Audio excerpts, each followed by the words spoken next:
Murakoze. Thank you.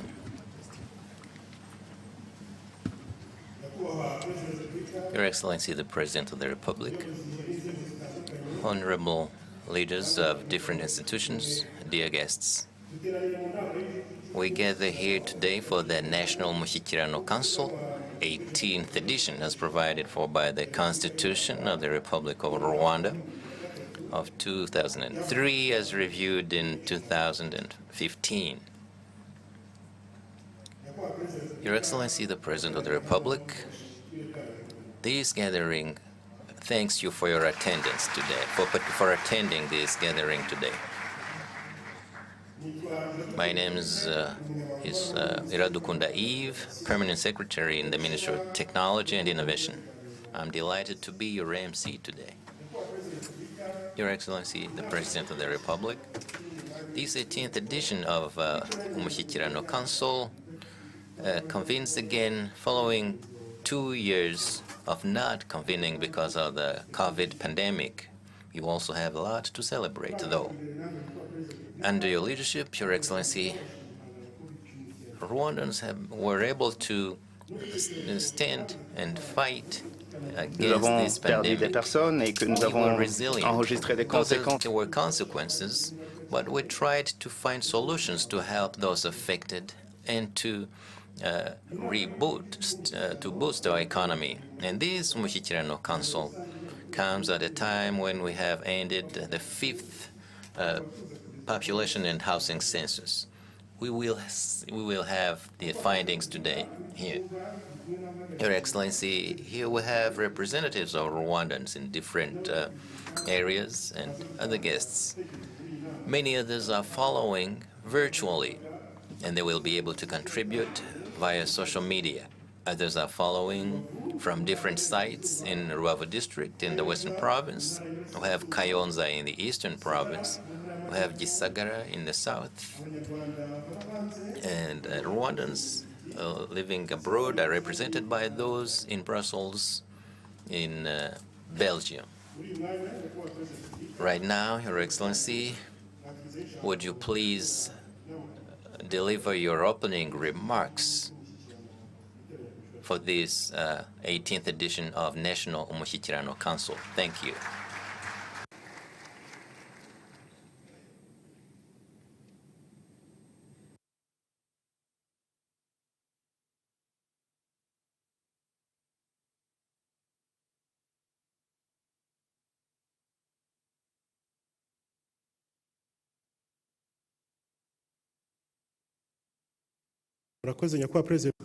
Thank you, Your Excellency, the President of the Republic. We're going to have the Prime Minister's remarks on the achievements over the last few years. Thank you.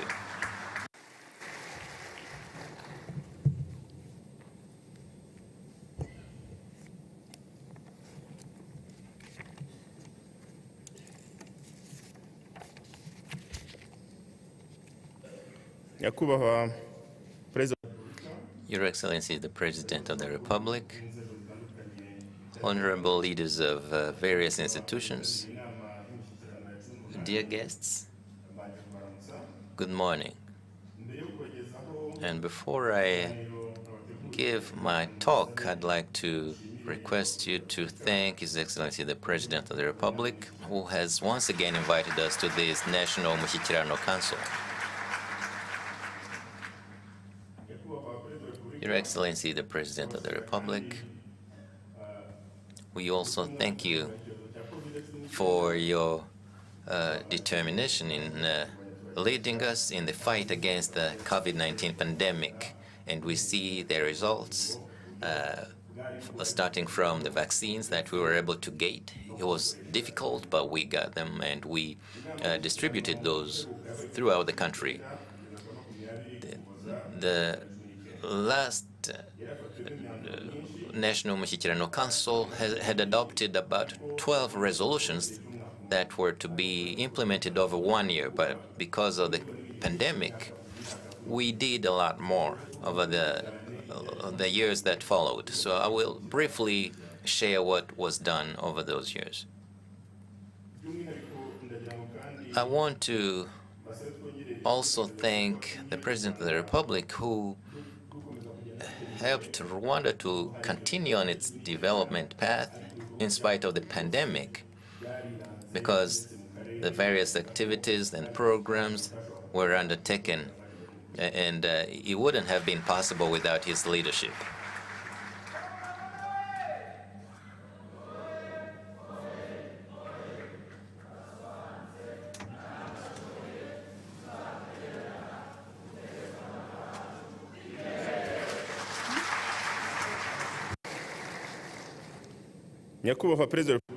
Your Excellency, the decisions adopted to fight the pandemic led to our economy growing in 2021 and 2022. In 2021, our economy grew to more than 10%, a little more than 10%, after it had fallen to 3% in 2020 because of the pandemic. And though we don't have all the figures for the last year, we are confident that our economy will keep growing in a satisfactory way. And our planning tells us that it could be more than 6.8%. And this is based on the first 3 terms of 2022, when our economy grew to 5.8%. First term, it was 2.9, second quarter, 7.5, and third quarter, 10%. After the fourth quarter, we will have the average for the annual average. So we think that our projections will give us more than 6%. So overall, this year we'll have 6.7%. This was possible because of the measures adopted by the government to boost our economy. In 2021, the government created the Economic Recovery Fund.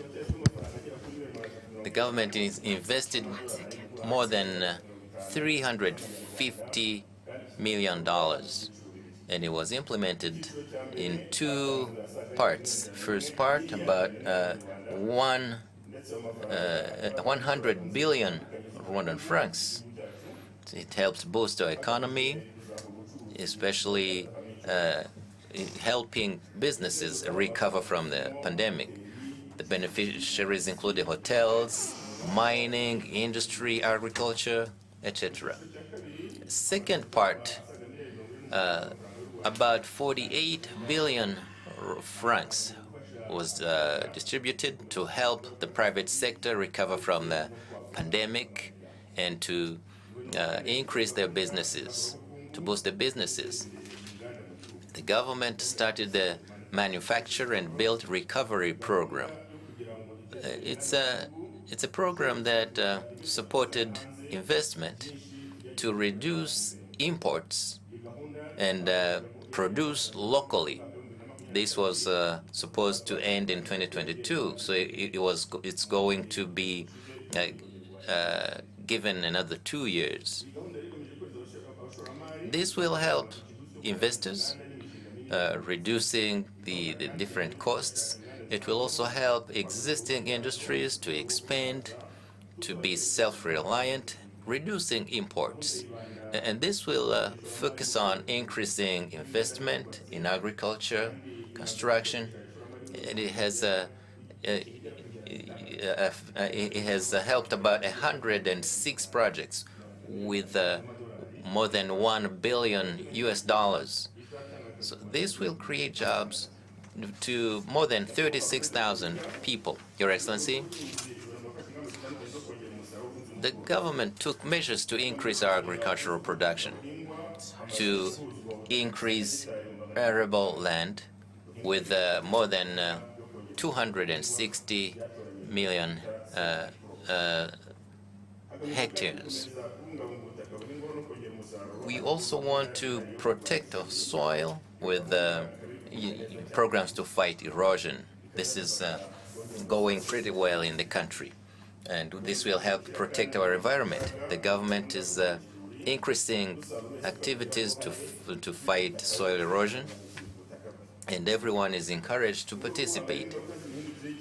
And to fight environmental issues, we have programs, and they are being very productive.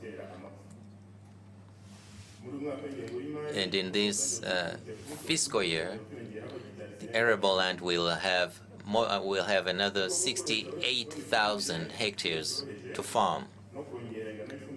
We will increase fertilizers, and the government has increased subsidies in that area following the increase of fertilizers prices all over the world. The government provided subsidies about 21 billion francs, which is a big increase compared to the previous year. The government did this because the prices were hiking, was spiking all over the world. And this increase in fertilizers resulted in better production in season A, and we will see our production increasing even further compared to the previous season. The farmers were facilitated getting improved seeds, vegetables, and resilient crops, including cassava and sweet potatoes, and these ensured food security in our communities. The government helped farmers to have irrigation tools, and to reduce the importation of fertilizers, government collaborated with different investors, especially in Umushyikirano district, to start a factory that will start operating in August this year. And to reduce loss in crops, we have now more than 14,000 warehouses to store our crops, and we're also building other warehouses and storage facilities, about 500 of them, and we have different equipment to help store our crops. We've also built cold rooms for crops and flowers, including 50 built by the government and 27 built by the private sector. And to reduce the effects of environmental changes, we have agriculture insurance programs. And Rwanda, the government has contributed 40% in that insurance fund. And in this fiscal year, this insurance has covered more than 43,000 cows and other animals were also insured. Different crops are now insured, including vegetables and other crops. We have a national strategic grain reserves as well, and those crops helped help in food security for many households. We're going to continue increasing the number of warehouses to store more than 100 tons of crops all over the country. There are many agricultural products, and we will keep increasing those, including irrigation. We will have more irrigation programs all over the country to make sure that we're not affected by environmental changes, climate changes. We have Kabira Agribusiness Hub in Gatsibo District, and we have Gako Beef Project in Umushyikirano District. Those are a few of the many large projects that will help increase our food security and increase our exports. Your Excellency, in education, the government has continued vocational training, ubumenyingiro ikaba ikomeje kongera imbaraga mu bujyanye n'ireme ry'uburezi mu mashuri muri rusange, ikora ibikorwa binyuranye mu mashuri abanza, ayisumbuye, ndetse ubu ikaba irimo gukora kuri kaminuza kugira ngo ireme ry'uburezi rigende rikosoka riba ryiza kurushaho. Ibijyanye no guteza imbere ubumenyingiro, This will help the youth to be empowered, that by the time they reach the marketplace, they can work and even work in these industries that are being built that need the manpower. So they will be skilled and they will be equipped to fit the need. The government has also decided to build a vocational school in every sector in every country, so that next year, by 60% of graduates will go through vocational training. To reach this goal, there will be high schools, vocational high schools, whereby 90 to 114 will be built in every sector. To help empower students that are taking vocational courses, through what we have called career path development, we will start another program in the universities, which we have called Bachelors of Technology, where we want to inform all Rwandans that from September, the second intake will be ongoing in IPRCs, or these schools all over the country. We have also worked hard to implement. After this intake, we want to also implement what we call Master of Technology, so that these graduates from high school to bachelors, they can also take master's degree programs in vocational training to empower them, so that by the time they reach the marketplace, they are well equipped to serve. There is also another program to connect the educational sector and the private sector in what we have called industrial attachment. Your Excellency, President of the Republic, the government is determined to empower this, and this has been done in the last 5 years. Looking at infrastructure, roads have been built. We have seen roads being renovated and others being built. And there are other projects, Your Excellency, which are being implemented, so that by the time they're completed, they will bring an advanced development to the country. One of the projects is the National Airport, International Airport, the Amahoro Stadium, the Nyamirambo Stadium, building dams, Nyabarongo, the second Nyabarongo, the second Rusizi dams. In empowering the business and entrepreneurship sector, the industrial sector, the government is working with investors, and more infrastructures are being built. And now, as we speak, there are more than 9 places given for industries being built. 51 industries are being built, 156 are already built, and in those, 57 warehouses are operational and 17 are being built. The government of Rwanda has also purchased the air cargo, which has the capacity to carry 23 tons. And this is to encourage businessmen and businesswomen to use this air cargo as they export their products. In 2016, there is a fund called Export Growth Fund, which is here to help entrepreneurs, startups who are exporting their products outside the country. And 306 businessmen and women were supported through this fund. Your Excellency, President of the Republic, through the health sector, we would like to appreciate and acknowledge the participation of the population in what they have done to make sure that they've got their vaccines, 2 doses. So we are thanking Rwandans for taking part in this. The government has also worked to increase the amount of hospitals in the country. And among these, we can talk about the hospital in Nyarugenge, the hospital in Gatunda, Gatonde, Nyabikenke, and the renovated hospital in Munini. And right now, as we speak, we have 512 health centers and more than 1,200 health posts and 56 hospitals. In these hospitals, we have the goal or the objective of increasing the service delivery, even in the district hospitals.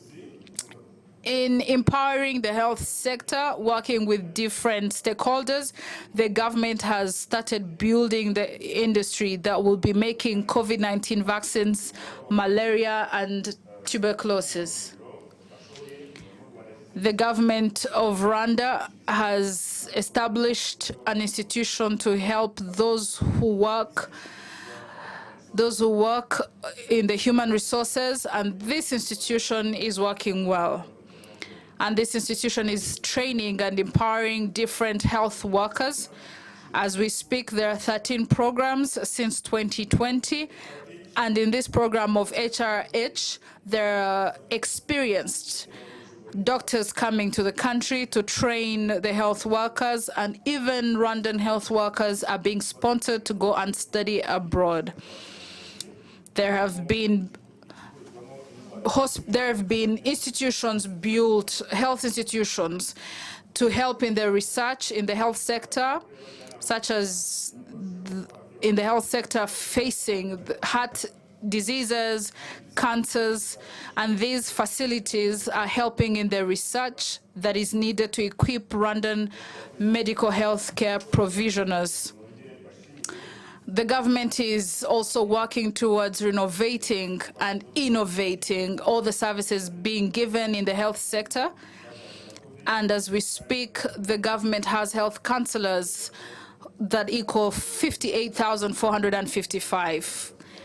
Your Excellency, President of the Republic, as I conclude, we would like to thank you. Thank you for giving me this opportunity to present this and the achievements of the country as we work towards building a stronger economy after the effects of COVID-19.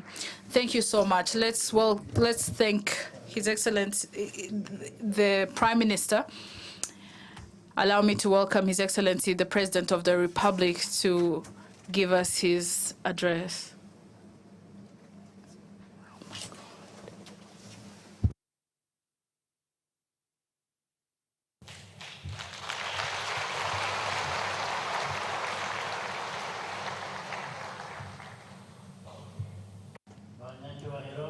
Honorable dignitaries, leaders of our country, I hope you had a good morning. I hope you're all doing well. We also have friends and others representing their countries and international organizations. And there are Rwandans from around the country. I thank you all for participating in this council today.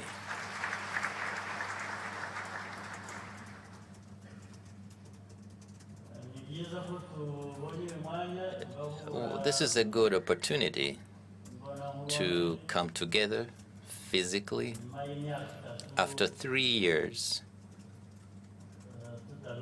of no such opportunity. And this is this testifies to the changes based on what the Prime Minister has just mentioned. And I've decided to speak after the Prime Minister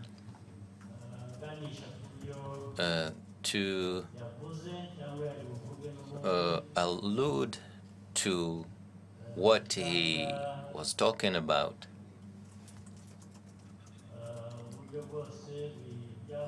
that give an overview of what we've achieved, and I will be building upon that. And of course, I will be able to ask a few things of you to move faster in what we do on our trajectory of developing our country, doing everything that we want to achieve.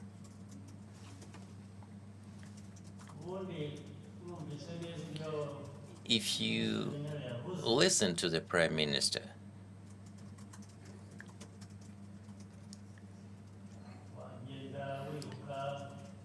you could remember in a truthful way the change in the lives of Rwandans, and thanks to those programs he was talking about. And it also gives us a picture of how far we've come, what we've achieved, and to allow us to celebrate what we've achieved and keep in mind what we need to do, the road ahead,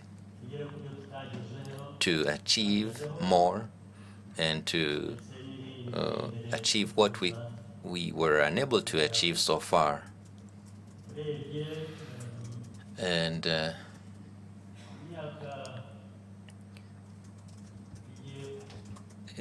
it's about it's almost 30 years rebuilding our country. Now, 30 years, that's a generation. The youth, you know, these last 30 years, if you look back and if you don't see the changes, then it would be so unfortunate. But if you look back, if you look at the life of Rwandans, a Rwandan citizen now can live up to 69 years. That's their life expectancy.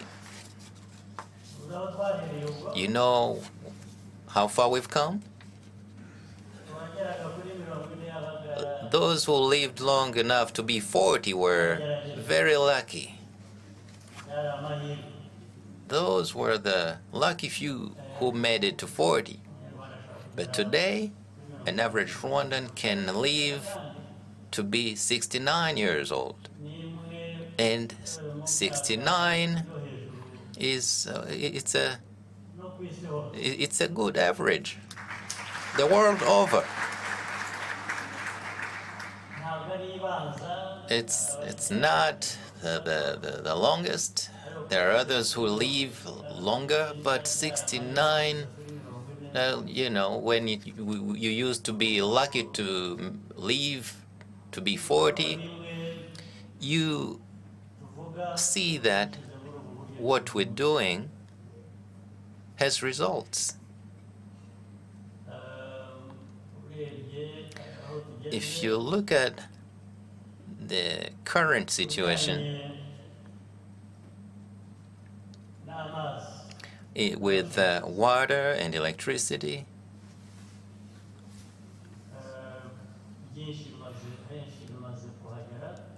coverage has increased. We've covered the large majority of households.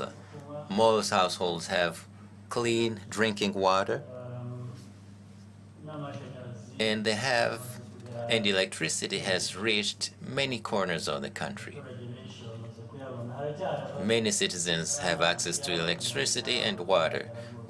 Well, there are others who haven't had yet access to that, and we want to cover everyone. But before, it used to be zero, including in this city here.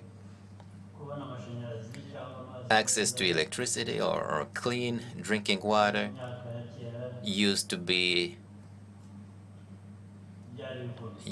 very difficult many years ago. So that is another progress that we've made thanks to the programs, the policies like those the Prime Minister was talking about. Now, road infrastructure. All districts have good roads that connect them to the capital city of our country, Kigali.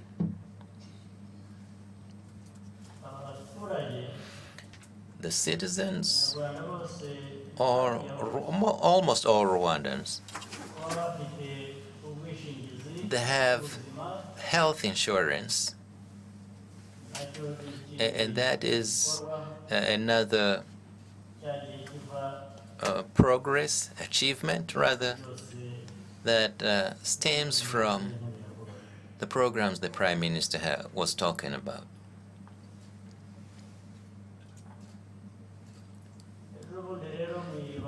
Recently, during the population and housing census,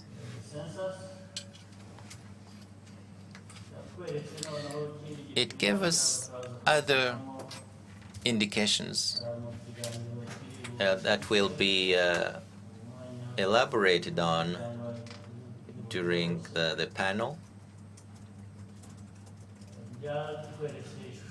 It gave us a clear picture and the number of Rwandans, how far they came, and the situation today in many areas. And that gave us a picture of what we need to do to ensure that what was not achieved is achieved, or what needs to be achieved. So we have a path towards doing that. And in all of that, I think especially Rwandans who work hard, all our institutions, our different institutions who do everything to make it possible. I also thank our friends and countries and international organizations that partner with Rwanda in all of this, which allow us to achieve what I've just mentioned. So I wanted to thank all of them.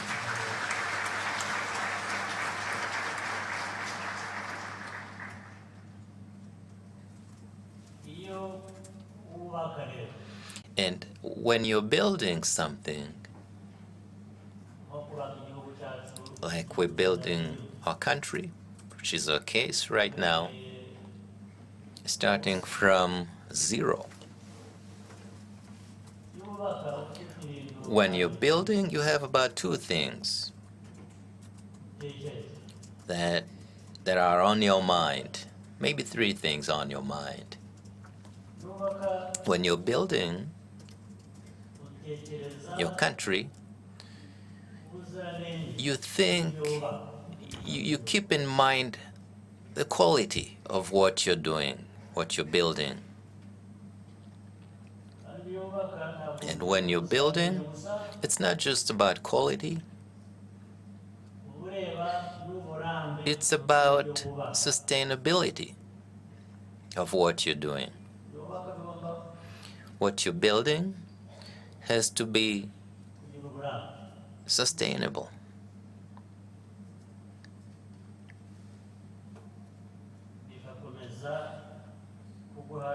And and then it gives you the results you set out to achieve over the long term.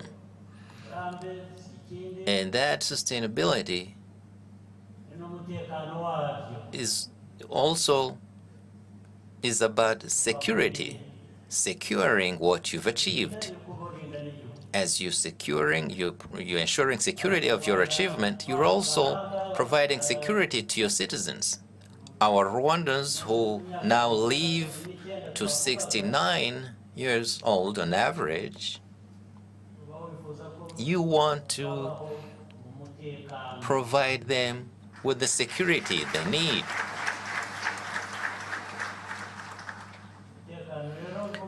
Now, the security I'm talking about is security of property and the people. Security is of paramount importance.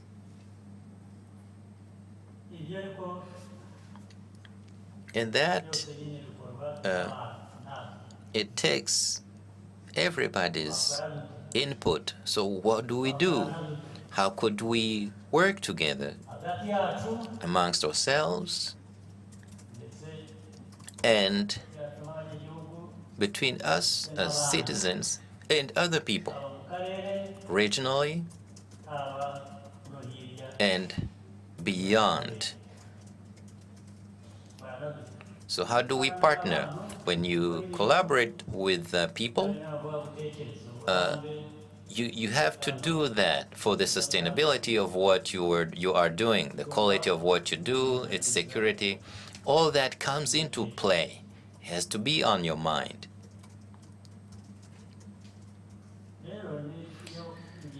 And that is the point I wanted to come back to. The good things we're achieving economically, which is increasing, like the Prime Minister has explained, self-reliance, food security, security, everything, commerce, business with our neighboring countries and beyond the region. And it takes everybody's contribution, and it takes collaboration and cooperation with others. So how could we cooperate? How could we partner with each other to speed up achieving what we want?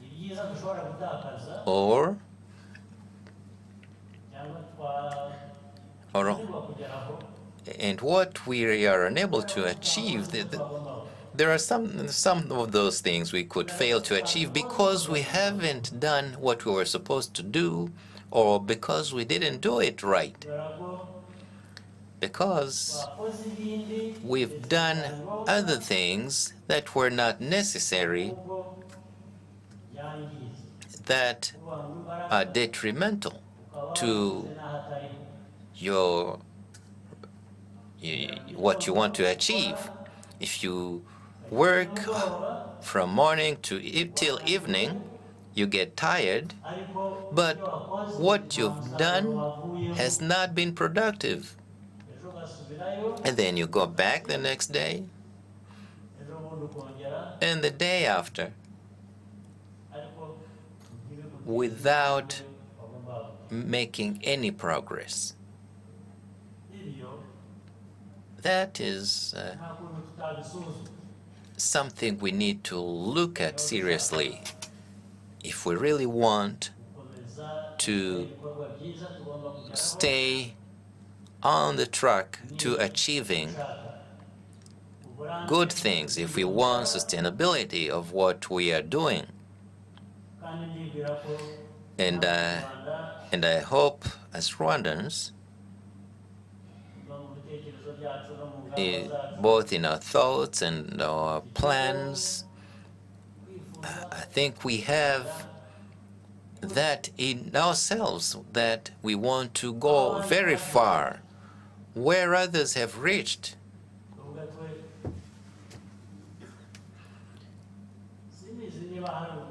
Well, I don't know if there is a Rwandan who is happy to be dragging, to be being pulled by others.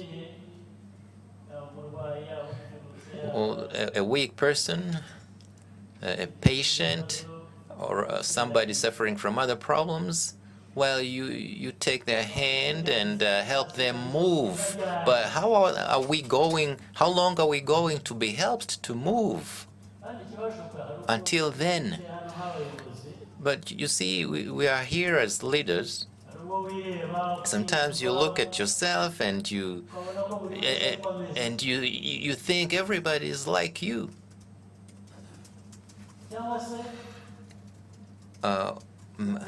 Or you think that what you're doing, you're doing this for yourself, only you, that there's nobody else but you. Well, it's true that each individual has their family, but there's a country. We're talking about the country. And we're talking about Rwandans, all of them, all of those living in Rwanda, not just Rwandan citizens, everybody in Rwanda. Now, what we're talking about requires us to work very hard and to avoid being held by the hand and being helped to move by other people. It can't be. You can't always be requiring somebody to help you move, like a patient or somebody who's insecure, including being fed by others. Being fed, being pushed to move forward. Why do you need to be pushed forward? So how come somebody else has that power, capacity to help you move forward? Why don't you do it yourself? Why do they hold you by the hand as if you were blind? Like you don't have that capacity, that ability to move and reach where you want to be. How long can that last? And there's a way to come out of that. Like what the Prime Minister was talking about, like what I'm talking about right now. There's a path that you need to follow. You can choose to follow that path or decide to be idle or work, but work without being productive. Like those I was talking about, those who can go to work from morning till evening, who don't cooperate with others, who don't do the right thing. So at the end of the day, they're not productive, but they have caused damage. Or maybe they've been productive just for themselves, whereas they should have been productive, a production that benefits many others. Leaders do not serve themselves, they have to serve others. And when all that is not done, then that's when you see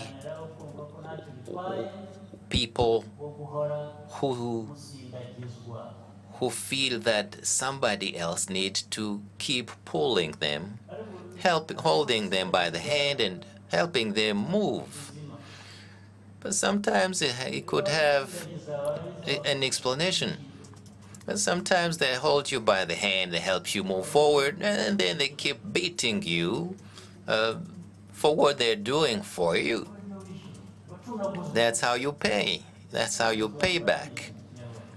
They're just, they abuse you,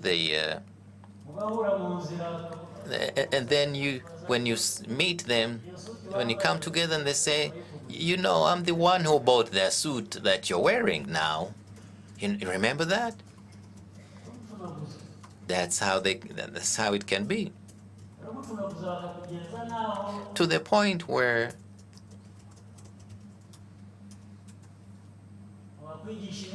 they teach you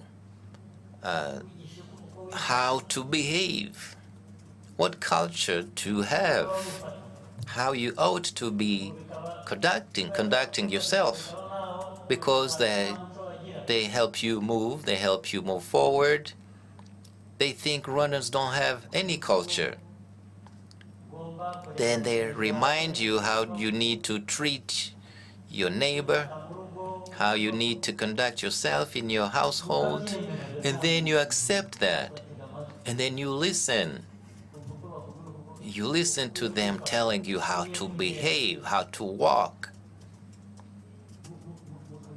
and then you listen to that.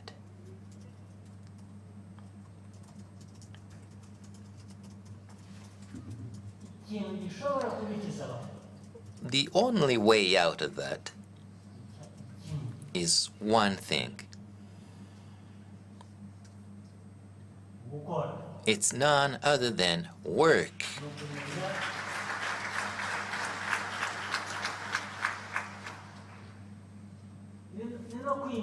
And it's also to know yourself, and it means know who you are, your self-worth. A human being, just like all of those people, including those telling you how to be or to do.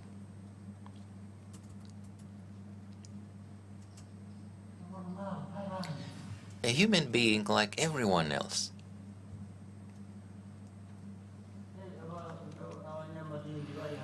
I see religious people here whose job is to teach people spiritual guidance, godly things like that. God created people. God did not create people and then put them into categories, like those social categories we sometimes talk about. No, not at all. That's not what God did.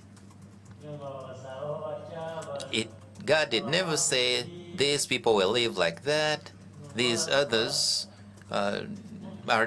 will live differently. No, you're the ones creating that kind of mindset. The leaders here present, listening, those who want to be like that, that's their business. But we should not be like that. We're not those ones.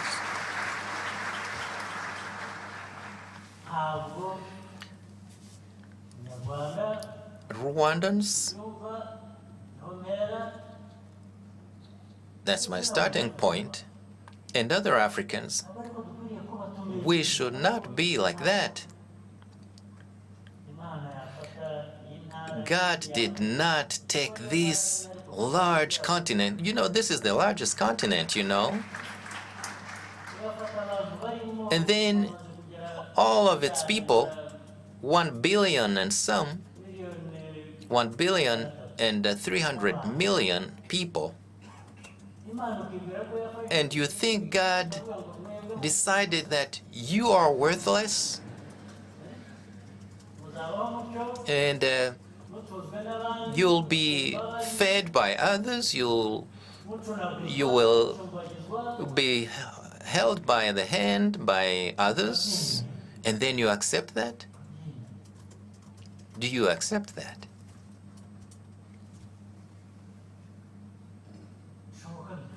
That's impossible. How could that be possible? Real human beings. How could that be possible?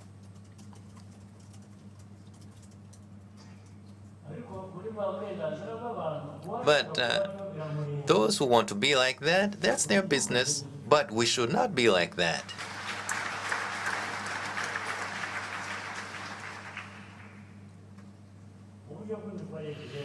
And when we talk about how we do our business, which is something I cannot emphasize enough,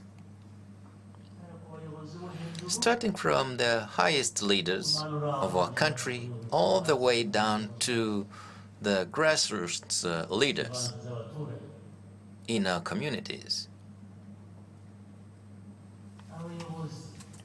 The leaders who do not monitor the implementation of activities that should be uplifting people's livelihood, who live in your own world, on your own planet. You ask any leader and you ask them, now tell me about the other program, that infrastructure that was supposed to be in that community that would have benefited the citizens. How far is it coming? How's it coming? And that leader is in charge of it. And then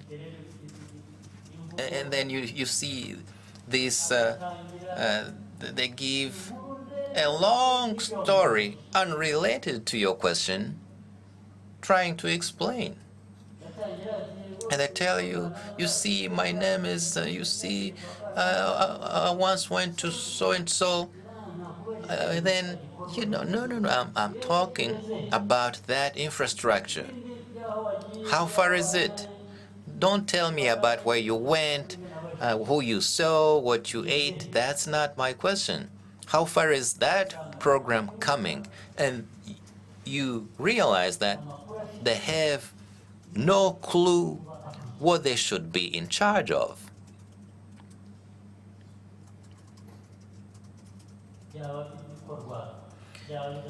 Whether the things are being done, they're not being done, the project is dead, they have no clue. And why is that when you're the one in charge of that very program I'm talking about? What's the problem? This cannot be done randomly. It's done by people. And you see it's here and there. You need to monitor the implementation of the programs. And then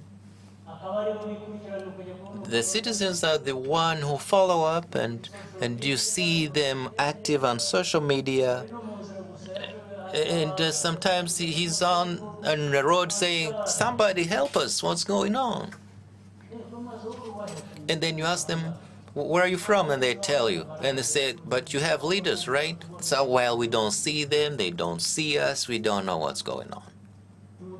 And they say, we need help.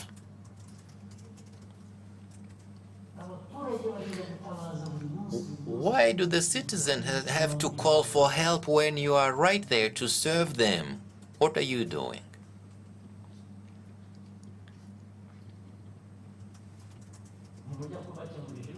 You don't solve the problems in those communities, and maybe you're solving your own problems.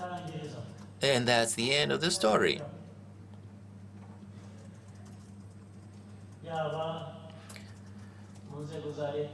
Whether in government institutions or the private sector, all of you do the same thing. The programs that need to be implemented are not implemented, and the money is spent, and the one who's supposed to do something does something cheap that is nothing compared to the amount of resources they have refused, and then they leave, and the others are left with nothing. And those who are in charge of the projects, and they share those resources with those leaders, and the people get nothing, and that's it. I'm talking about you who ought to be monitoring the implementation of those programs, and you get involved and you just try to you work for your own interests, and those you serve get nothing. Don't you know what I'm talking about? Have you never heard about that? Do you know that or not? Yes or no?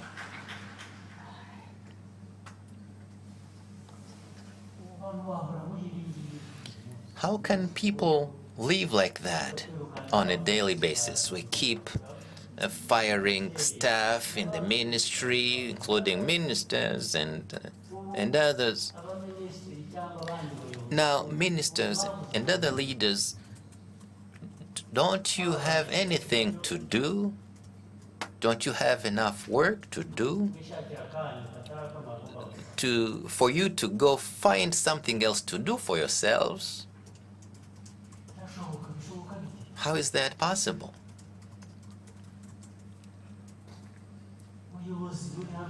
I'm talking about you, the leaders here, ministers, governors, and mayors, and others. Where are you? What do you do?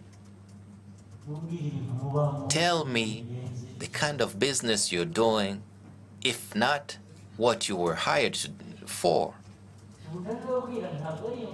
I'm talking to you, I'm saying this, it's not a hearsay thing.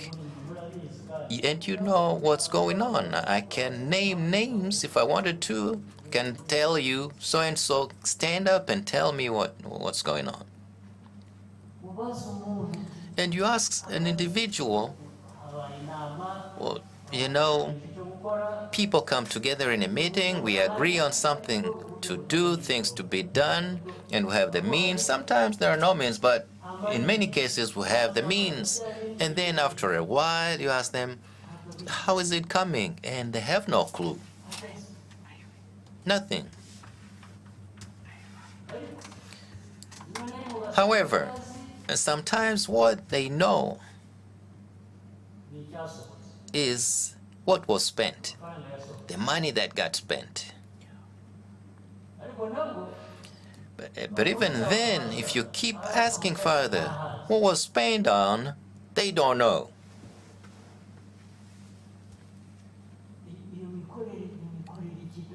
What type of business is that? Why is that going on? Why does it keep going? If it's a school that we need to build, a road, people can see. And then years go by, and after people have said that, when the means have been given to do it, and then you go that way, you're in that area every day, and that infrastructure is not built, and you don't care until somebody else stops by and say, well, some infrastructure was supposed to be built here. What happened? We held discussions about that, and nobody has any explanation. And that leader, it looks like they don't live in that area when they are in charge of that area. Is it because you want to be like those people I was talking about earlier? Because people keep telling us what to do and how to do things. And then you say people want us to stop being held by the hand and help move. Is that what you need, the kind of life you need to live?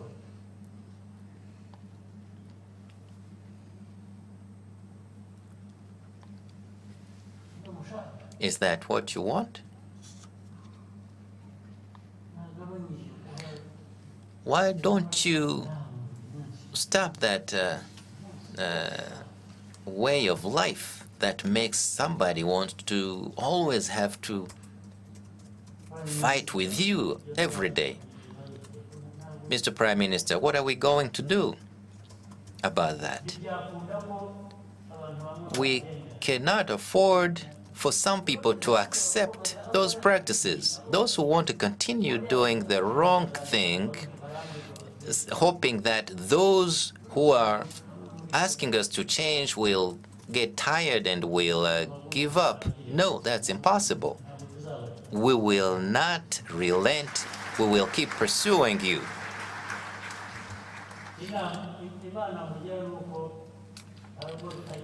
You're lucky because some of those things remain unknown. You cover each other up, and maybe you're lucky when you can cover up some of those things. But those who will be found out, you will be pursued. We keep begging and asking, and you keep doing what you do. And you know the right thing to do. You're not ignorant. It's not like you don't know what to do. All of you are brilliant people. All of you. You know, what is not done, it's because you've done something else. It's not because you don't know what to do. But you have a different type of understanding that we haven't managed to decipher yet. But if you look at all those things I've been talking about, then you see a country developing in spite of all that. The country is developing, the economy is growing. It's among the fast growing economies in Africa. In spite of those malpractices, just imagine.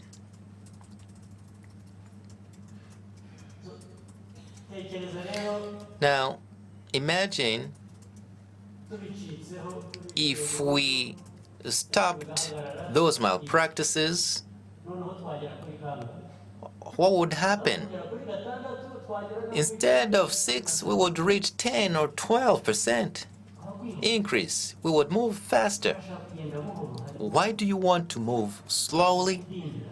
You want to stay behind?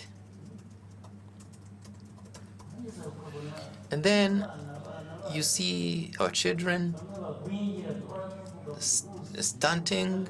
We keep saying this on a daily basis, but all of you are very wealthy, healthy, rather.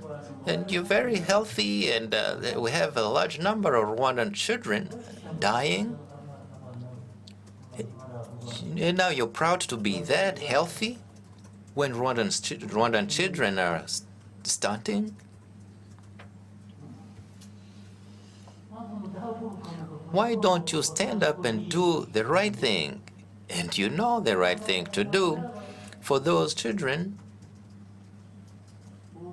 to be healthy. So there's is that a good name to have malnourished children?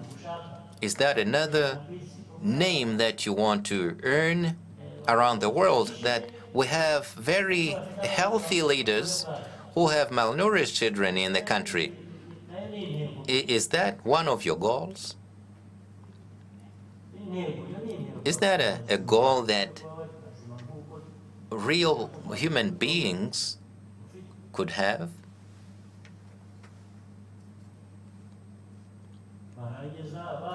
And then others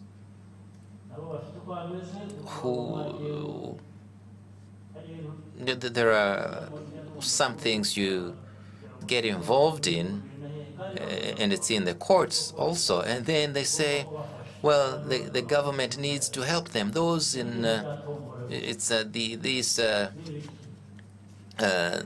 these games, these betting games, and then people go crazy getting involved in betting, and then when it turns bad, and then you go back and say, well, people should be assisted. Well, you've been involved in stealing, and then you want the government to help you? What for? There's this thing they call chia seeds. What is that stuff?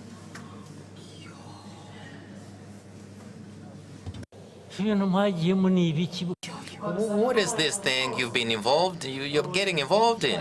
All of leaders, all of you, these leaders, you know what I'm talking about. You're involved in these things. You get involved in stealing. This is theft, you know. You're just getting involved in those like betting and lottery. It's like I'm going to leave. Maybe it's a do or die kind of thing. And you see ministers getting involved, generals, and in the army you have in the officers of the police, and you get involved in GSCs, whatever you call it. And then when you lose, all your money is lost in that hole, and then you come back and say, you see, we need to help people. Helping people? Why didn't you give them that money if you wanted to help the people in the first place? This lottery, well, what is that kind of thing you get involved in? Well, it means that your life is like that. So you want to live a lottery life. And all the leaders, those sitting here, I'm not talking about anybody else, I'm talking about you. You get involved in that kind of business. Don't you have anything better to do? And those who've made money, and then they invest their 10 million, take them to somebody who are going to give them another 10 million, they will make a profit of another 10 million. Why don't you work, do the right thing, and move a little slower, but earn it rightly? What's that hurry? Why don't you work hard and make another million in profit, and 2 or 3 until you make 20 million? And so you want to move from 10 million to 20 million in 1 hour. Well, you should know that it comes with the risk to lose everything, to lose even the first 10 million you had invested in. And then you come back and you become the person who should benefit from government support. Maybe you're the one who should be suffering from stunting instead of those innocent children. You're the one who ought to suffer from that, not that child. But don't come to the government saying, well, the government should set up some fund. Mr. Prime Minister, I don't want to hear anybody getting involved in that fund, because there are some people who make those decisions and say, we want to support, to help the people, but they're the ones helping themselves. No single penny should go to that kind of business. No government money should be allocated to that. It should support people who want to work hard, not the lottery. Lottery people should go to, where should they go? 1930, that prison, right? They should go to that prison, that's where they belong. The ones who misled people, the ones who got involved in it, they both belong there. That's where they should go. And then they should sort it out among themselves.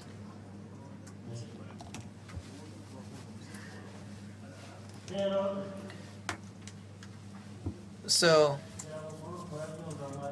I think you understand that. You know, it's been 3 years, so you bear with me.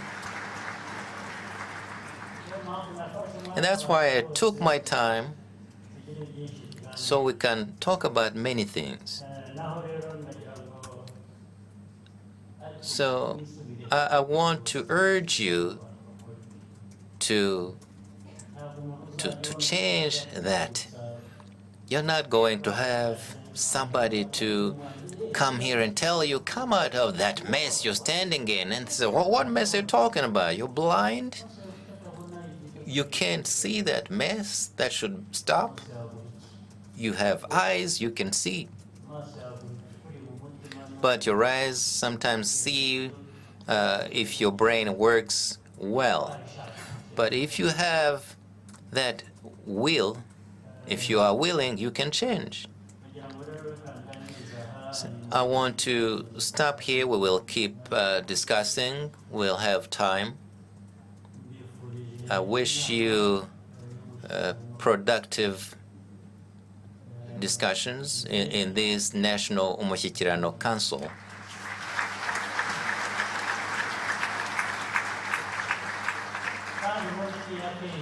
And it should be held often. So we should be talking about many things we've achieved.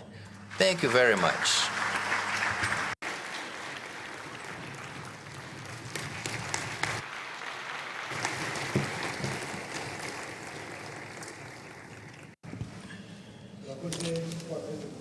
Thank you very much, Your Excellency, President of the Republic. Thank you for your counsel. Your Excellency, President of the Republic, if you may, we may take a 15-minute break before we come back for further discussions on the population and housing census.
Hello, can you hear me?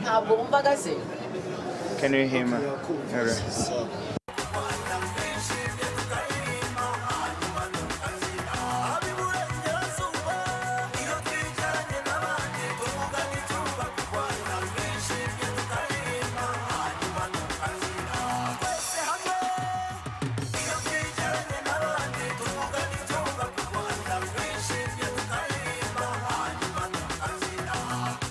agaciro kacu nibwo bukungu bwacu bana b'u Rwanda turinde igihugu cyacu cyatubyaye reka n'ahandi dukura reka ingufu zacu zerekana ishema ryacu iri terambere tugezeho abanyarwanda twarabikoreye twese hamwe.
Two.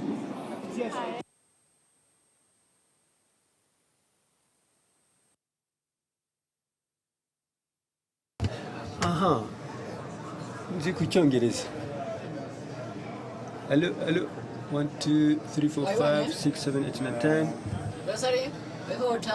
1 2 3 4 5 6 7 8 9 10. 1 2 3 4 5 6. Ah, ok. E il video si 7 8 9 10. I think you can download it. 7 8 9 10. 1 2 3. This is English channel. Yeah, English channel. 1 2 3 4 5 6 7 8 9 10. 1 2 3 4 5 5 1 2 3 4 5. Sensitivity nababwiye baravuga ngo barayohereje nta kintu cyaje. Babon. Ariko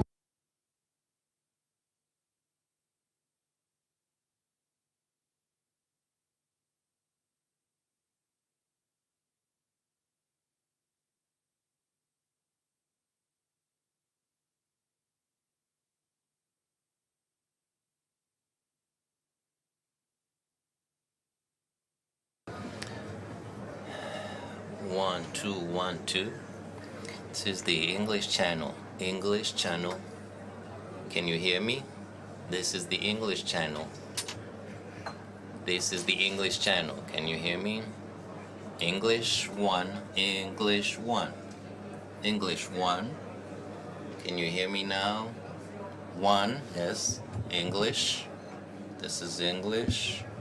Can you hear me now? I can't hear you. Talk to me. Talk to me, Arthur. Can you hear me? Good? Good? I don't know.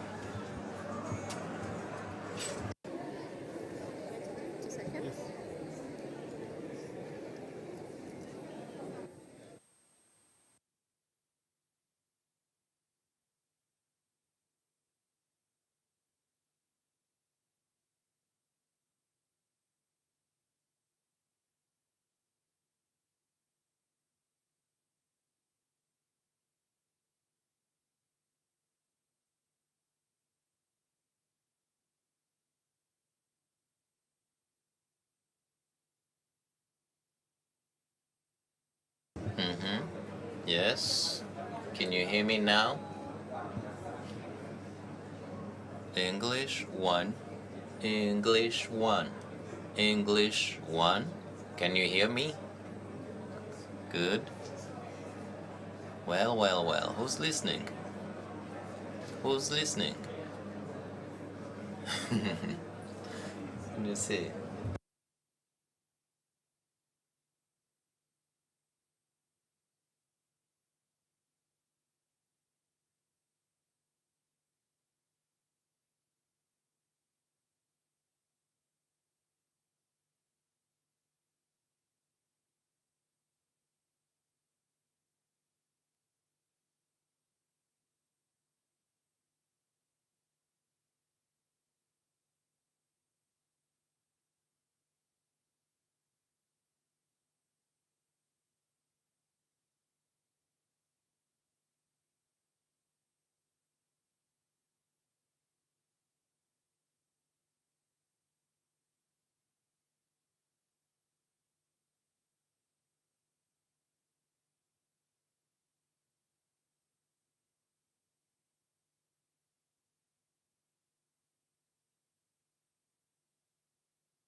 Hi, Arthur.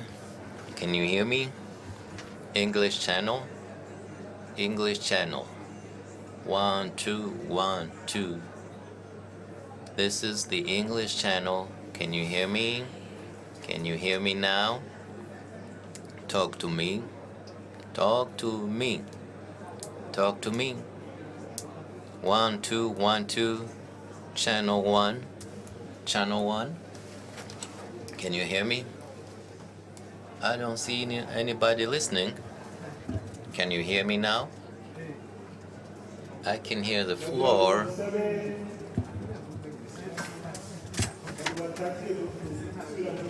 We want to...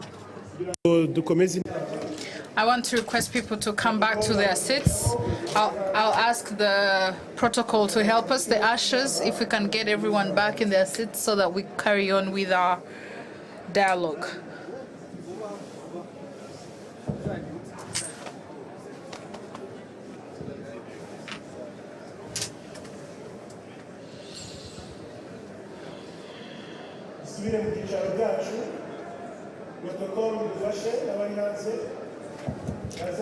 Let me ask that we come back to our seats so that we carry on with our meeting, please.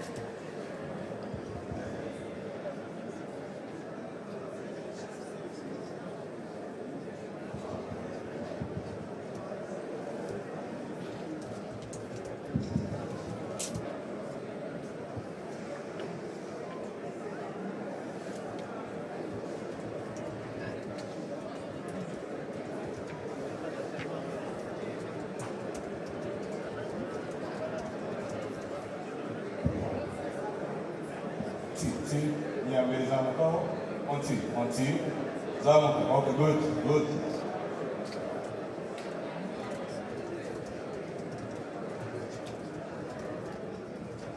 Si iyi ni kabiri.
protocol mwadufasha n'abari hanze bakaza mu byicaro byabo kugira ngo dukomeze inama yacu.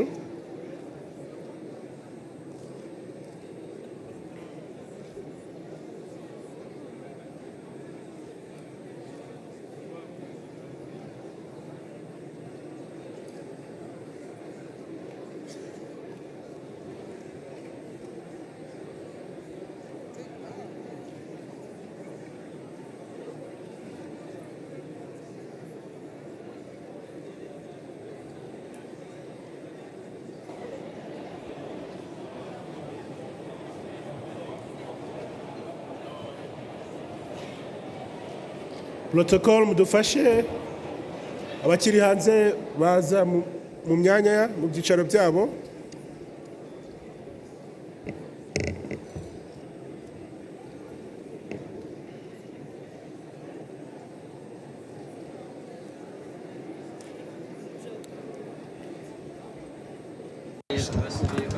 kuri France.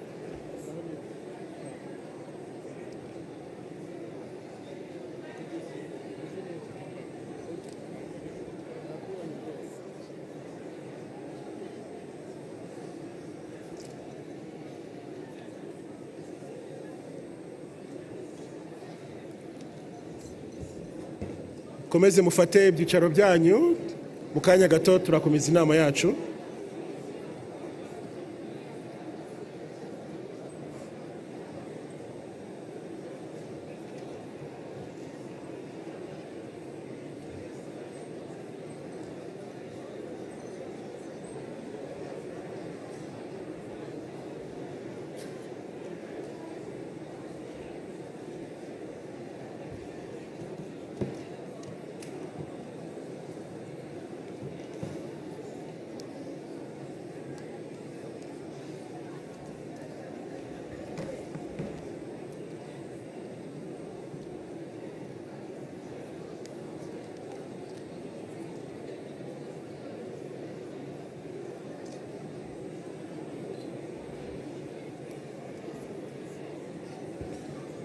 Komeze tugane mu byicaro byacu, kanya gato tugiye gukomeza inama yacu.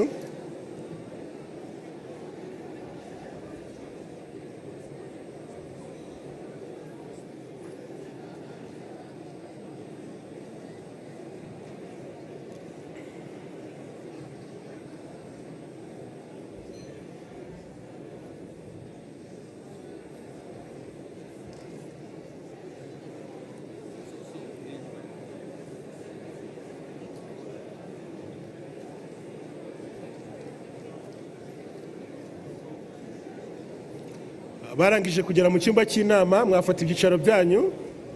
Abari hanze nabo protocol idufashe.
dufate ibyicaro byacu abarangije kugera muri sale abari hanze kandi namwe mubanguke kugira ngo dukomeze ibiganiro byacu.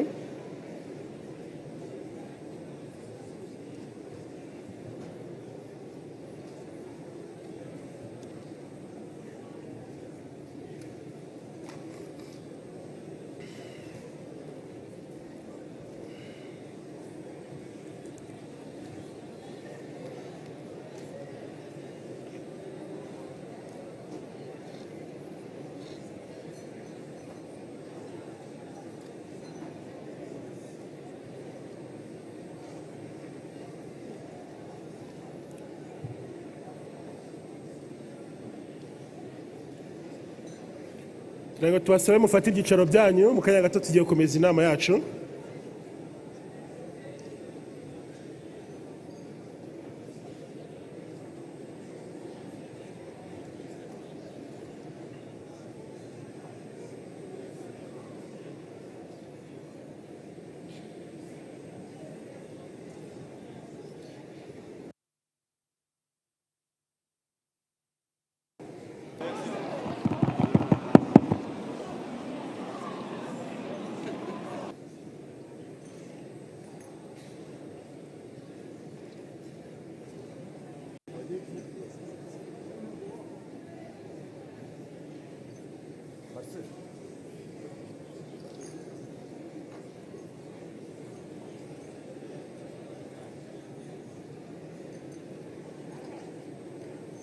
Tubasabe abatarafata ibyicaro mushobora gufata ibyicaro byanyu.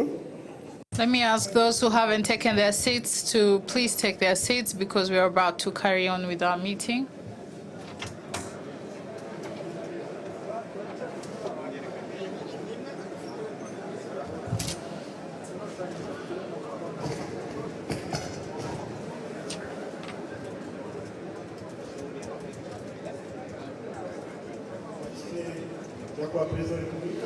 We will receive His Excellency, the President of the Republic.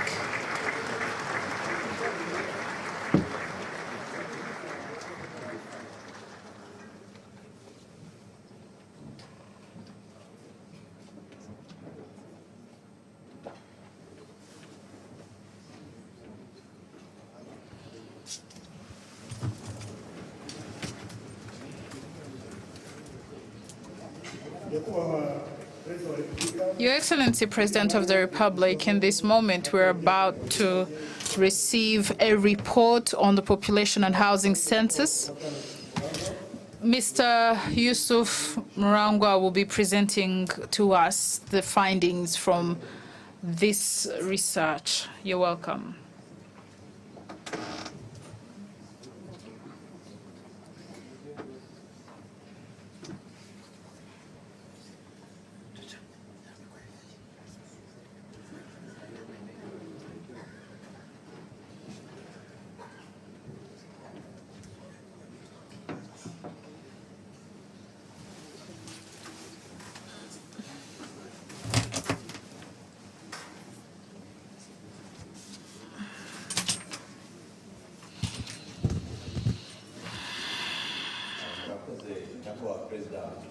Thank you very much, Your Excellency, President of the Republic, for giving us this time, this moment, to present to you the findings from the population and housing census that we carried on last year.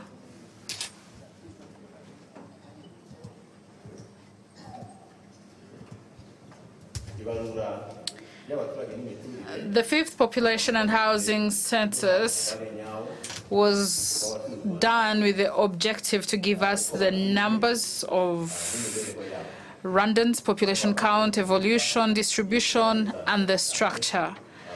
These numbers will give us a direction in planning.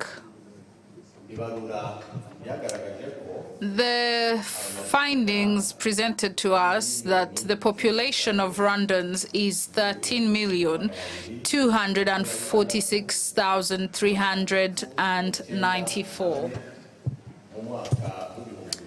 That was in 2022, and they increased from 10,500,000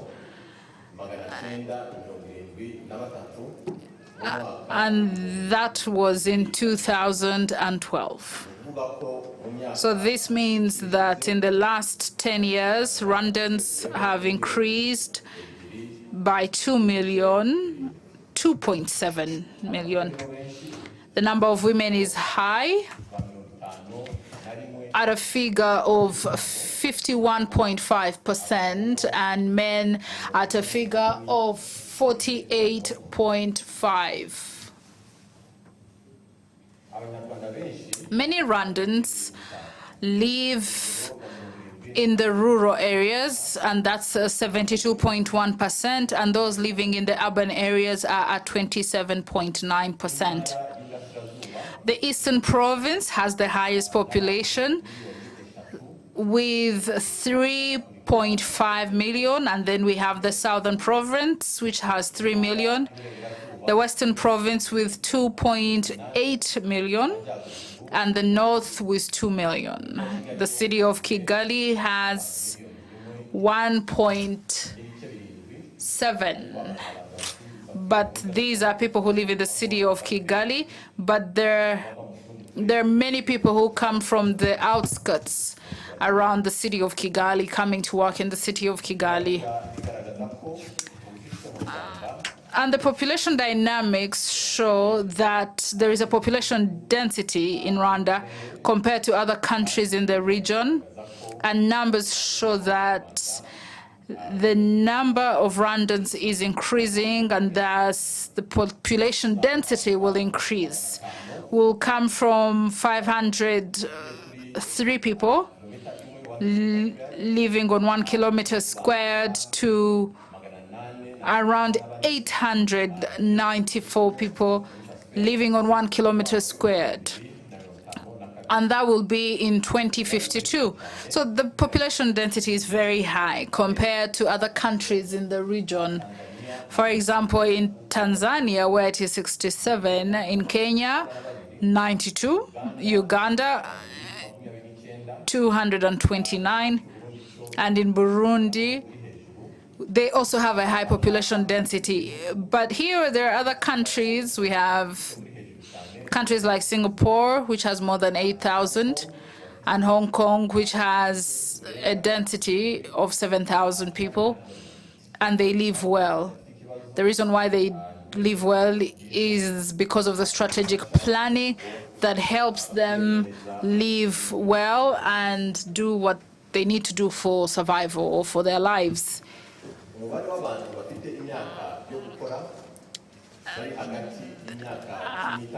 And the numbers of people who can work from 16 to 24 years will keep increasing.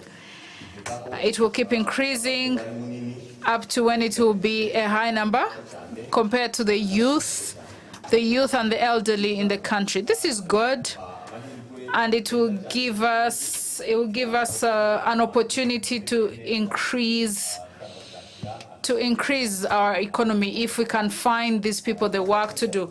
Your Excellency, President of the Republic, if we don't do this, if we don't prepare them, and of course if they play their part, because they need to play their part, it will be difficult and challenging.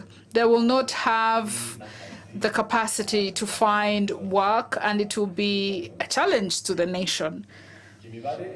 Numbers show us that Rwandans are living longer, and you have mentioned it, Your Excellency, that life expectancy, we have spent 20 years, and it has been increasing. And today we are at almost 70 years of life expectancy, 69.6.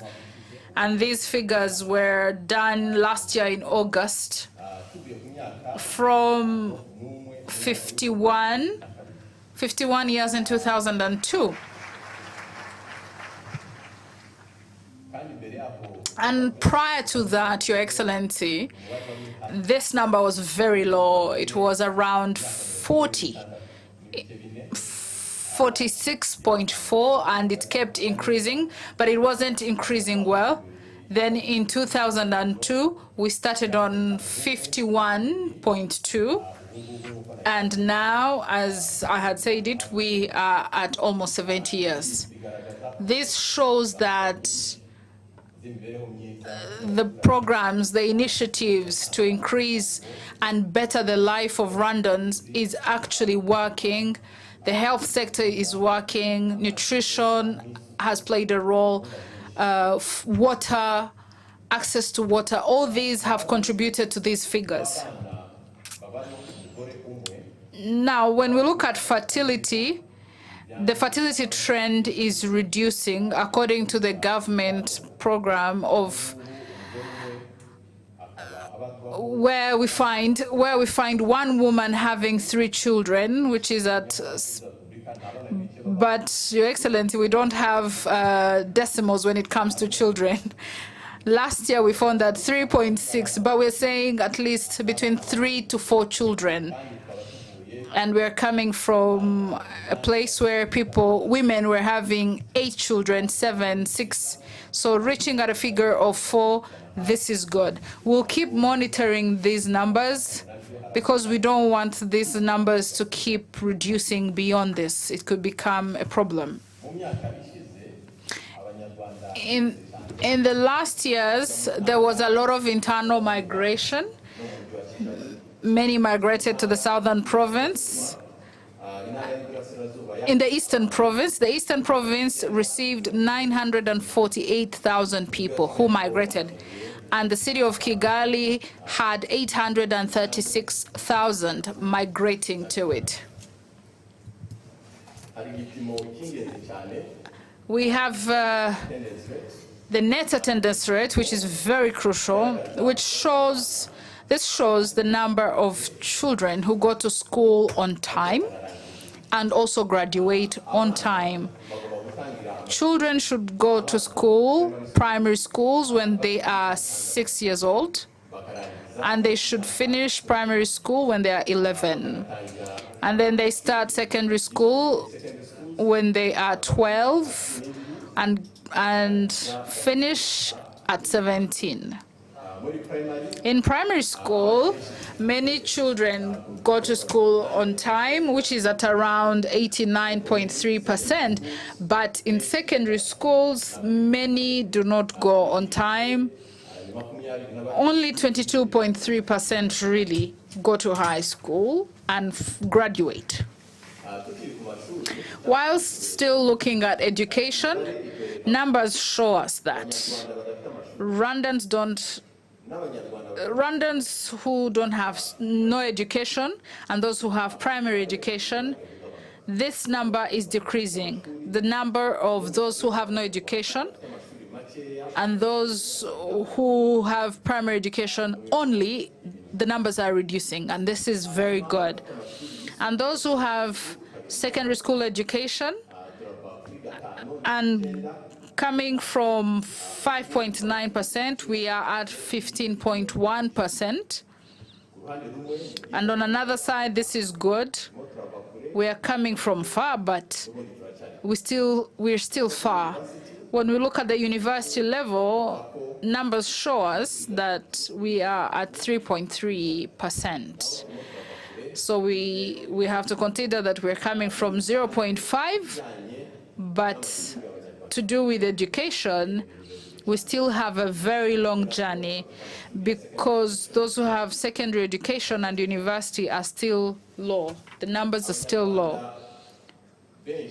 Many Rwandans are in the agriculture, forestry, and fishing, which is at 53.4%, and others are in trade, which is 9%, construction at 7%, manufacturing at 4.3%, transportation and storage at 4.1%, and others involved in other activities, economic activities. We can see them in the report, but the numbers are reducing. Your Excellency, President of the Republic, when we look at the trend at the national level, where there is a distribution of private households by main material of the roof by area of residence, We have those using local tiles and iron sheets. In this search, we didn't find people living in huts or grass houses. Many more people are using iron sheets, and this shows that Rwandans, their capacity is increasing. In regards to percentage of private households that have access to improved drinking water, following this report and other reports, so much has been done, and as numbers show us in detail, on premise, 17.9% have access to water in their houses, and it doesn't take them time. And others at 46.6%, they have to go and fetch, but it's less than 30 minutes to where they go and fetch the water. And others at 35.4%, they have to fetch after making a distance of more than 30 minutes. Regarding the accessibility to the main source of lighting, we have seen numbers increase as we speak. Those who have electricity in their homes are 61%. 61% have electricity in their households, but as you see, we're coming from far, because in 2002, we were at just 5%.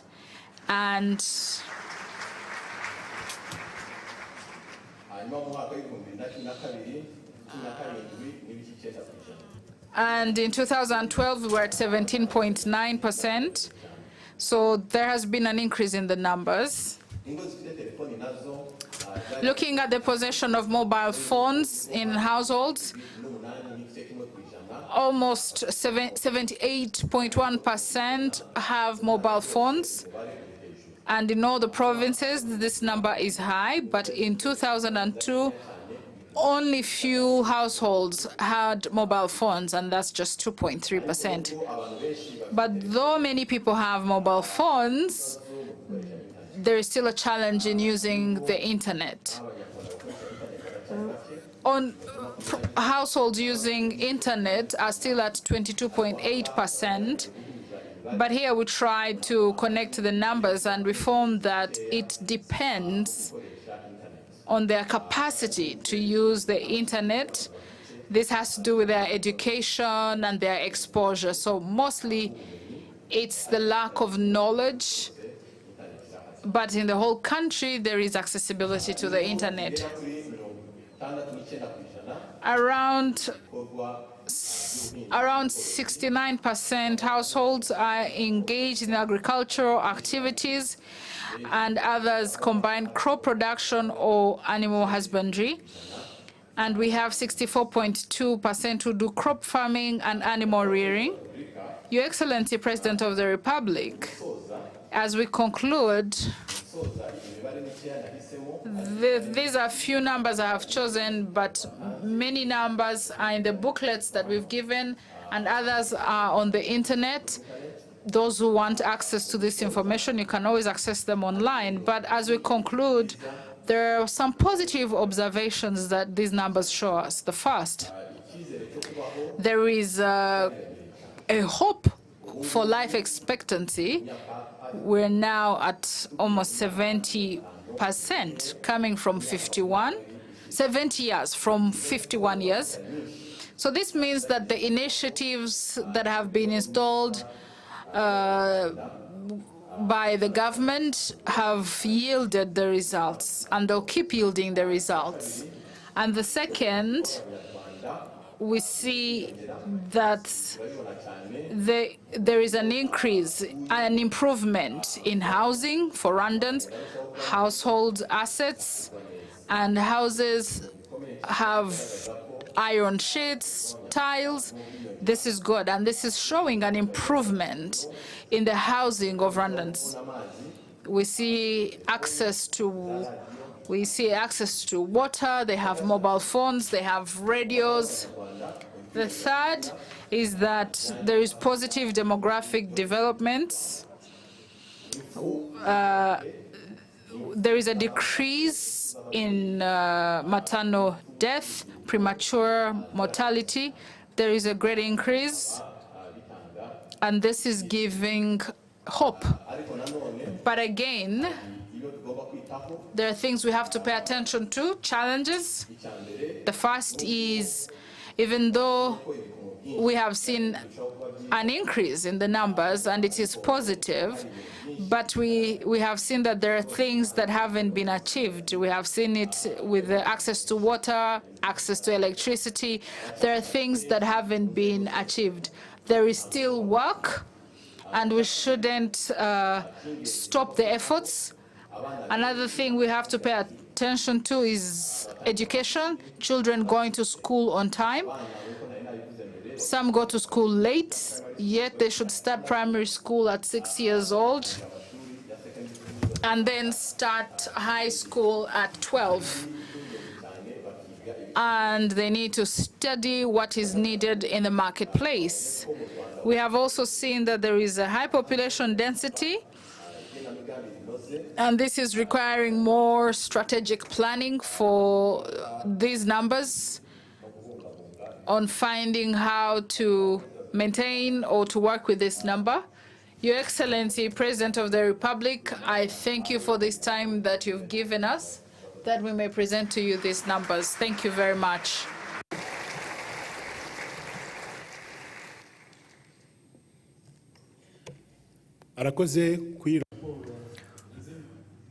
Thank you for that presentation.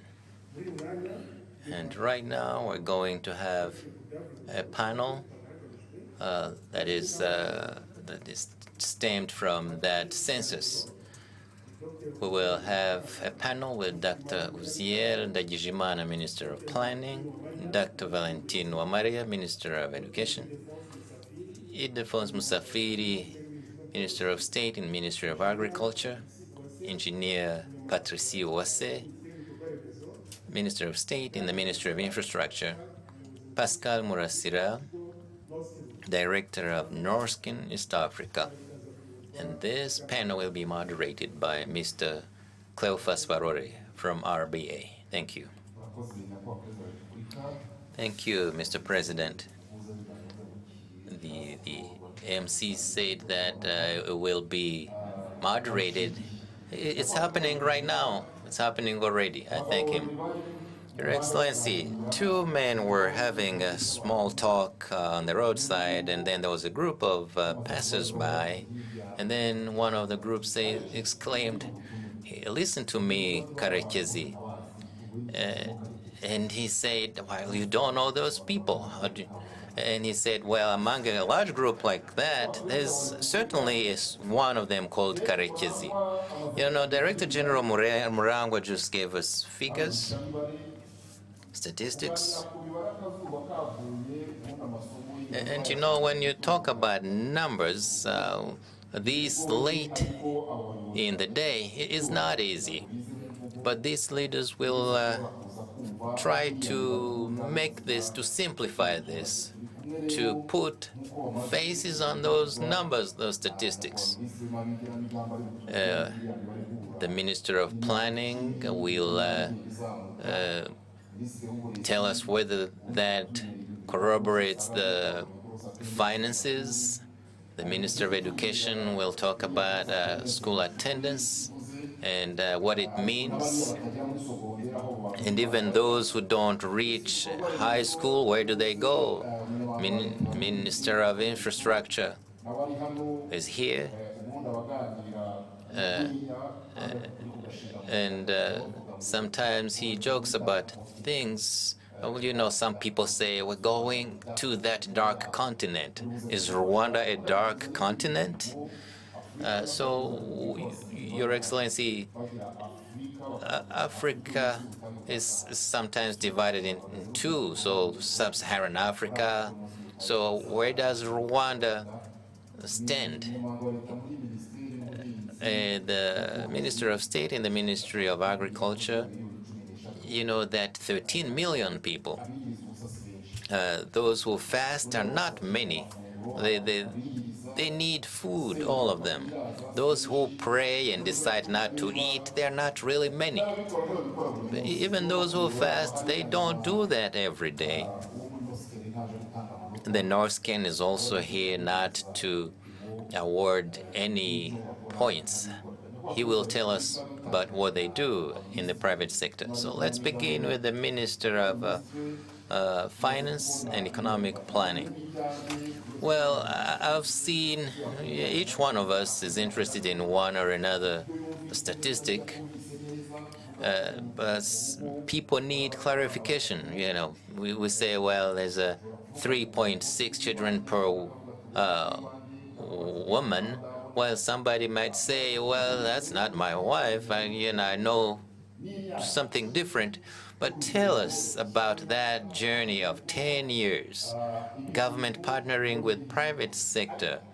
This was the product of collaboration, but what are the major programs that contributed to raising that life expectancy so we can strengthen and sustain those programs? Thank you. Thank you, Your Excellency, the President of the Republic. These statistics prove the progress registered by our country in development, in economic development, social welfare, and governance. And between the 2012 census and the latest of 2022, and it's been seen that all indicators have increased in terms of infrastructure, water, electricity, and technology, especially in health, education, habitat, and the overall indicator, especially life expectancy, has increased from 64 to 69. And this index puts Rwanda among the 9 countries, the first African countries, the 9 countries with the highest life expectancy in Africa. And those countries include Algeria, Morocco, Cape Verde, Mauritius, Tunisia, Seychelles, and Libya.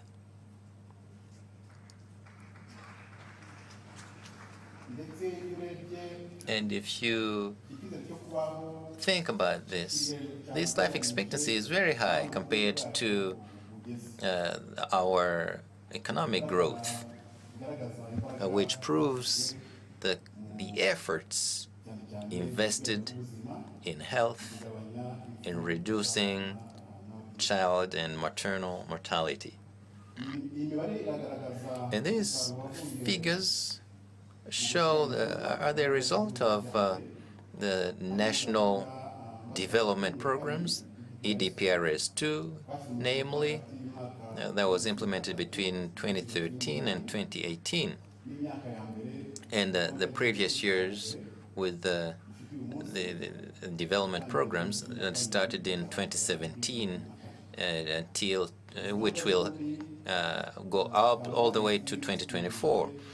Those 2 programs were aimed to develop and improve the country's economy, boost agriculture and rural development, citizens' social well-being, and good governance.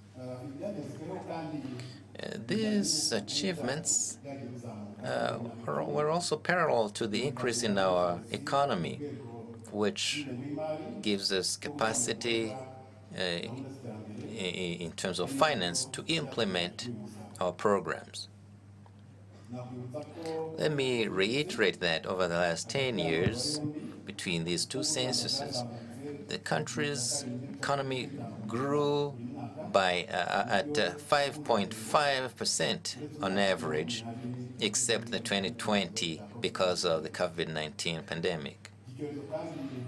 And this pandemic, with the Ukraine conflict, caused the increase in prices of commodities around the world, including Rwanda. So our agriculture production in 2022 was impacted by climate change. The government did its best and gave subsidies in areas of transport, especially because of oil products. And with the beginning of 2022, prices progressively reduced for oil products and agricultural products, and there's hope that the prices will keep going down. And over those 10 years, the national domestic product grew by grew twice. It's at 10,000 billion. The increase in our economy allowed the country's capacity to grow. Over the last 10 years, the national budget was multiplied by 2.5. From it went to 3,000 billion.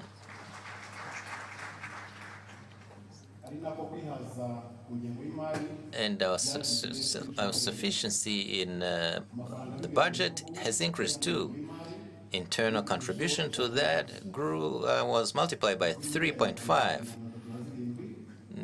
It went to 2,549 billion.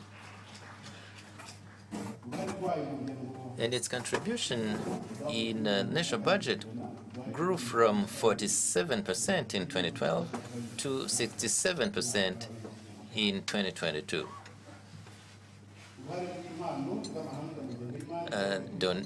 Donations from the foreign entities has increased, and loans went to 17%.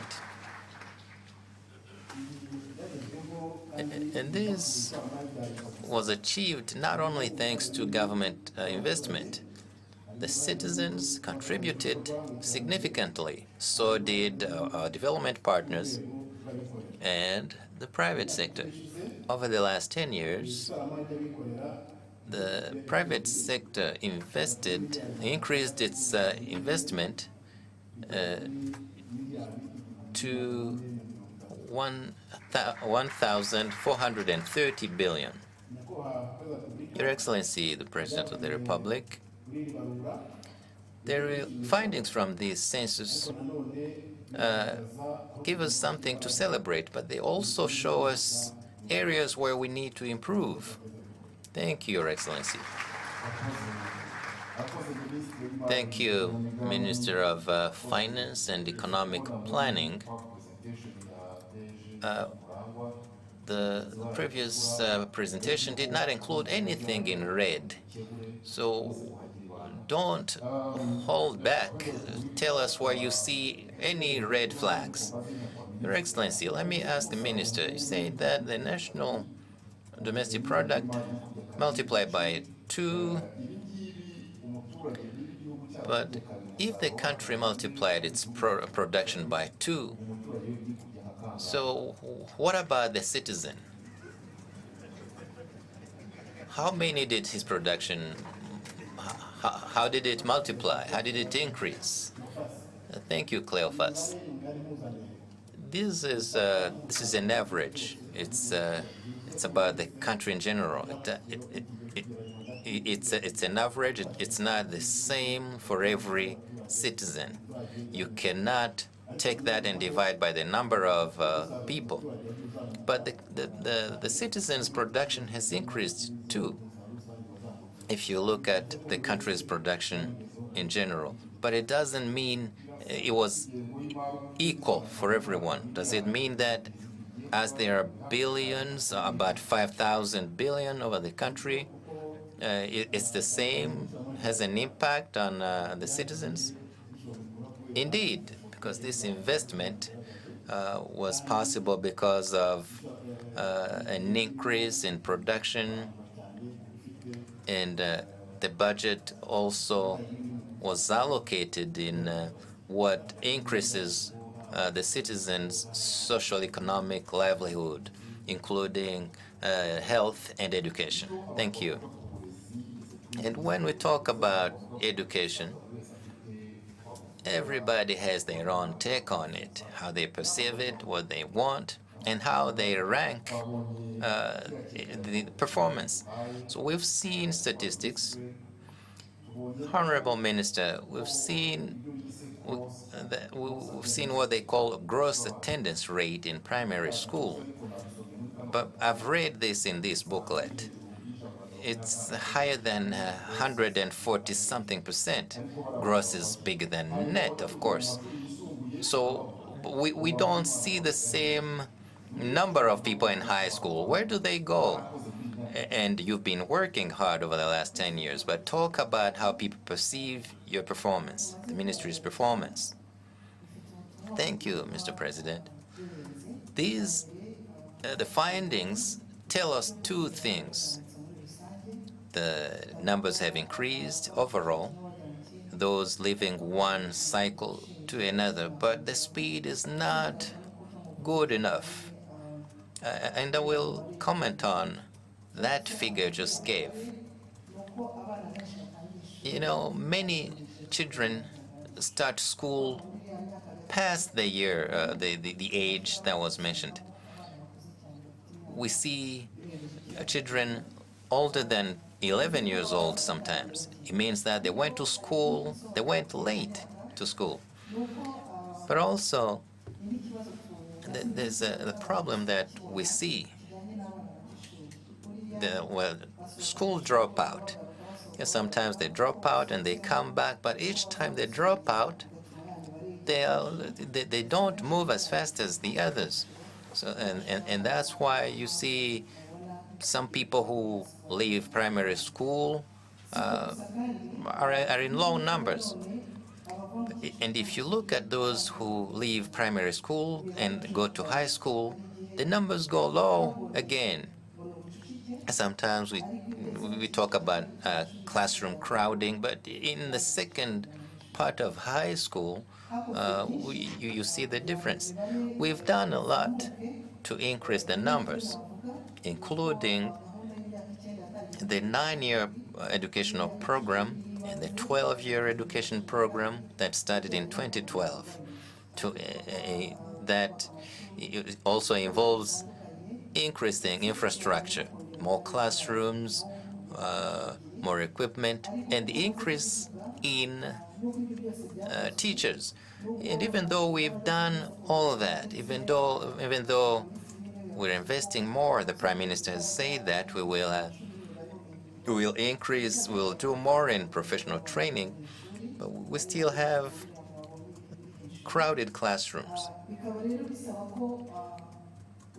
And then everybody needs to play their part, because we need to raise the bar. If we have 5% in university, we need to reach 20-30%. And like you said earlier, everybody needs to play their part, starting from the family. If children don't go to school at the right age, if they don't get to school on time, that's a problem. Do the teachers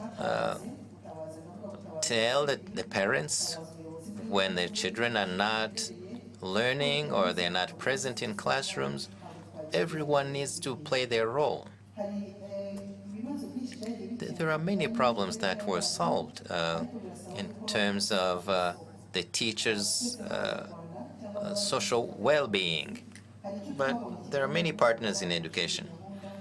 We have school feeding, in which government invested a lot, and they reduced the parents' contribution, because some people say that school dropout is related to less means by the parents.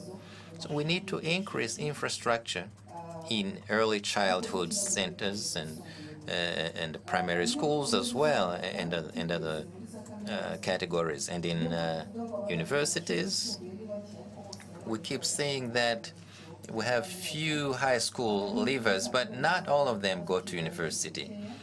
And in most cases, it's because of less capacity to accommodate them all in universities. If you have to give loans to one-tenth of those who leave high schools, it's still low. The Prime Minister has said that as well. If you look at those who did not graduate primary school, so they're counted like those who did not go to school.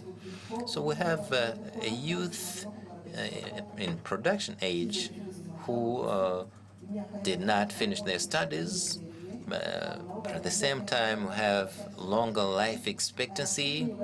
So vocational training schools are being strengthened so they can help those in that age bracket, those who went to school a little older, and those who did not finish their schooling. There are opportunities for them in those professional schools. Some professional schools were built recently, and those will benefit, in most cases, those who did not finish their schooling in primary school and in high school.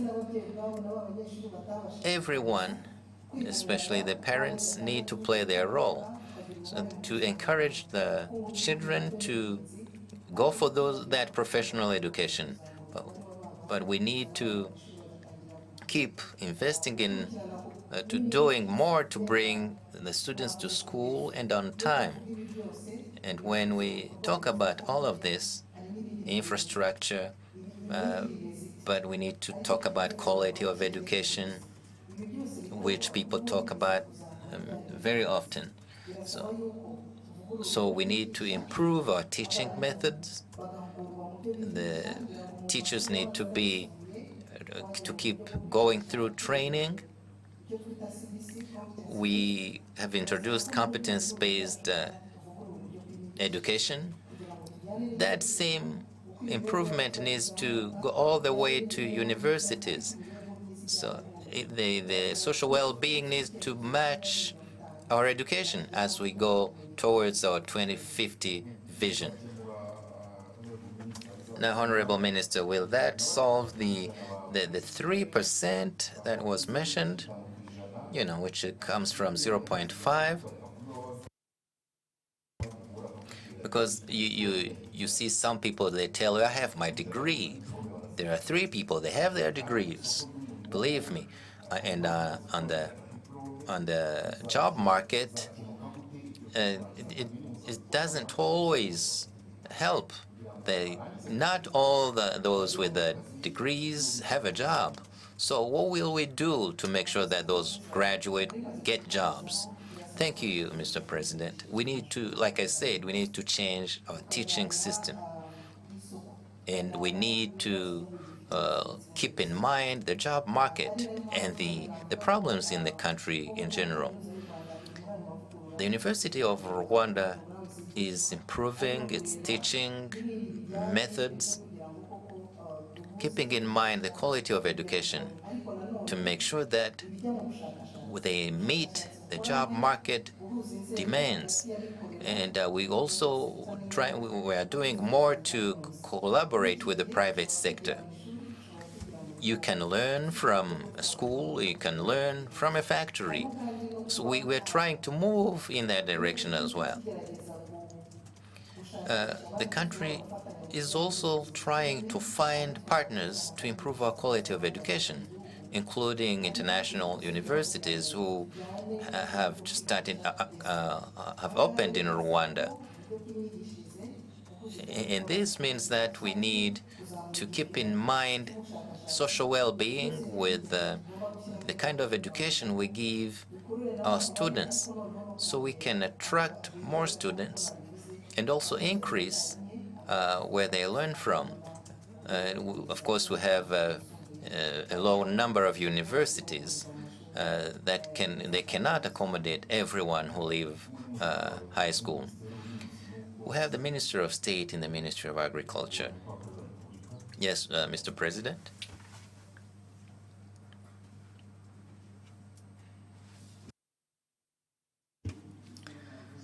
let me point out two things. Let me start with this thing right now. Teaching, it's important, it's necessary to teach people. We need to teach everyone. It's very important.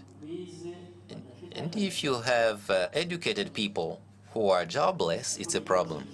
But it's one problem that you need to solve.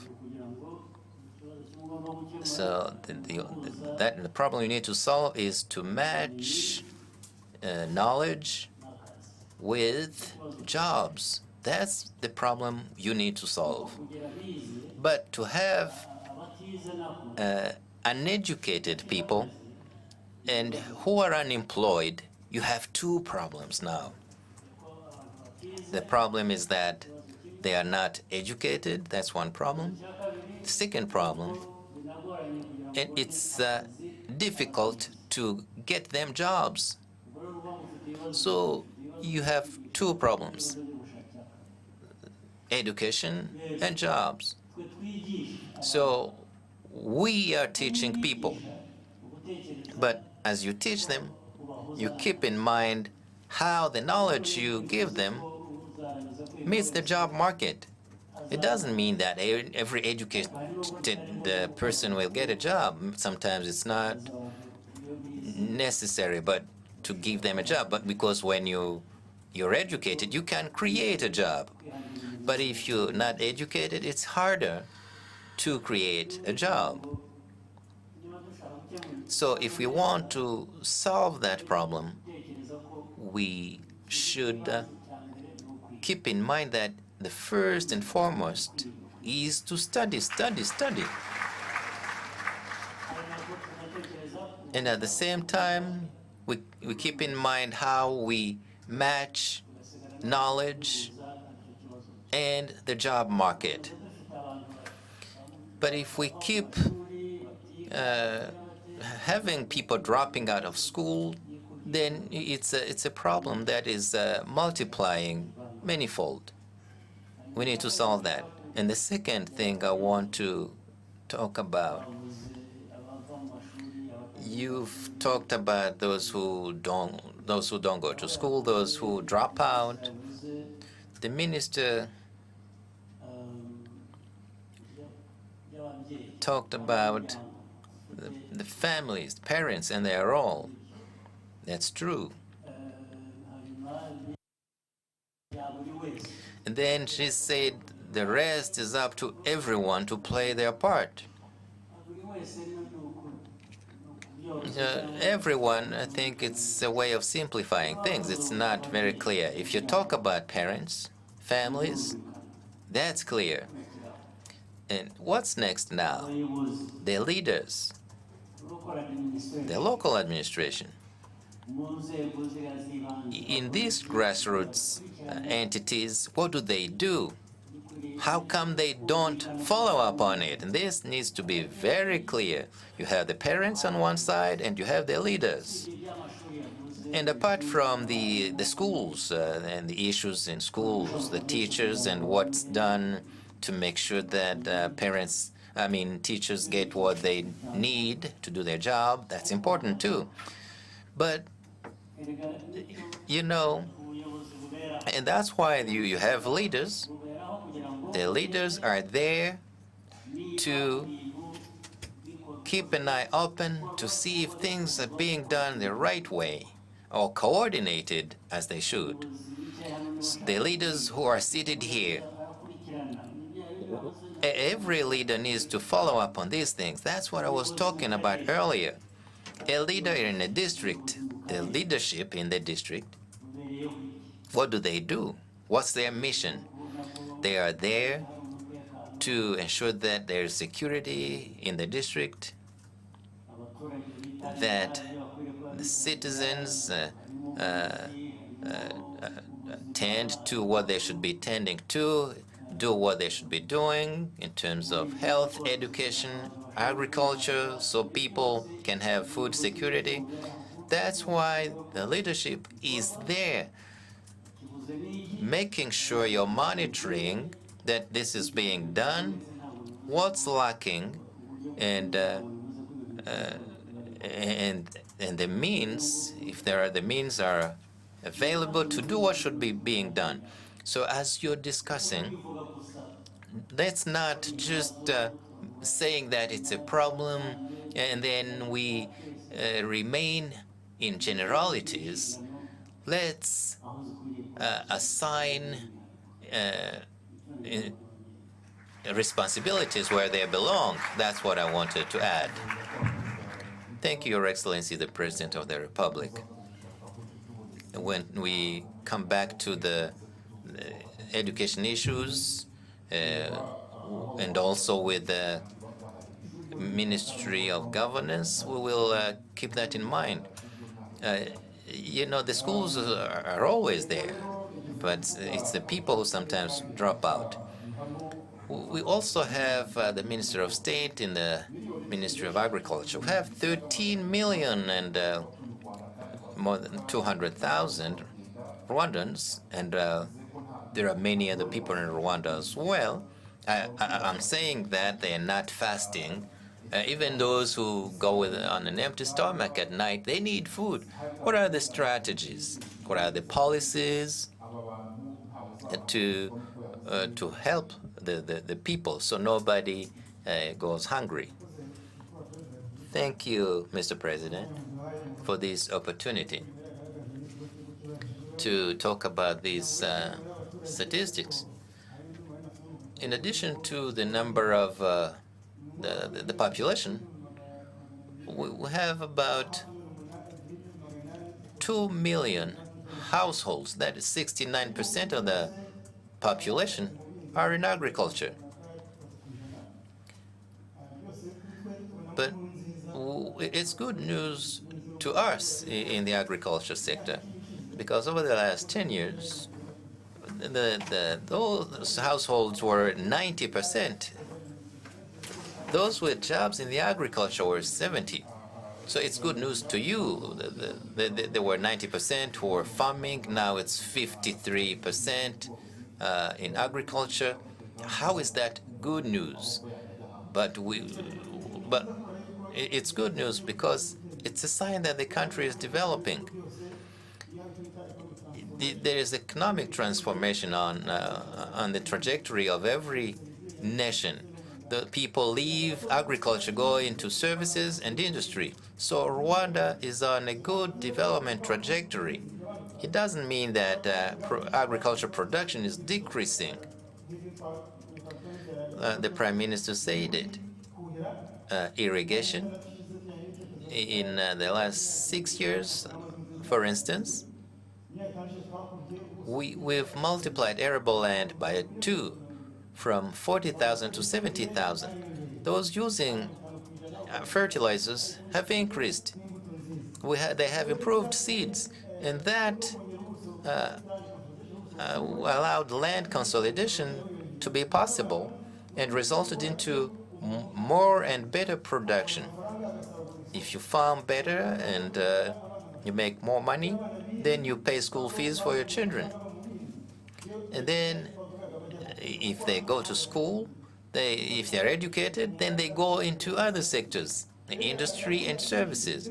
So that is happening, has been happening over the last 10 years. That's why I'm saying it's good news. But Your Excellency, the President of the Republic, this council is convening at a tough time, even though we say 81% of the households can eat 2 meals a day. But this is a tough time. The prices are still high because of what we're going through as a country and the whole world. From the pandemic over the last 3 years, the wars, with fertilizers getting here at a very high price, and transport prices, and climate issues in our country that affected the eastern province, the southern province.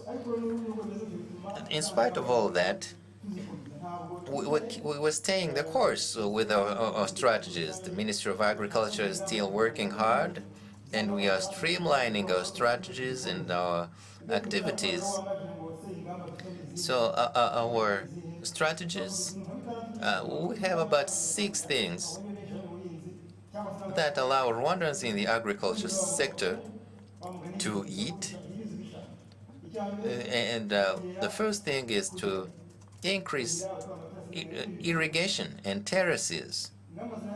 So we have many strategies. We want to irrigate over 500 hectares in the country.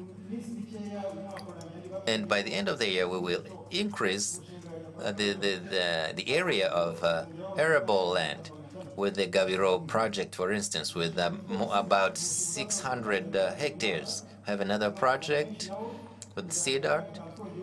It's a 5-year project with 17,000 irrigated, 1,700 hectares, 17,000 hectares that will be irrigated. But if you want to go into agriculture today, what is the incentive? Thank you. What motivates somebody to go into agriculture? It's that the government is going to facilitate those in irrigation. The population has increased, but the country is still the same size. But the Ministry of Agriculture wants to make sure that there's more production thanks to using fertilizers and improved seeds, and also producing these fertilizers locally.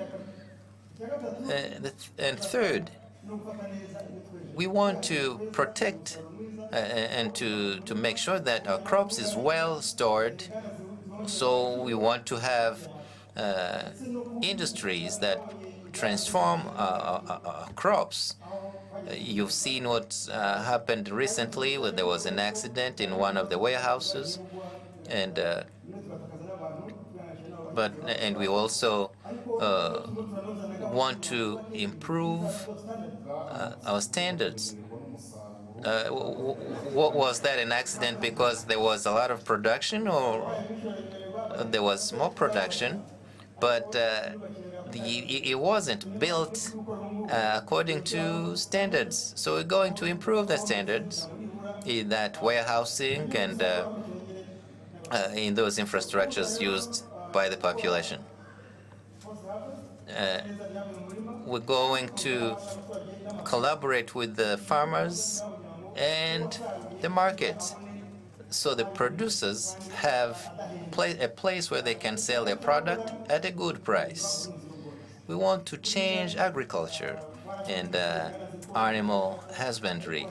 We're building agro-processing plants for farm products and dairy products.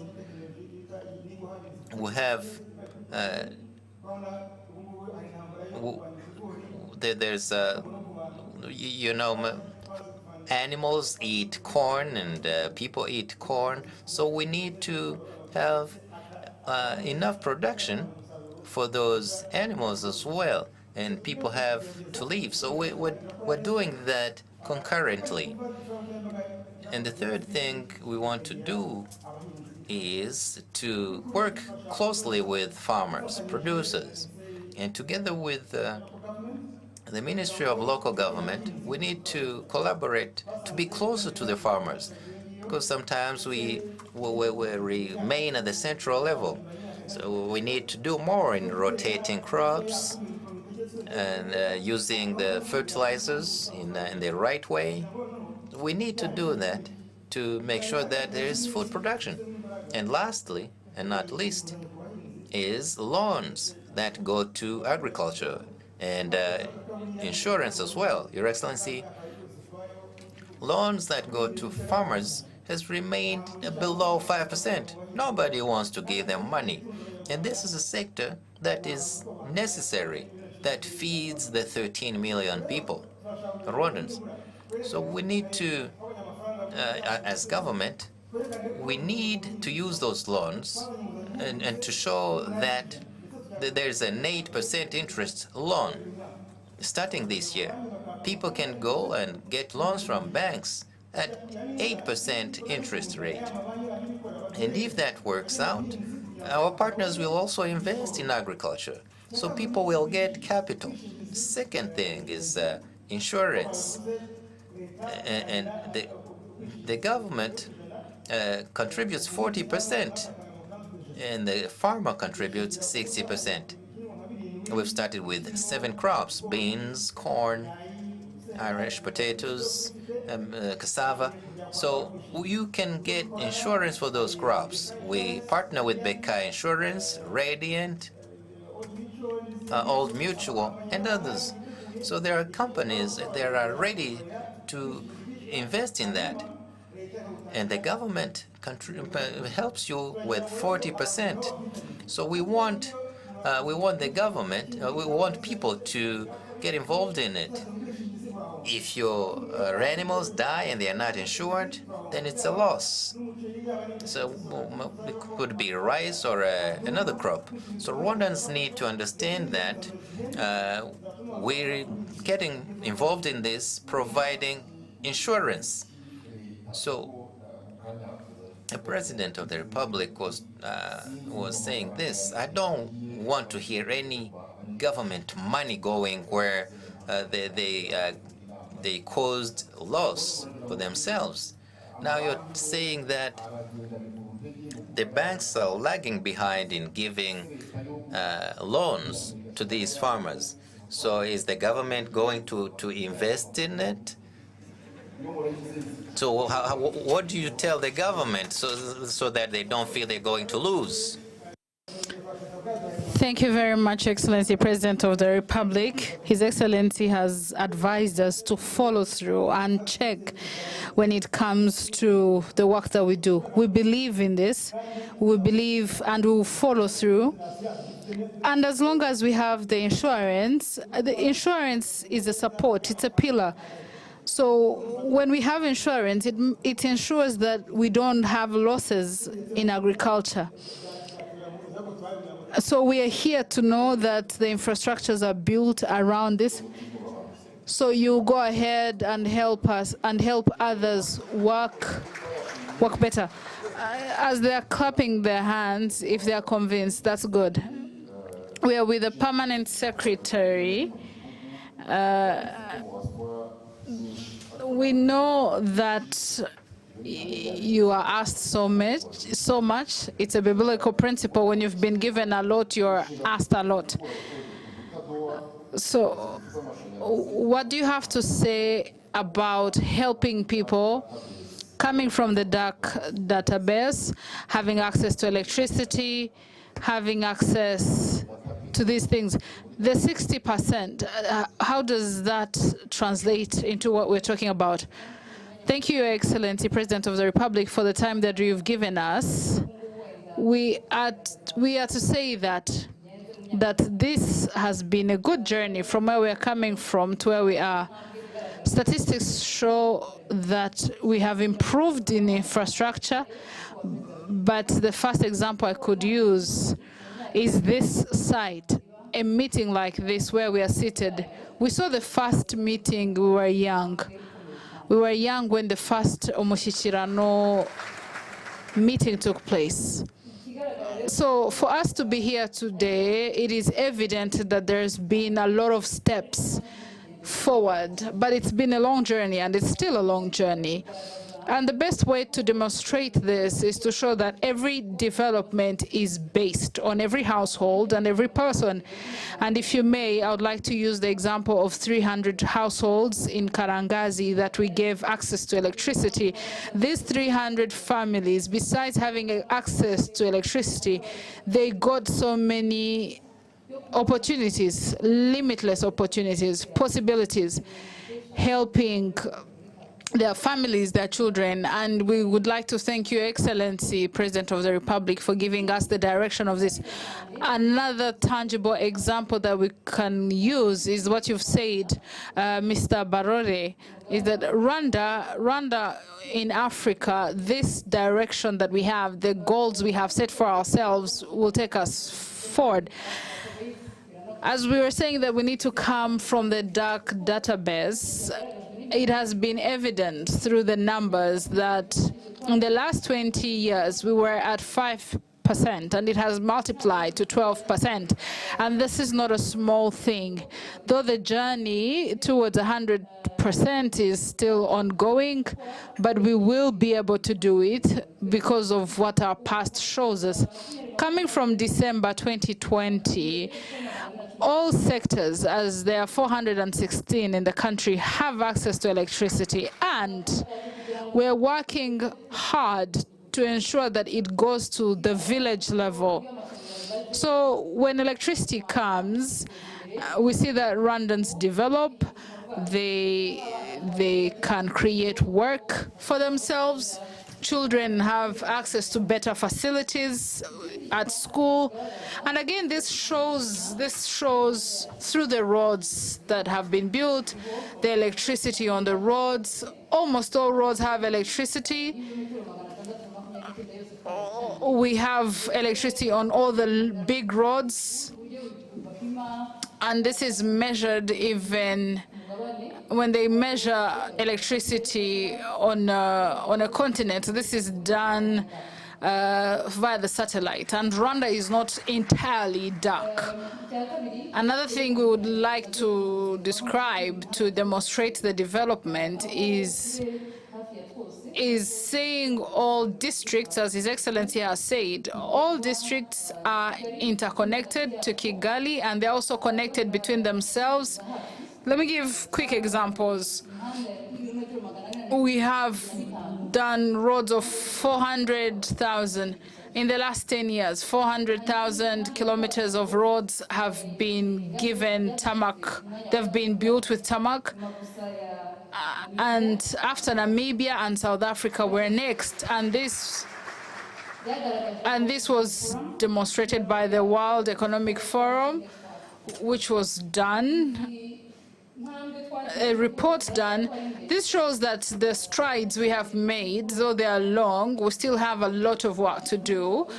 As we have seen it in the numbers, we'll come back to the numbers, such as access to water. It's not right that 3 to 4 Rwandans have to walk more than 30 minutes to go and fetch clean water, yet clean water is a basic right. So we are working towards that. And I cannot conclude without talking about air transportation, where Rwanda working towards in the vision of His Excellency the President. In the last 10 years, it would go to only 14 destinations. One was in Dubai, but today as we speak, we are almost in all the 3 continents. 4 corners of the world. We have Africa, Europe, Asia, and in the Middle East. So this journey hasn't been easy, it hasn't been short, but by the end of this year, we intend to have multiplied it by 2, having at least 30 destinations. And this shows us that it is possible. If we all partner towards this, we will achieve this. As you're promising Rwandans that they will be able to travel, it's good. We'll come back to that. And even promising other people here that they can travel. But we have an entrepreneur with us on this panel. Mr. Pascal, using tangible examples, how do you see the role of entrepreneurs? Do you see entrepreneurs in this report? We have had the government, we've had the investment of the government, but tell us where entrepreneurs find themselves. Thank you, Your Excellency, President of the Republic. Before I answer this question, Mr. Barore, I would like to first explain to us what Norsken does.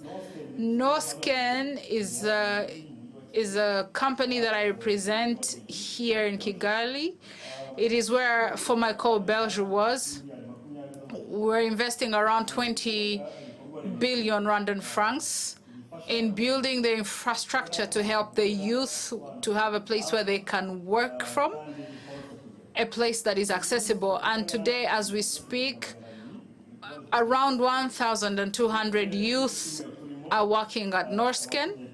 And in this coming week, we're going to have another building who will receive 500 more youth entrepreneurs. So coming back to the question that you're asking, when I look at these numbers, I see two things. The first thing I see is what the other panelists have mentioned, is that Rwanda is advancing at a very high speed, but there is still a lot that needs to be done.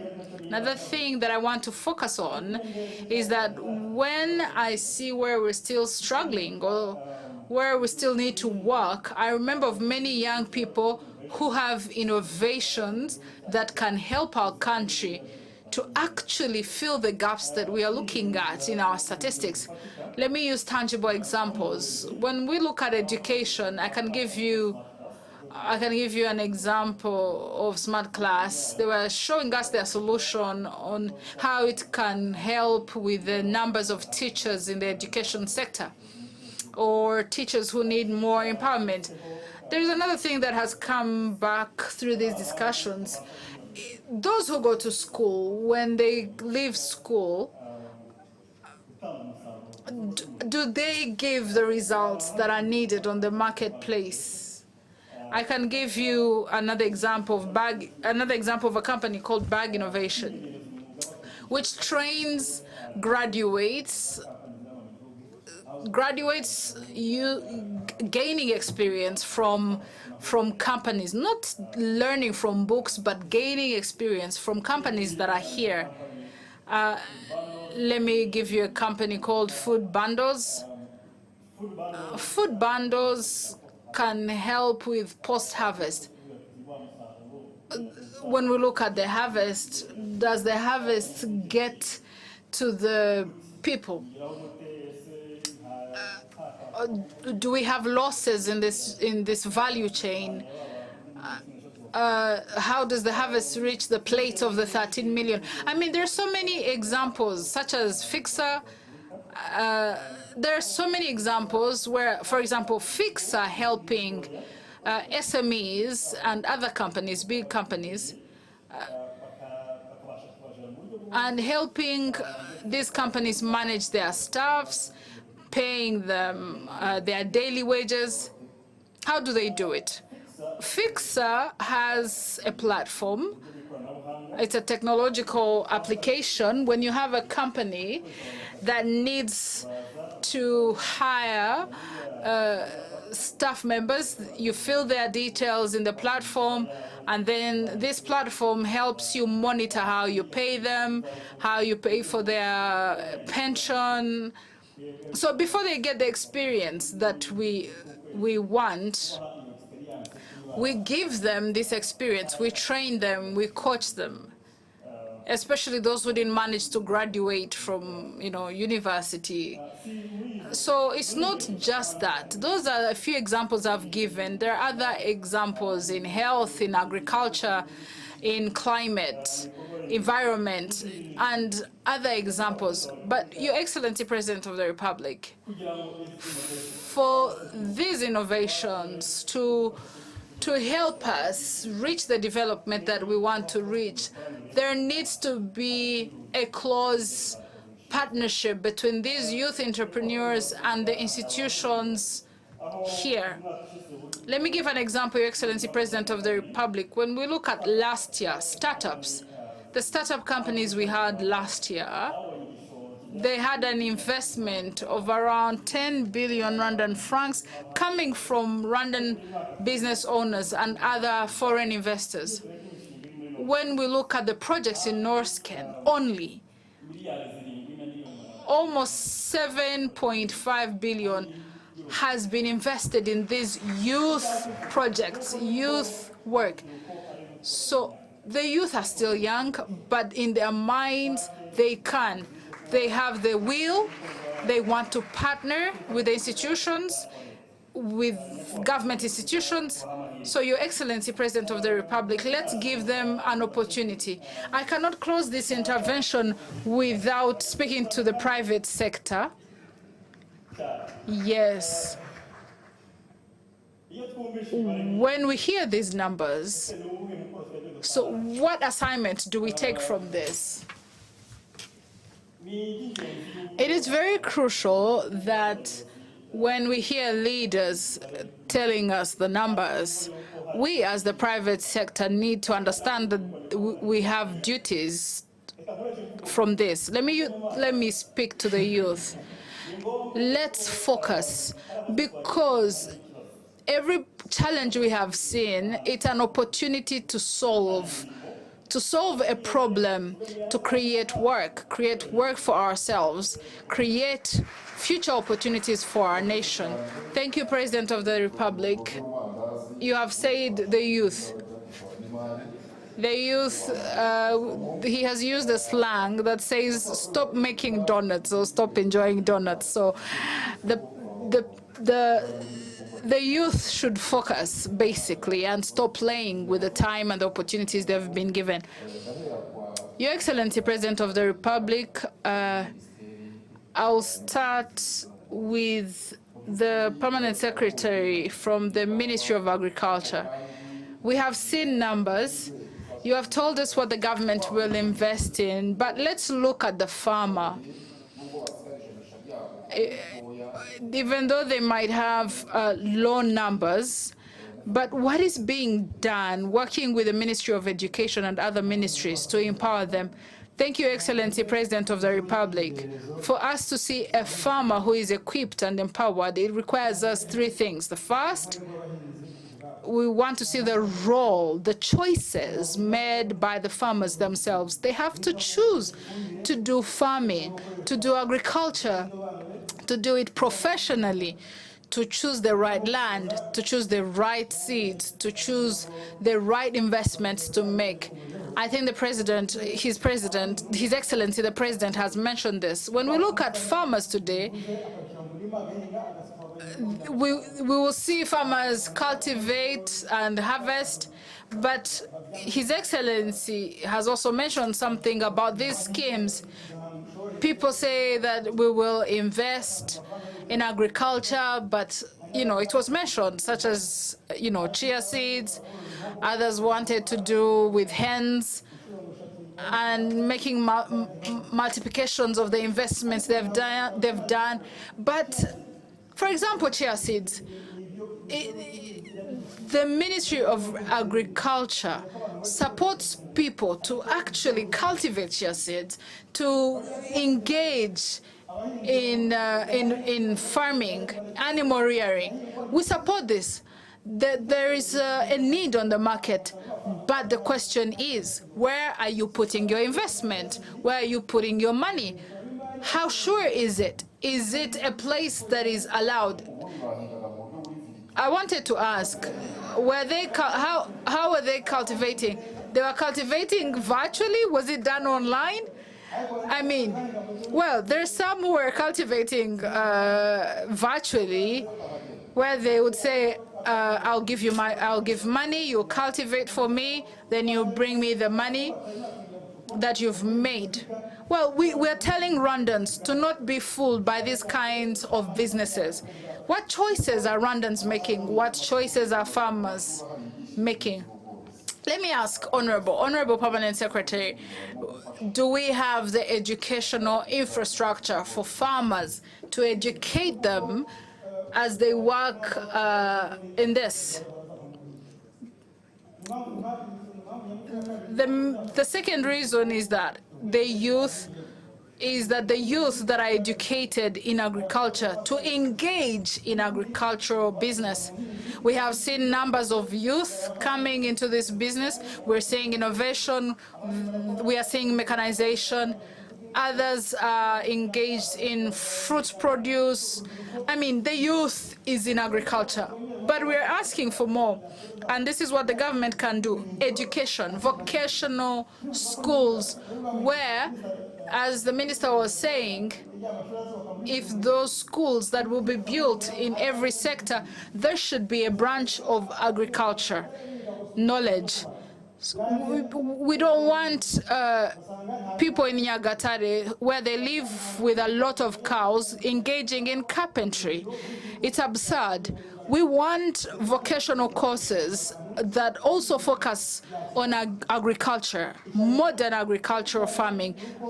And the last, as I close, is that if the government can invest a lot in agriculture. Here we have the Minister of Finance. This plan has been there. We have seen the Maputo agreements, the 10% being given. Give us 10% and then ask us what's next. Thank you very much. Let's come back to Norsken. Murasira from Norsken. What do you think can be done? Let's come back and focus here. What can be done, Pascal, that the youth that we have seen studying, innovating, how can the youth be the source? There is an artist, a Rwandan artist, who said that I am dying with goals, with projects. Let me ask, are there youth dying with projects, with goals? Thank you, Excellency President of the Republic, and thank you, Barore, for the question. When you look at the youth, especially the youth in IPRC, youth engaging on Twitter, in Hombo, in Bigogwe, we see the youth innovating, coming up with new innovations, but it comes only to wow, to tweets, retweets. But these projects, to come from the thoughts to become a business which is good for the youth, for the country, there is still a challenge. I can give an example in RDB. They have a way of helping investors, big investors from abroad, starting with us because we benefited from that. They have a one-stop center in RDB. If you have an immigration problem, if you have a business problem, if you have with land or Rwanda revenue, they will show you where to go. But when you're a young person, you're coming from Bugarama or Rusumo or Nyagatare, where can you go? Who can you see? So that they give you direction, so that they show you where to go. We need a one-stop center for the youth. Another example I can give is in the National Bank of Rwanda. They have a regulatory sandbox. It's a way of, when you have a project, when you have a thought, you come, before they ask you for other things, they will show you where to work from, which is controlled, and a controlled environment before they let you launch what you're doing. So I feel like even in other sectors, in agriculture, in health, we need like the same regulatory sandboxes where people can come and be assisted, which can be part of the one-stop center. Thank you, Your Excellency, President of the Republic. They're asking for one-stop center. They will tell us what they think. Your Excellency, President of the Republic. So let's hear from the Minister of Education, what you have done, what you're doing, and what you're requesting for. Right now, there is a parent thinking teacher salaries have been increased. Let them do the work they need to do. Is that the right kind of thinking? Thank you, Excellency, President of the Republic. Yes, they would be thinking right, because the teacher has been empowered. But again, as I had mentioned it, there is still the role of the parent. Because if we look at the example of feeding children at school, you find that parents are not really contributing toward lunch meals for children. And if you may, as the President mentioned it, what is our role? Let's start with leadership.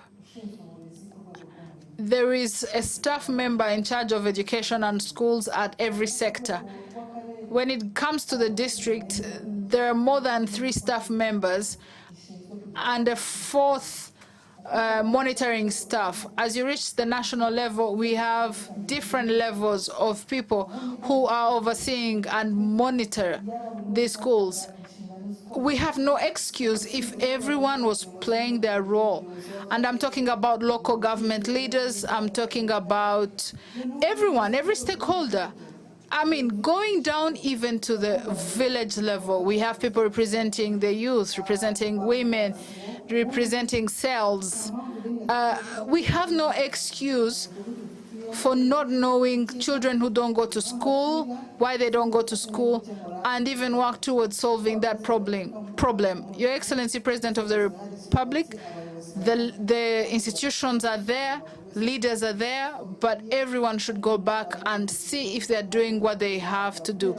And also coupled with the role played by the parent.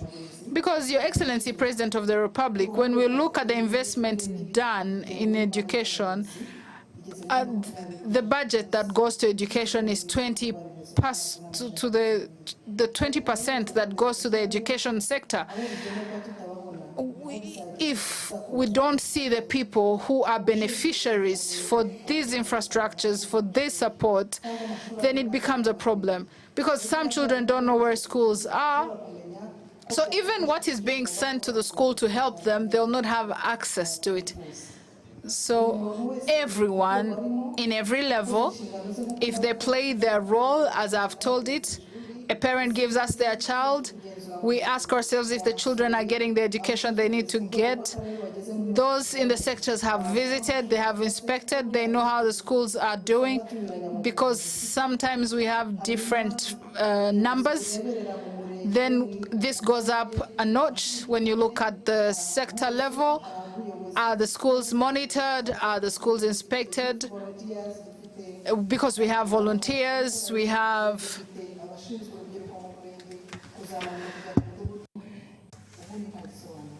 There should be no explanation. We have the human resources, we have all that we need, Your Excellency. You also say that there are schools that don't have enough students, high schools especially. Indeed, the solution will be that all students will move from primary to high school, no school dropout. That will be one of the solutions. And now, classroom crowding. How about classroom crowding?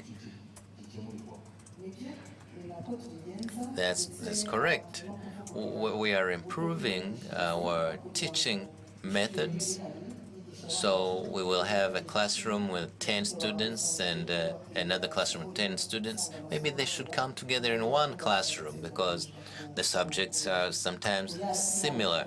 And then the other classroom would be used to accommodate another group of students. Those are the exercises we always do every year. Like I said, we need to keep increasing infrastructure. And this fiscal year, we will increase the number of classrooms and other infrastructure. So we need to coordinate that to attain the results that we need. The Minister of State and the Ministry of Infrastructure. So what do you say to those who don't yet have access to clean water, electricity, and those who keep asking the President of the Republic to give them roads and electricity? So what do you say? What do you promise those people? And based on what? Thank you, Your Excellency, the President of the Republic. Here is my promise. You know, as the government, I know there's a big investment in the pipeline, especially in the water sector and sanitation. We have big water plants. I'll give you the example of Nzove with 120 cubic meters a day, which is the largest in the country. We have Gihira in Rubavu with 15,000 per day. We have Rusizi, Mwaya Rusizi, recently completed, and many others. So we're increasing the amount of water, and we have a big project working on it. But as one of the young people who were given an opportunity to get involved in this, I promise you that we have the strength, the commitment, but what we need is more collaboration. We're going to work faster because we've lost a lot of time by the past years because Rwanda does not have the luxury to be slow. So we will need to collaborate better in the sector of water and electricity, and we'll solve those problems, no doubt. The Minister of Finance and Employment. Your Excellency, the President. Yes, please.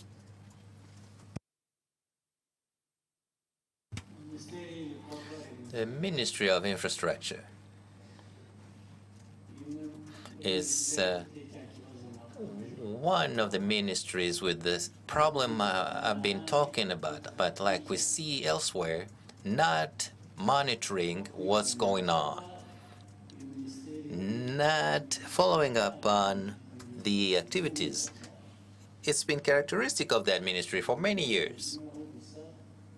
So you can't gloss over it. I want to say this specifically to those in the ministry in charge of infrastructure. I want you to monitor what's being done. That's your responsibility. You are guilty of that. I want you to solve it as soon as possible. There's no excuse. You can't say, I didn't know that. You didn't know that when you were in charge of it? Or giving other explanations. I thought that, I was afraid that, and things like that.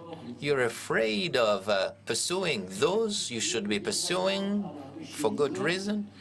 So those responsible should clarify what the problem is, and then we will find somebody who would solve it. But if you fail to order somebody to do the right thing, then find somebody else. It's a good thing that the number of Rwandans is increasing. It gives us an opportunity to choose more efficient, more people. And I'm saying this, but you're going to see that there's going to be consequences very soon.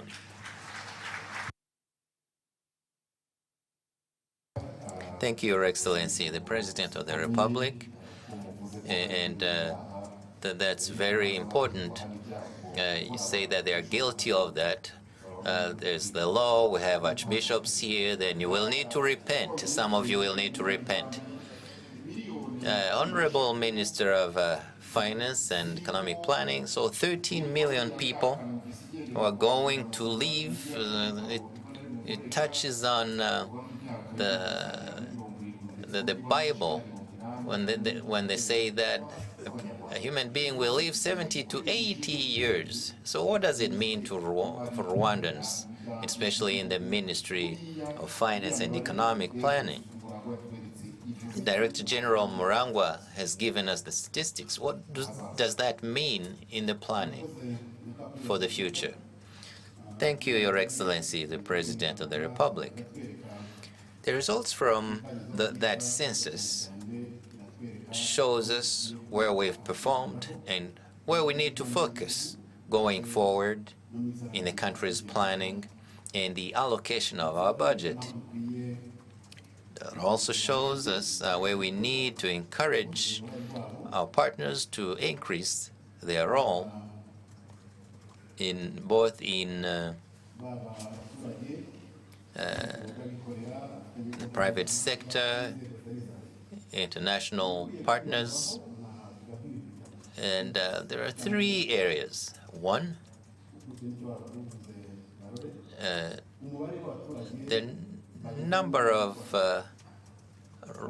citizens in the age of production. Now, today they are 56%, and it will reach 61% in 2050, which is our vision. This is a good opportunity It's what they call demographic dividend, which means that the country benefits from having a large population, those who are productive, vis-a-vis those who are not productive, namely the children and the elderly. But for that to be an opportunity, those in production need to do this.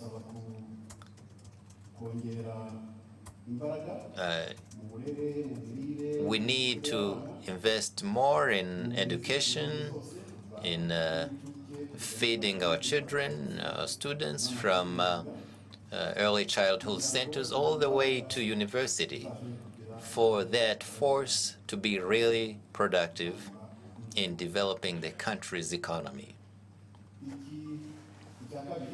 Second, the number of people in cities has increased, and that's according to the country's planning, from 14 to 28%. And this is another opportunity.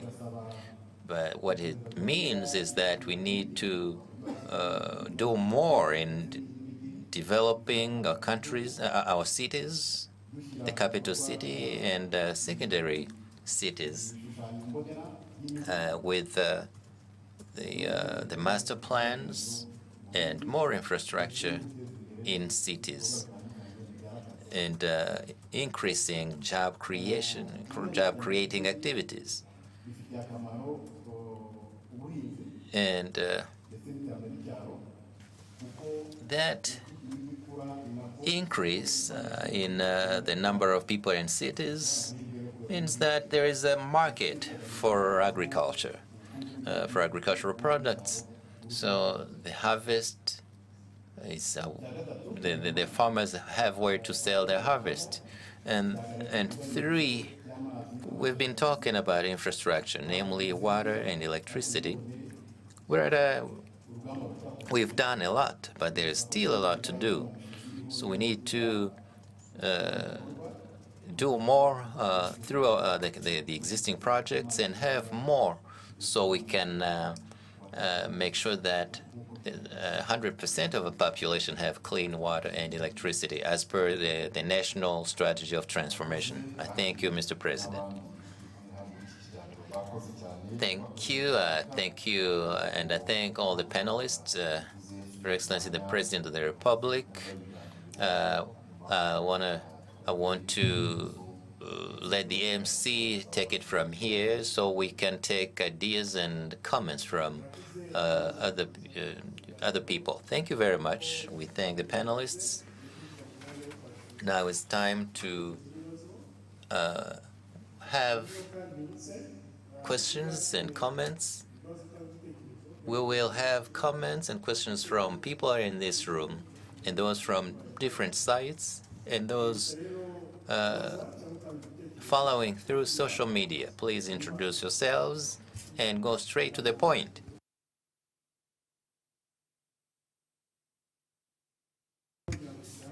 We'll start with those in this room. We have microphones. Somebody in the back has raised their hand. Let's start over there, and then we'll go to the upper section. Thank you. My name is Israel Bime, Director of IREMBO.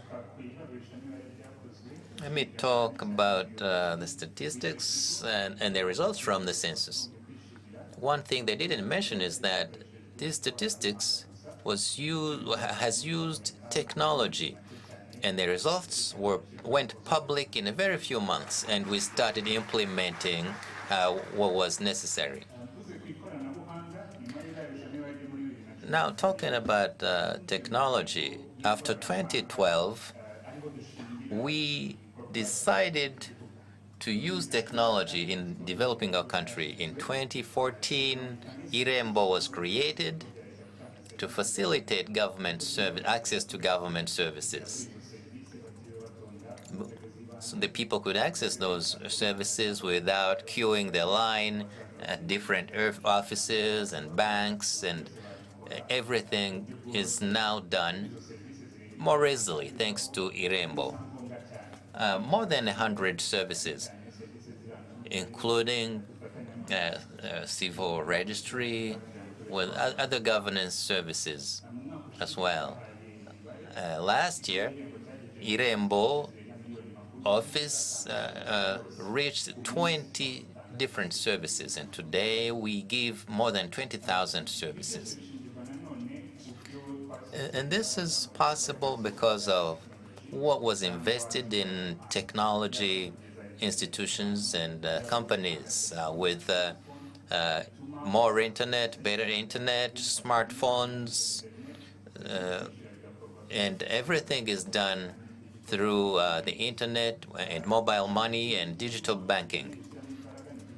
We need to invest more in digital literacy with thanks to digital ambassadors, and we have the Byikorere, the do-it-yourself programs in collaboration with different institutions. So we can increase people's capacity to access Irembo services themselves directly.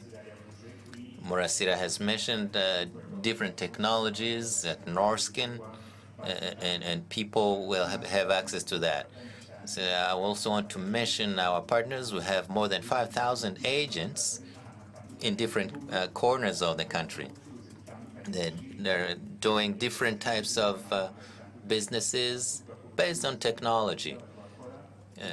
And these 5,000 youth, they have computers using the internet in any cell, in any village of the country, helping people in those corners of the country, helping them access banking, Irembo services, and government services. And we are proud of that, and we will keep supporting them. Thank you.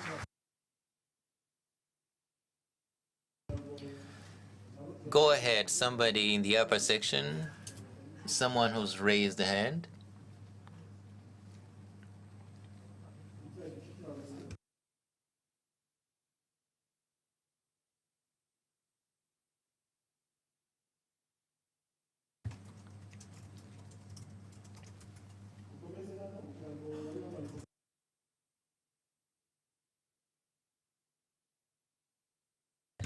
Let's take another one. I don't see the one who had raised their hand. Introduce yourself and go to the point.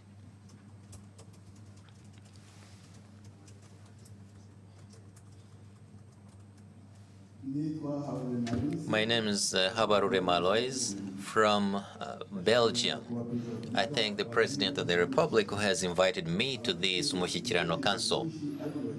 And I have many ideas, but I will give two right now. First, I heard recently that refugees will come to Rwanda from the UK. Many people have commented on it, but I have a different take on it. Those refugees coming here were supposed to give some money, and I think if they brought that money, it would benefit the country, and Rwandans could benefit from it. Those refugees, if they came to Rwanda, we should tell them that the raw material, coffee or tea, they should bring transformation factories, industries here in Rwanda, and then those refugees could get a job here. They should not take our coffee and tea on the prices they determine when we have an airplane that should take roasted coffee all over the world. That's one. So I think it would benefit Rwandans. And maybe I will have an opportunity to discuss more about those in charge of this. Second, I want to ask the parliamentarians or the Ministry of Infrastructure.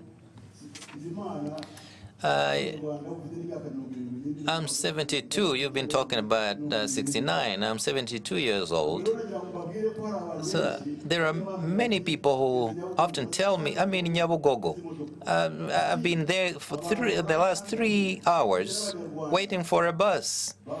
So if you multiply that, 3 hours multiplied by the number of Rwandans stranded in taxi parks, that statistics of the department can count.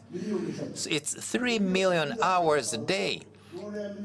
That time should be used to be productive, and every ministry could gain for that. Why should anybody spend 3 hours waiting for a bus? Is it less buses? Is it malpractices? Is it mismanagement of those buses?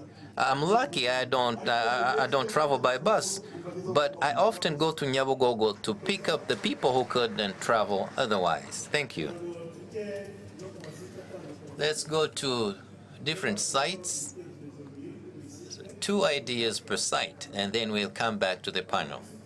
Those from Rubavu, please. Please give us your ideas, introduce yourself, and go straight to the point. Thank you. Thank you, Your Excellency, the President of the Republic. My name is Mose Janvier. I'm the Master of Ceremony in this Rubavu. We have about more than 500 people representing others.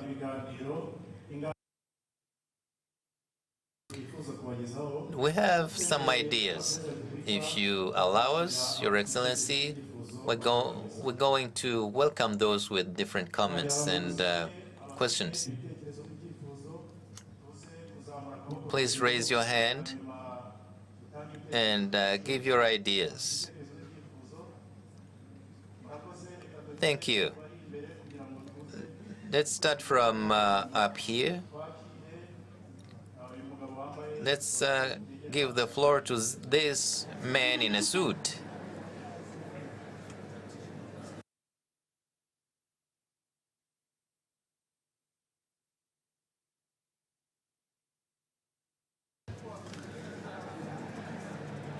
Thank you, Your Excellency.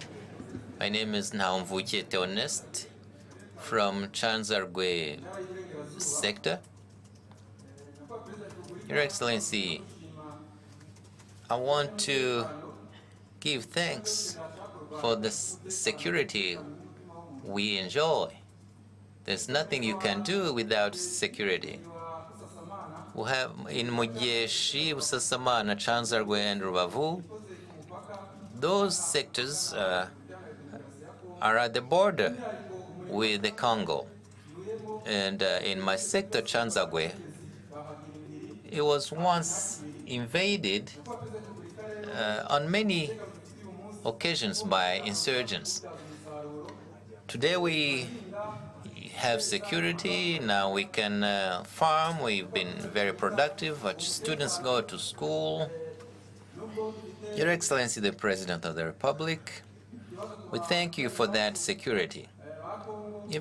Though we have a problem, there's war in our neighboring Congo, but we are well protected. We collaborate with our army. We have security, and our children go to school. We can farm, and we eat, and we can go to sleep peacefully. And I want everyone watching me to understand that. So we, in these sectors at the border, we understand the importance of security. We had the misfortune of being affected by their attacks in the last years. But today, we have the army that protects us, and we collaborate with them. And security is guaranteed here. Nothing will disrupt our security in our sectors. We are vigilant, we are ready, we stand strong, and we have a powerful and capable army. Thank you, Mr. President. Let's welcome another one with a question or a comment.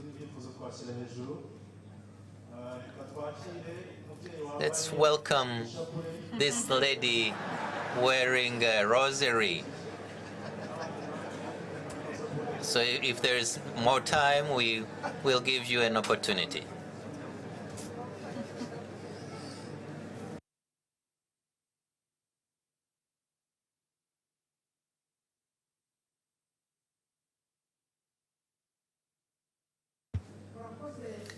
Thank you, Your Excellency, the President of the Republic.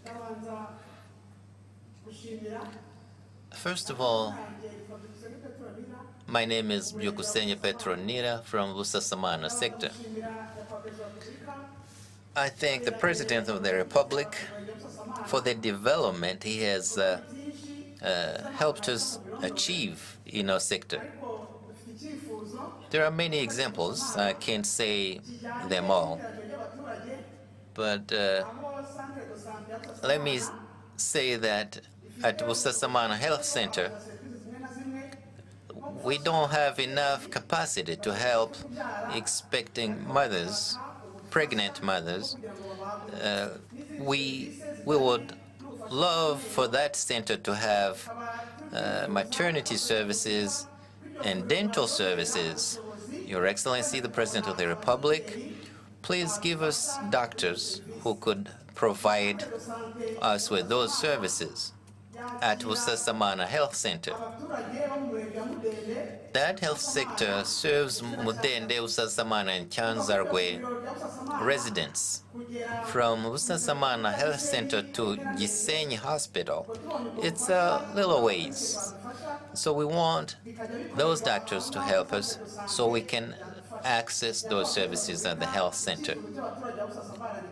That is what Busasamana people want, Mr. President. Thank you. Thank you very much.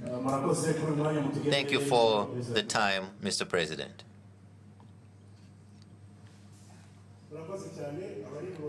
Thank you, Rubavu people, for your questions and comments. Let's go now to Kayonza site. Please introduce yourself and go straight to the point. Go ahead, please.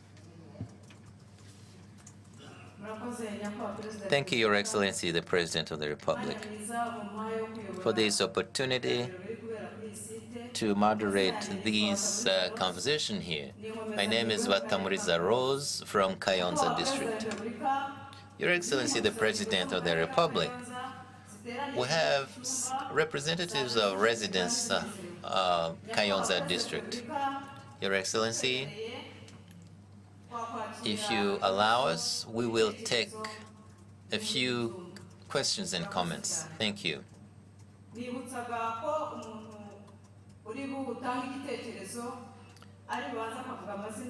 Please introduce yourself and go straight to the point. Thank you.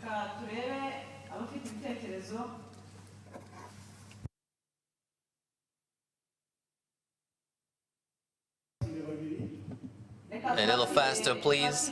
Two people.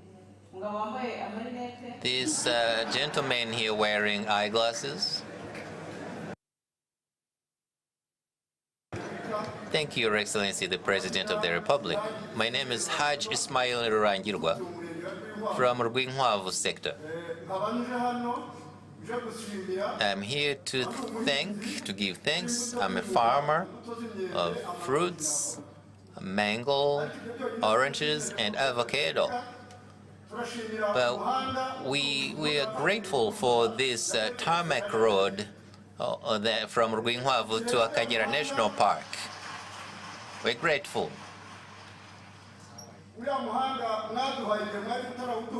Before you give us that road, it was a very bad road.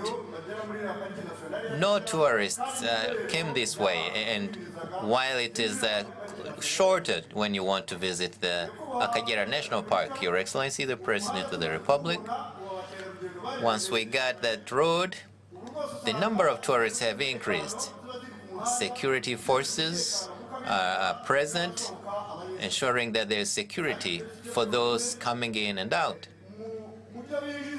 But the sectors bordering the park have benefited a lot from that traffic.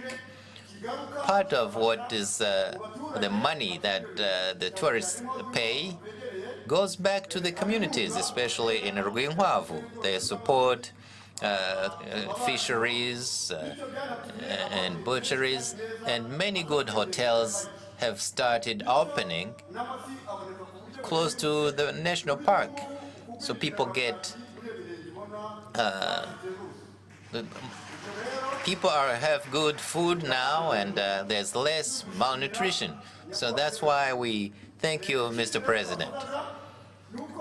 Another thing, we grow we produce fruits, mango, avocado, oranges. We have Kiwip and Saib projects who started dams here, and then we can irrigate our farms in Murama and Kabarondo sectors.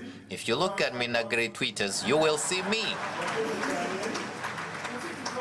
So I'm a farmer producing a lot of fruits. We have a project. We have a problem with some diseases. There are diseases that attack crops, and that is a problem to our projects. We need to do something about that. I think those responsible have heard your point. Let's move faster so we can move to another site as well. Let's welcome that young person in the back. Move faster, please, and go straight to the point.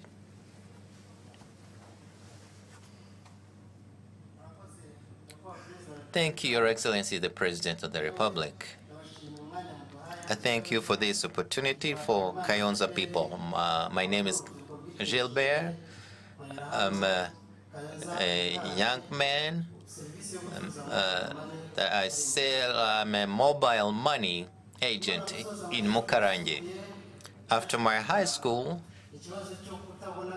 I didn't get a job, and then I said, let me go to MTN. I asked for a SIM card and started selling, I became a mobile money agent. And then I became aware that there are some of my peers needed a job. So I helped them start a similar job in 5 sites. We also have mobile banking in our small businesses, so people don't have to queue the line at the ordinary banks. Some of us, thanks to that activity, went back to school, and others got involved in other productive activities. And this is thanks to the security in our country. And I urge my peers to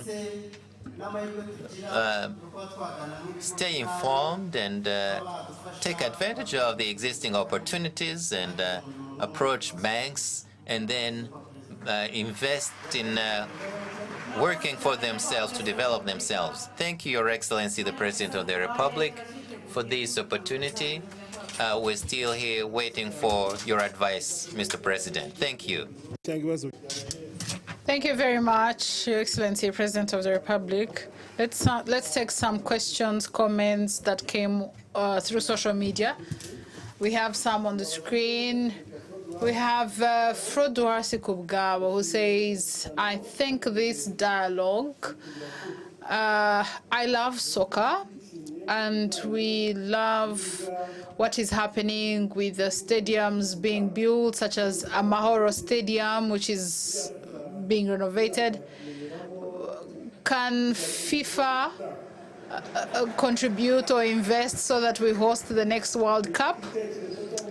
We have another question from Kabano Bonaventure, who says, Your Excellency, President of the Republic, the youth in Burera thanks you very much for the different initiatives and programs that the government has brought for the people who live by the border. These projects have hired many people, and this has changed our lives. Thank you. I have another one from Gisa Dillon.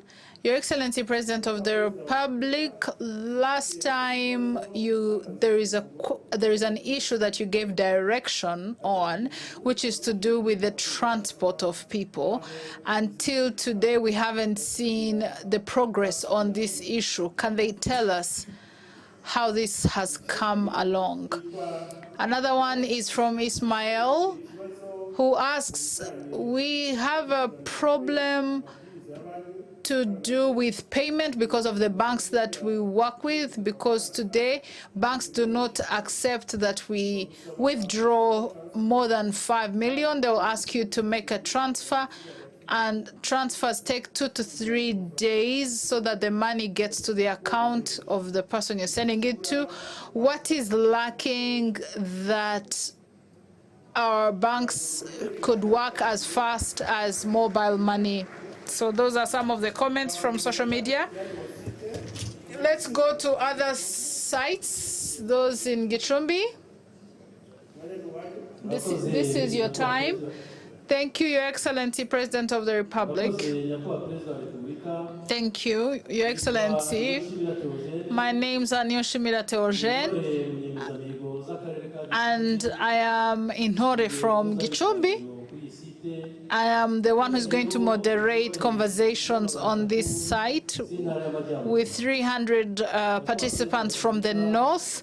Your Excellency, President of the Republic, it is such an honor for us to be in this room and that you have allowed that we give our ideas, questions, comments. So I would like to ask the participants in this room, those who have ideas, questions, to raise your hands so that you present them to the Excellency, the President of the Republic.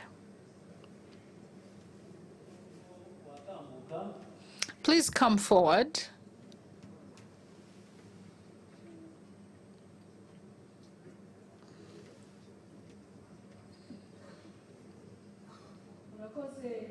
Thank you very much, Your Excellency, President of the Republic. My name's Lucian Zaramba, and I live in Gicumbi in the sector of Jumba. I have come to thank you for the project Green Gicumbi, which has made the people to get jobs in the project. But Your Excellency, President of the Republic, the swamps in Gatuna, can't it be solved? The issue of the swamp in Gatuna be solved, because when it is full, it damages our products, our harvest. Thank you, Your Excellency, President of the Republic. Let's see if we have someone else who has a comment. Can you please come forward for your comment or question?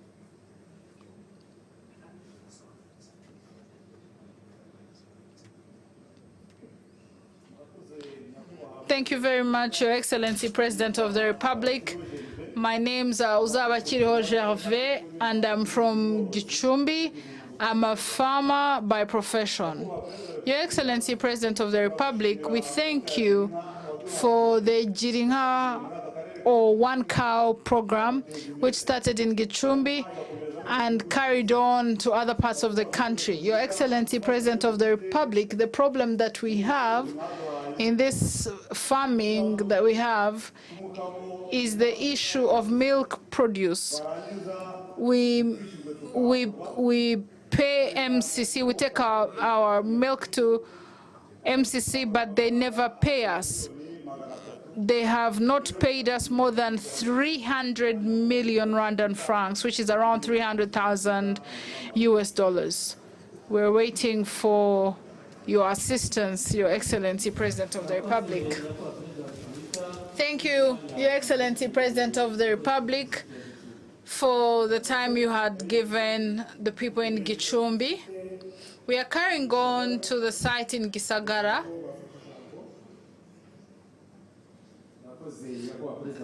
Thank you, Your Excellency, President of the Republic. My name's Musoni Evariste, and I'll be the moderator. We thank you for inviting us to this meeting as participants from Gisagara. If you may, we're going to welcome questions and comments from the people in Gisagara.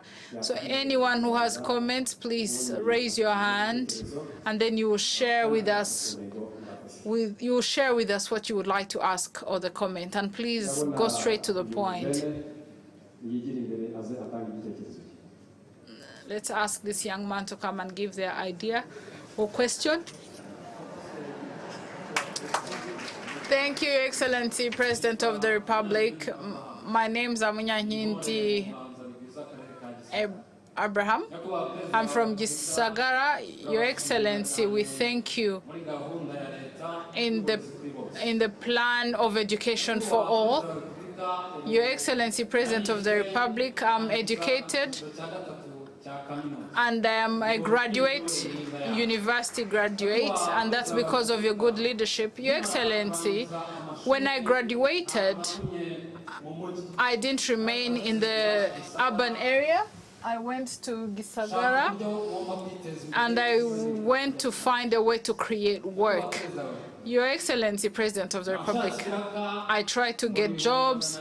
I made 200,000 Rwandan francs, which is around $200. I bought 50 hens, and I increased in the project of empowering the youth. The government gave me $300, which is around 300,000 Rwandan francs, and now I have 500 hens, and I became rich through that animal rearing, because all the money I got, I would reinvest it back. Your Excellency, President of the Republic, now as we speak, I have given fellow youth work to do.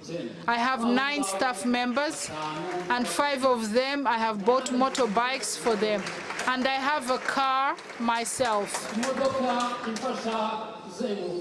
I have a car and I move around to do my business, and that's not it all. I carried on, and now I have 3 children I have adopted from the streets, and I help them, and I've put them back to school. Your Excellency, President of the Republic, we are committed to meeting our goals. I want to work with NIRDA to see how we can work on making products from avocados. And that's not all, Your Excellency, President of the Republic.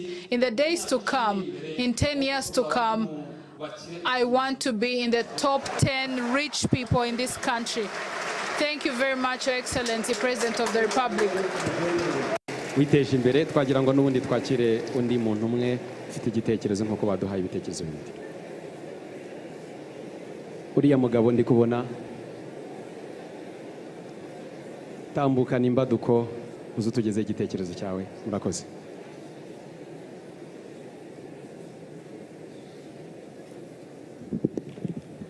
Murakoze nyakubahwa Perezida wa Repubulika.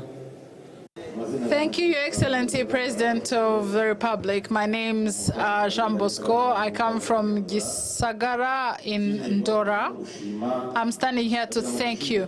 I want to thank you for empowering people from Gisagara. You promised us a road, and the road changed our lives in Gisagara. All the people from Gisagara live a very modern life. I remember I was once invited to a wedding.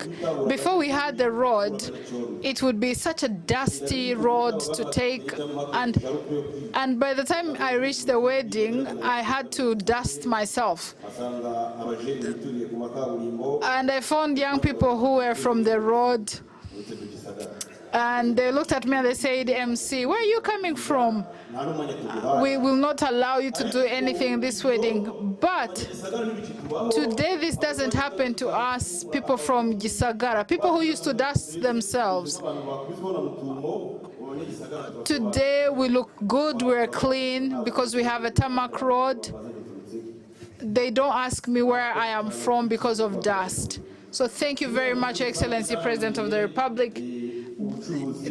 This has also led to the booming of businesses in Gisagara because of accessibility, because of the road.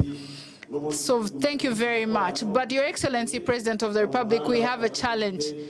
We have a road from Akanyaru. It's linked to Gisagara, and it could reach Mayaga, and can even reach Bugesera. Because when you look at Mayaga, it has a lot of harvest.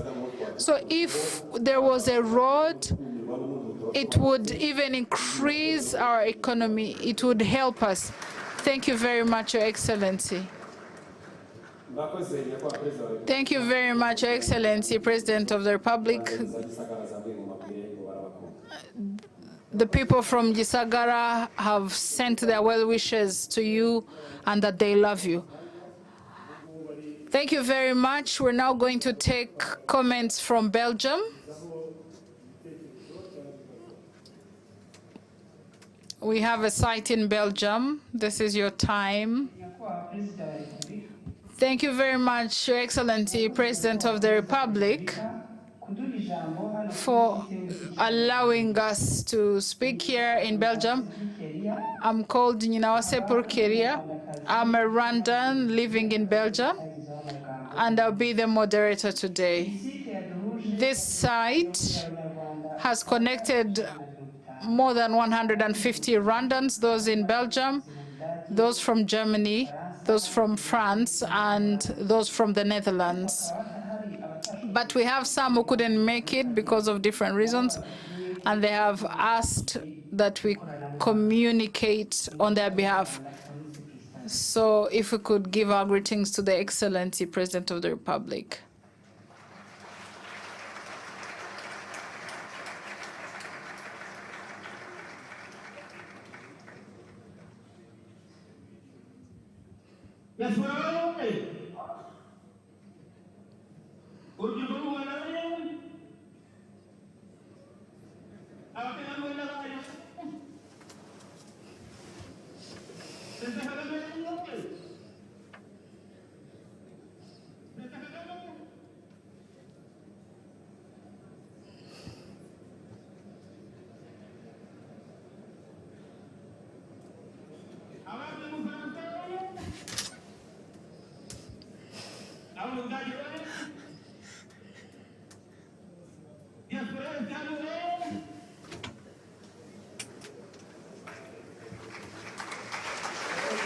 Thank you very much.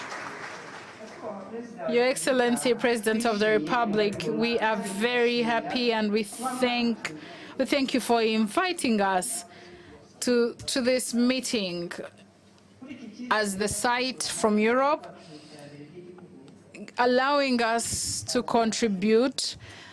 We are so honored and we promise to commit towards the development of the country. Your Excellency, if you may, I would like to ask the Rwandans who are here, I want to invite two participants, to share their thoughts with us, if they have questions or comments. We'll start with, let's start with that side.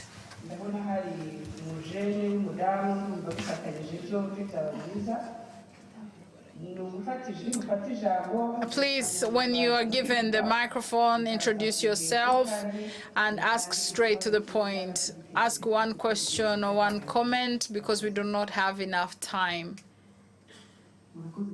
Thank you, Your Excellency, President of the Republic. My name is Asangwe Emerita. I come from Belgium. I would like to thank you. I would like to thank you because every Rwandan who is in the diaspora, they can have access to national identity cards. They can have access to their passports in the embassies. I want to thank you for that facilitation. Another thing that I want to thank you for is regarding the Rwandans who live here in Belgium, who come to Rwanda and they contribute to the health sector. They also teach in the TVETs or the vocational schools. They empower other Rwandans. Thank you for the facilitation towards this.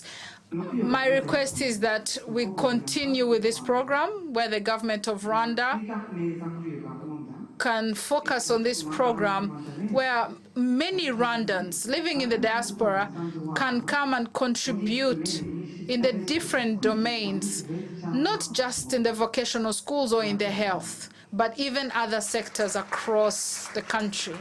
Thank you very much. Thank you very much. Let's go to the other side. Please go straight to the point, introduce yourself, and then go straight to the point. Thank you, Your Excellency, President of the Republic. I live and work in Belgium and in Rwanda. Your Excellency, President of the Republic, we're kindly asking for the connection between Kigali International Financial Center and the Rwandans who live in the diaspora can be worked out so that they visit us and we get to know exactly how we can contribute, what they can do, how we can also invest in the country through the Kigali International Financial Center. Thank you, Excellency, President of the Republic. Thank you, Excellency. We had taken only those two contributions. Thank you for giving us time. People coming from Europe, the diaspora in Europe, we thank you and we want to assure you that we are committed towards the development of our country at all times. Thank you everyone from all the sites who have contributed, given ideas, and the questions and other comments we have received online. If you may, we have a few questions that have come they've come online. We'll ask the people from the Ministry of Agriculture to answer one of the questions to do with coffee exports. We'll also address the issue of transport. We'll ask the representative from the Ministry of Infrastructure to respond to that. And then other leaders, where these comments concern them, they'll also react. Thank you, our moderator. Questions, comments that have been given. The comment from Mirembo, it was an acknowledgement and appreciation of the development that has been done in the ICT sector. We have Alois, who is here, who has talked about export of coffee and the issue of transport. And I think that's what was also mentioned on social media. Let's start with the Permanent Secretary from the Ministry of Infrastructure. They asked, people are still spending a lot of time in taxi parks waiting for buses for so many hours. What do you have to say to that? Thank you, Your Excellency, President of the Republic. This is the question Alois asked is right. We have a comment to make, especially in Kigali, public transport. In the days past, it was evident that it had problems, and the president gave some directives and guidance. So what I would say is that we're purchasing more buses because they asked, do we not have enough buses? And yes, it's true. From 2012 to 2014, something had been done, but because there wasn't enough follow-up, private sector faced different challenges because they come up with these cars, these buses, and it reached a point where it was hard to wait for a car or a bus to wait for a bus. But very soon, especially in the city of Kigali, we're going to add at least 300 buses, especially in Nyabugogo bus station, the bus park. But here in Kigali, we're finding a way that after the research, after the study, we can also modernize that bus park so that if someone goes to that bus park, they'll find it operational, and even increase buses in that bus park. But that is just in the city of Kigali. But in other cities, intercities, there are different challenges where people are not being able to pay using technology, but we solved it. We solved it, and we're looking towards increasing more buses all over the country. You have said time. Can you tell us what does that mean? When? What are you trying to say? When should we expect the 300 cars, the 300 buses, sorry, the 300 buses coming? When should we expect them? Yes, you're right. Because of the time people waiting time, we can't say it will be a long time because we have started to look for where to buy these buses. And there is even a budget for that, working with the Ministry of Finance. We all have that money, but we want to send for those buses, and once they come, they'll be used. So in terms of time, we're saying that not more than 3 months. There is where they are manufactured, bringing them in the country and having them operational. It could take 3 months. Will they belong to the government? Because this was in the private sector. So is the government coming back to transport? Or are you working with private sector? We are working with the private sector because transport is done by the private sector. There are people who are in the transport business, and some of them you have already seen them. It was done in zones. It was done by 3 people or 3 companies, and now it has been opened. Now there are companies of everyone who can do this. Once these buses come, they will be given to the private sector, and the private sector will make them operational. But what the ministry will do is to ensure that we don't find ourselves in that same problem again. Kayonza has appreciated the road that they were given, and someone who is in the agriculture business of fruits, producing fruits, has said that they have a pest issue.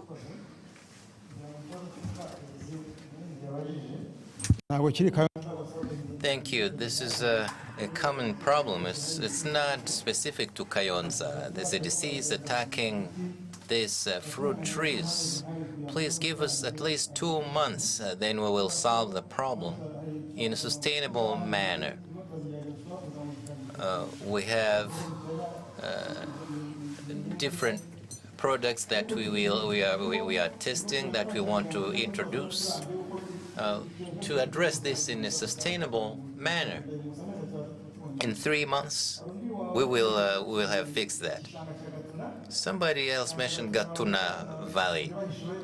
Gatuna people, I promise you, we have the funds to develop that valley. And, within the next 2 years, you will be farming that. You will be developing that valley. Gervais and MCC, we're aware of that problem. People whose money was withheld. The thieves, those who stole the money, have been apprehended. They are being brought to justice. We have to find out where they took the money. Then we will have to recover the money and return it to the residents. It's unfortunate, but that will be solved too. About coffee, well, the private sector understands they should take this upon themselves. Well, somebody else mentioned the bank and collaboration with the banking sector. Transactions with banks. So the banks set the limit. You can't withdraw more than 5 million francs. So it takes a transfer, then it takes 2 to 3 days. Why can't you simplify the process? Thank you. We've been encouraging the people, including business people, to do transactions cashlessly. And during the COVID pandemic, we made a lot of progress, and we kept streamlining these types of transactions, which are faster, and you don't have to carry the cash around. It's a security issue, and you don't have to produce these banknotes in that much, in large quantity.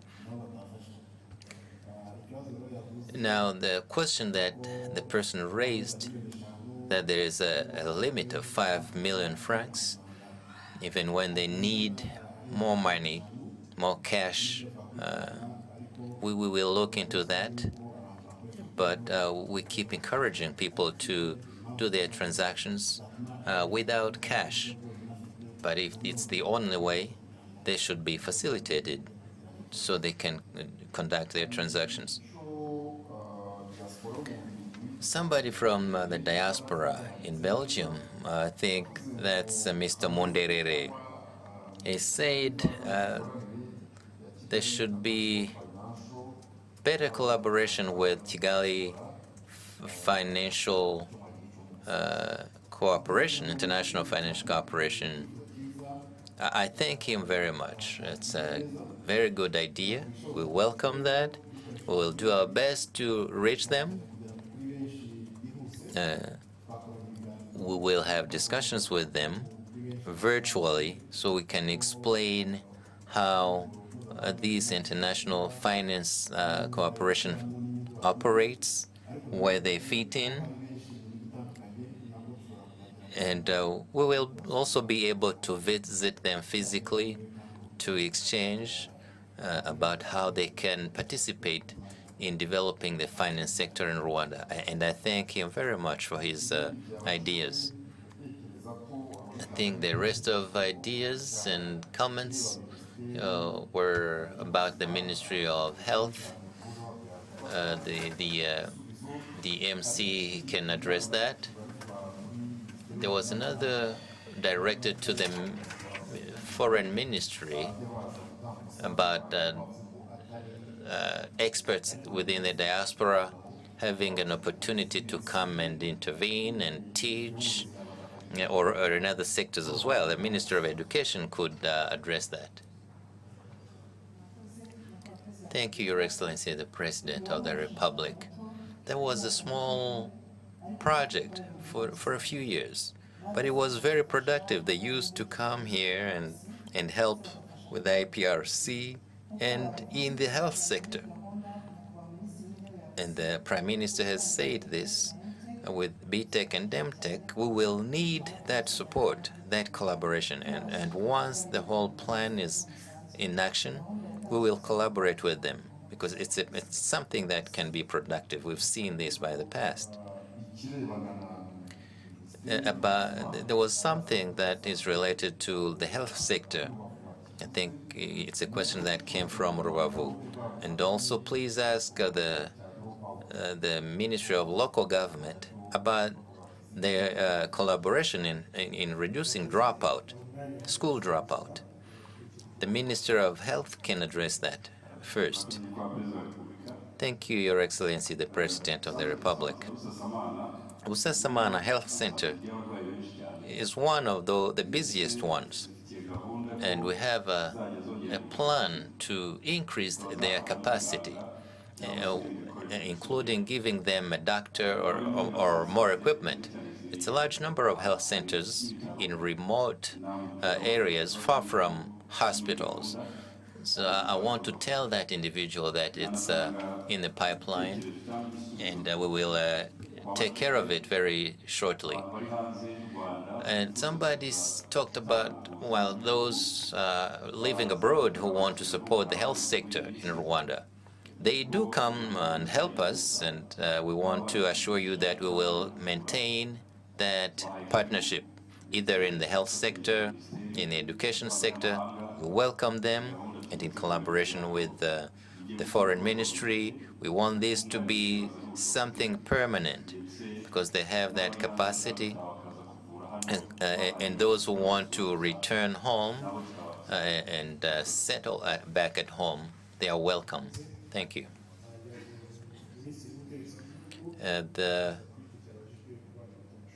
The Minister of Internal Affairs want to talk about school dropout.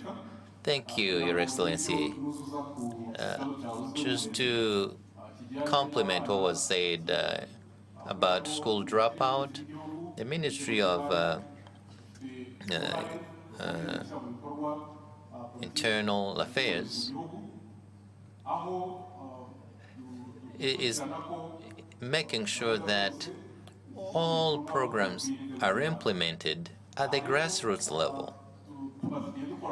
We've been collaborating with the Ministry of Education and partners, and we conducted an evaluation trying to see what's wrong, how the schools were built. Payment is no longer an issue. It's universal education. High school, there's money that is paid. And we wanted to know why students drop out of school. So we were trying to find out what the issue was. So we worked with the ministry and other partners.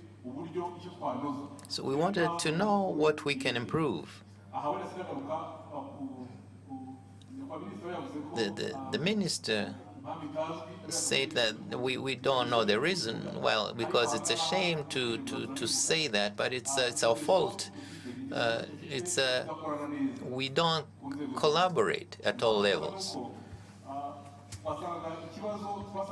Because we found out that the problem was this. At the grassroots level, the problems in the education sector were not given priority. Sometimes we tend to address the squeaking wheel, but we've been forgetting the other issues in the education. And that was the key reason. And if we collaborate more and better, we will solve this issue. And that's what we've decided to do.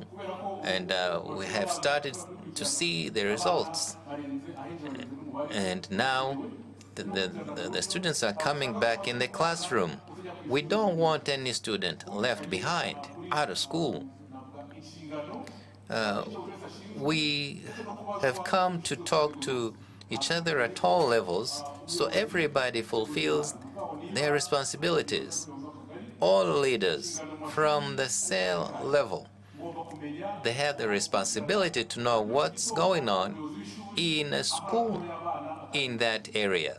So they need to have their report about what's going on in every school. Who didn't come to school today? Where is he or she from?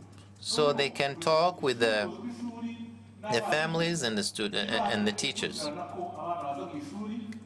So the leaders at the grassroots level are urged to know, to make sure that the students come to school. It's part of their responsibility. And that has been lacking, but we're going to do more in that area. And now the parents.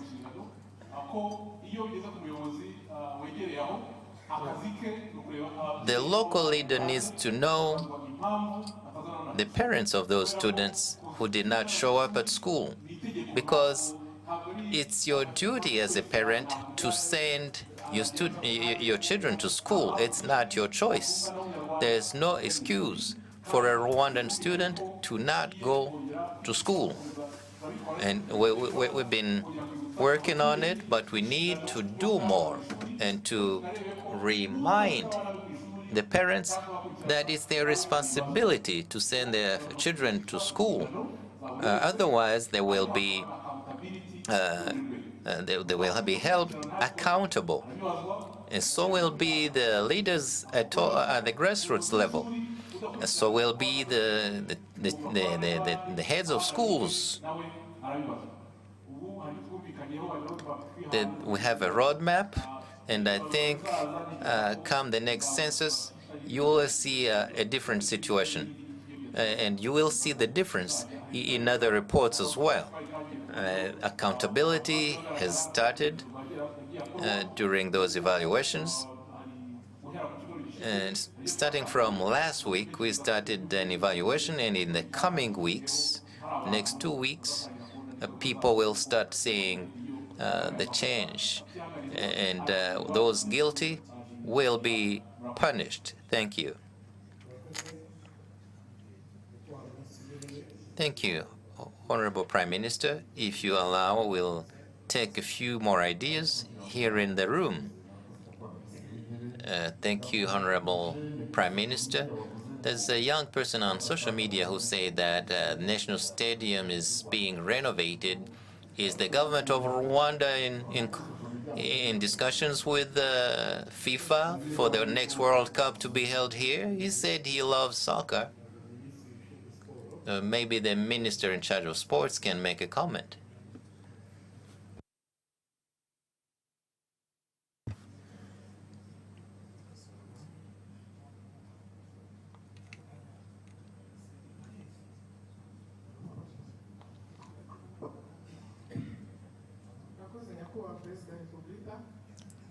Thank you, Your Excellency, the President of the Republic.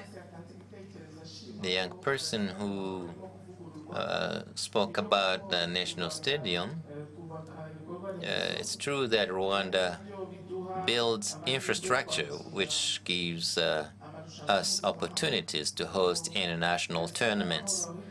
Amahoro Stadium has been under renovation, will be completed early next year. There are other stadiums under renovation, including Nyamirambo Stadium, like the Prime Minister said, and we have Huye Stadium. There are other stadiums that will be built in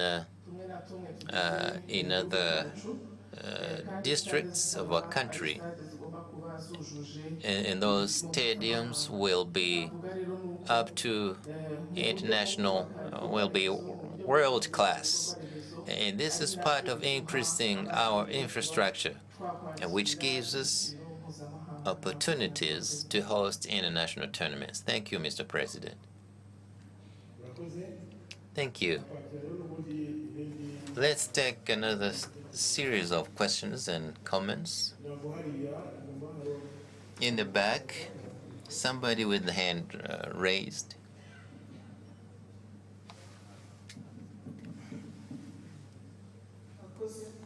Thank you. Thank you, Your Excellency, the President of the Republic. My name is Nyirabahim Nyuza Mediatrice, Coordinator, Women's Council in Nyaruguru District. Your Excellency, thank you for bringing us together once again after that difficult war against COVID. We've come together physically to learn from you again. I have a message from Nyaruguru people. Well, thank you for what you've done for us. And we have electricity. I'm sure they can see me, they can hear me because of access to electricity.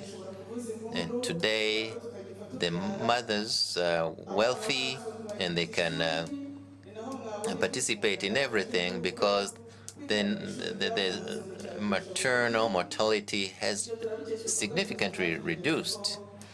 And all this is because of the infrastructure you gave us. They also sent us to thank you for the road that was a dream for many years, is now in Nyaruguru, in 5 sectors in Nyaruguru. We thank you for that, Mr. President.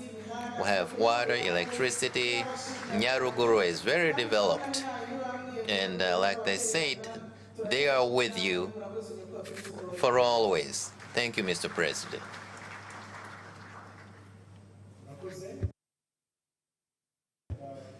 Thank you. Another person from this side, please, straight to the point.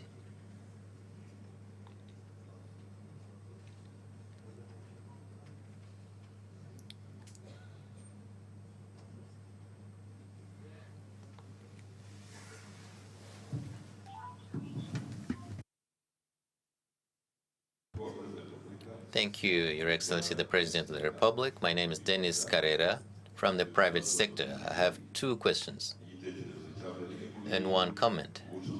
First,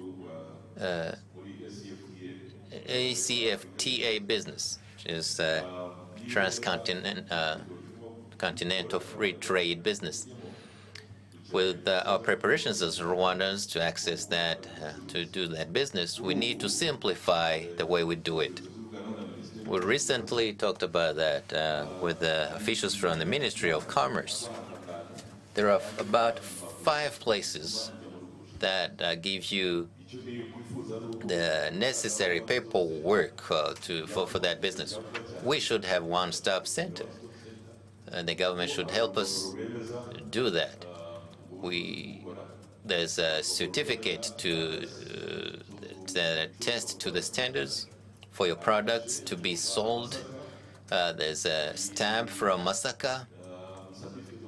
You need a certificate of origin from another location, about 5 places to have authorization to export your products.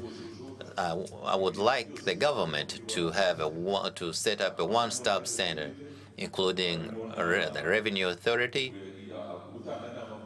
and all the advice needed for a business person to export the product. And second, it's for the Minister of Education. Honorable Minister, I've been following. Now, quality of education was not mentioned as much as the quantity. Quantity was mentioned, but what about quality? There's a problem here. My colleagues know this. Out of the 10 people who are interviewed for a position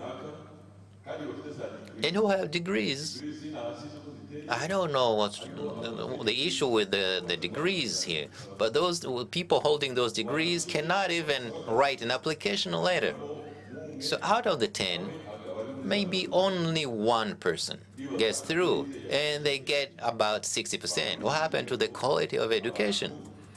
What could we do for those hold first degrees, even for those with the master's degree? You give them a pen and paper, and give them a topic and say, answer this question. They can't write anything. Where did the quality go? So because we need graduates who can get jobs and do the right job. And last, it's about the Ministry of ICT. We all want to use technology, but internet is very, very, very, very expensive in every way, everywhere. What can be done to make this internet be more affordable? Thank you.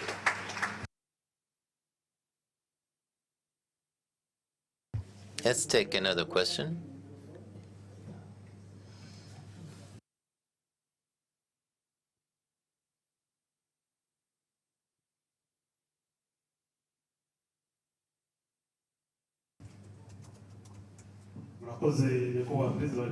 Thank you, Your Excellency, the President of the Republic. My name is Kabera Eric. I live in Malawi. Your Excellency, Rwandans who live in foreign countries, we thank you for being invited. Thank you, because you invite us to these activities. Before COVID, you used to visit Rwandans who live abroad. And as things are getting back to normal, we want you to visit us, especially those living in African countries. We haven't had a Rwanda Day in an African country yet.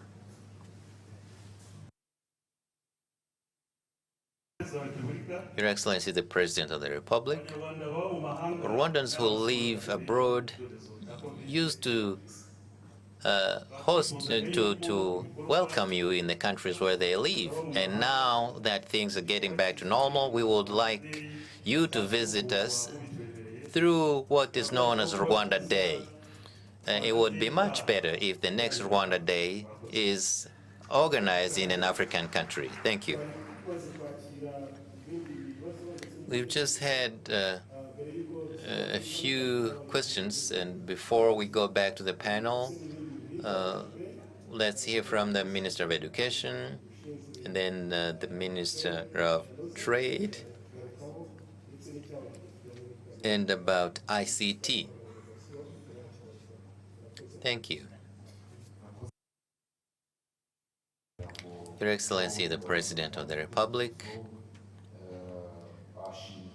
those who gave ideas, they gave thanks. Gisagara people said the Gisagara people don't look dusty anymore because of the road that was built there. Others in the diaspora said that they get government services, including ID, passport, through Rwandan embassies. They also said they want to keep coming here to support in various sectors because they have the expertise. There was a question raised about the quality of education. And the person said, where did that go? Out of 10 interviewees, only one gets through, and you understand the grade they get. What happened? Thank you, Mr. President. Quality of education includes many things. Because the person who asked questions said, we've been talking about quantity in education, not quality. But when we talk infrastructure, different programs and policies, it's all intended to improve the quality of education. But I once mentioned something, revising rather, the curricula. I've also talked about the teachers, because if you want to improve quality of education, you talk infrastructure and the human resources, but you keep retraining them, because the teacher is the first person who guarantees that quality. But you also have curricula. Once those are done well, when you have the right infrastructure and a capable teacher, then you get that quality. And if we said that we don't have quality of education today, we would be saying that now we are incompetent, all of us here. That quality is not at its best, but we need to do more in terms of increasing the capacity of our teachers, giving them the right infrastructure, the right curricula, but also the private sector needs to participate and partner with us, especially that the person who asked the question is from the private sector. The number of students is always greater than the places where they can have internships. It would be a good thing if they had places where they could have professional internships. So we need to cooperate with the private sector, the teachers, the schools, but we need to do more to have a more competent teacher. We've done a lot in helping the teachers, especially in primary schools. Those teaching in primary school, they go to teacher training schools, and the government helps pay tuition, which has resulted in more performance. And if you go to university, you get a government scholarship. This has contributed to bringing a change about. Those days are gone when people used to say that if you don't perform, you go to education in university. Let me remind you that the teachers get training and retraining. We're investing a lot in training our teachers and in having good infrastructure and curricula, books, technology and ICT tools and resources. And we need to partner with you, the private sector. Thank you, Your Excellency.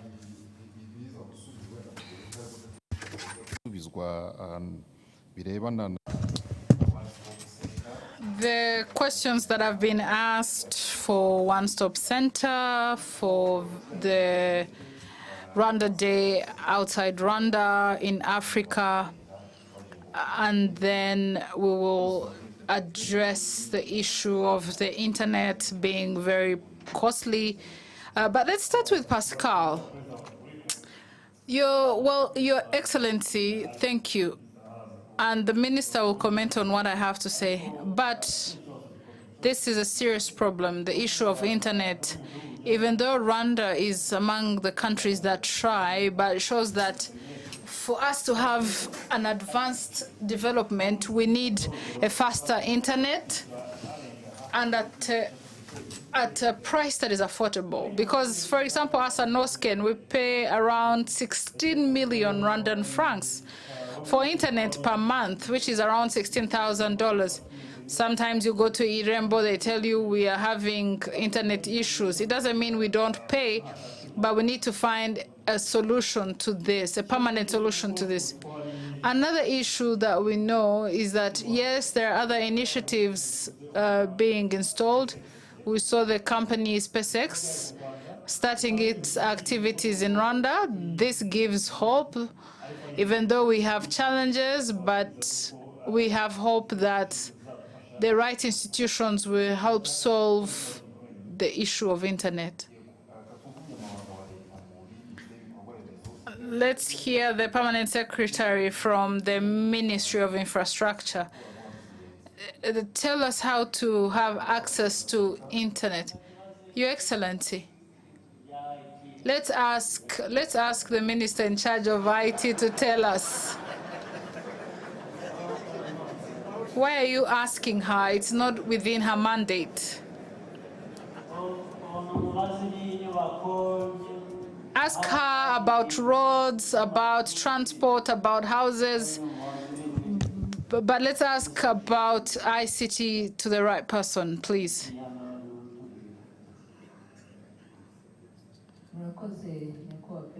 Thank you, Your Excellency, President of the Republic. Yes, the price of internet remains quite expensive for many Rwandans, and this is due to two reasons. The source of where we get it. Rwanda is a landlocked country.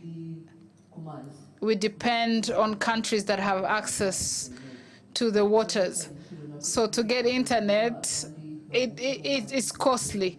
It also comes from other countries giving us the internet.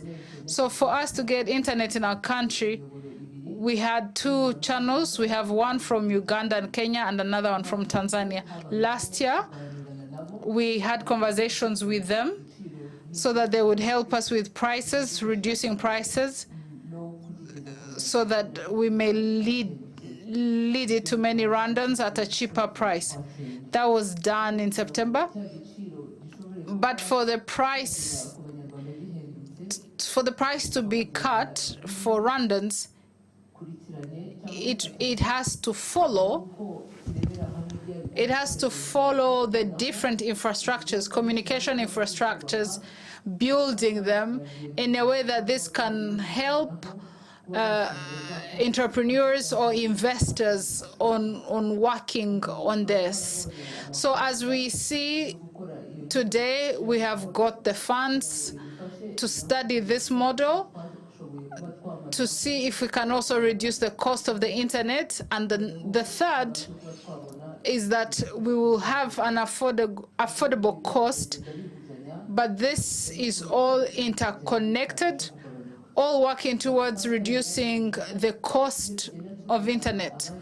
When we see other entrepreneurs coming in this internet service provision, we see that the competition reducing the cost. Today, as we speak, when you look at the last 2 years, it seemed like there was not much internet, but today we see Liquid, we see Canal Box bringing these services, and this has allowed the market to open for even other service providers, and this has reduced the cost.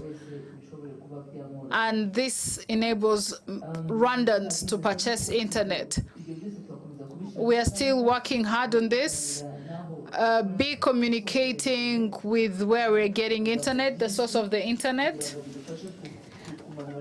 so that we see how to reduce the cost and that it is affordable for everyone. Thank you. But that's the cost, mostly, and the stability of the internet. Could be expensive, but working well, or it could be cheap and working well. But if we don't have good internet, what causes it? What is the connection with the price? Thank you, Excellency, President of the Republic. Quality of service of internet, it depends on the infrastructure in place and the infrastructure built by the different investors. And we didn't have the capacity to measure the quality of service. And when we have the infrastructure, but we don't have the way to measure the quality of service, the response becomes based on complaints. And now those systems are being built to assist monitors in the communication space, so that we might see and monitor these challenges and even be able to upgrade the services so that Rwandans may have fast internet at an affordable price. So how far is that? How will all this be solved? Barore, teach these people Kinyarwanda, please. Kwimbika is not a Kinyarwanda word. Please teach these people.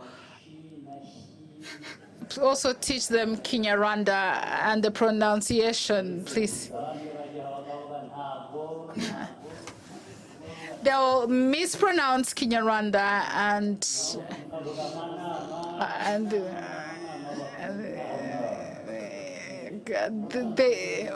Your Excellency, when we say this, sometimes they say that it's in the past, it's history, that we were not here, and it also makes sense.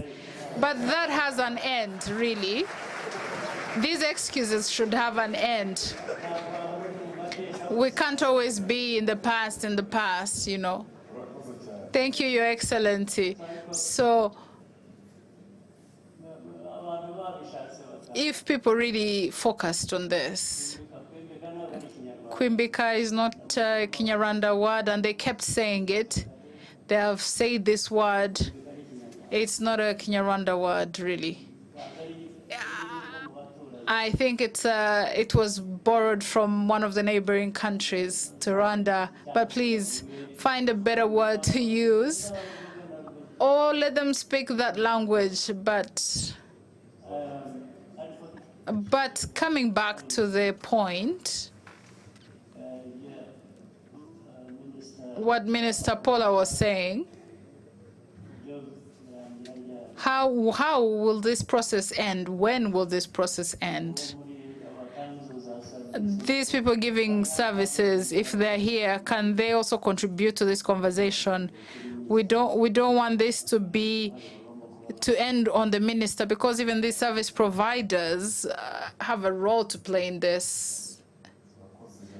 Thank you, Excellency, President of the Republic. I think the moderator can assist us, because we're discussing on service provision of internet, and the census has shown us that there is a lot of internet service provision in Kigali, but we want to hear what Irembo is going to say. But can the minister first explain to us the time? Can we be specific on the timelines? What time are we giving ourselves? I don't want us to come back here after 1 year and then we're told the same reason, the same information. It's wrong.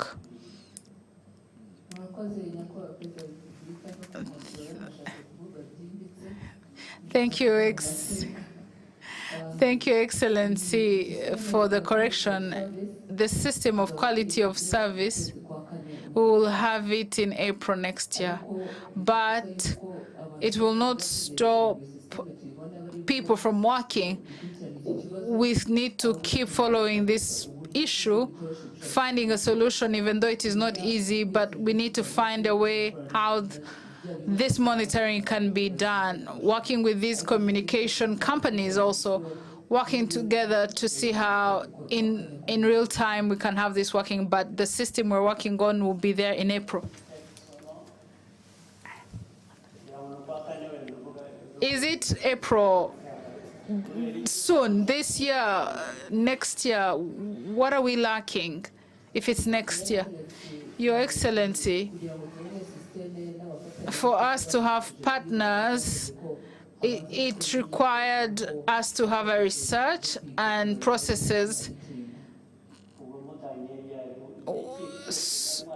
So when did you start? Is this something recent?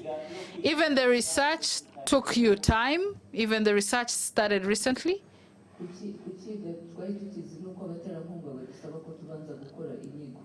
We knew we had this problem.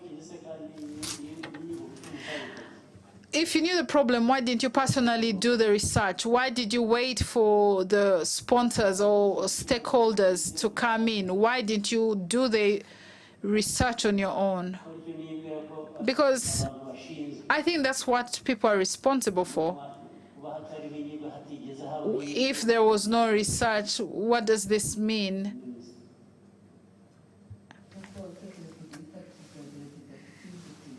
Your Excellency, President of the Republic will try to fasten this. Minister Paula, you didn't respond my question. Why was there no research done on this problem before the stakeholders asked for it? What were you doing? And then we find a solution after having known the problem.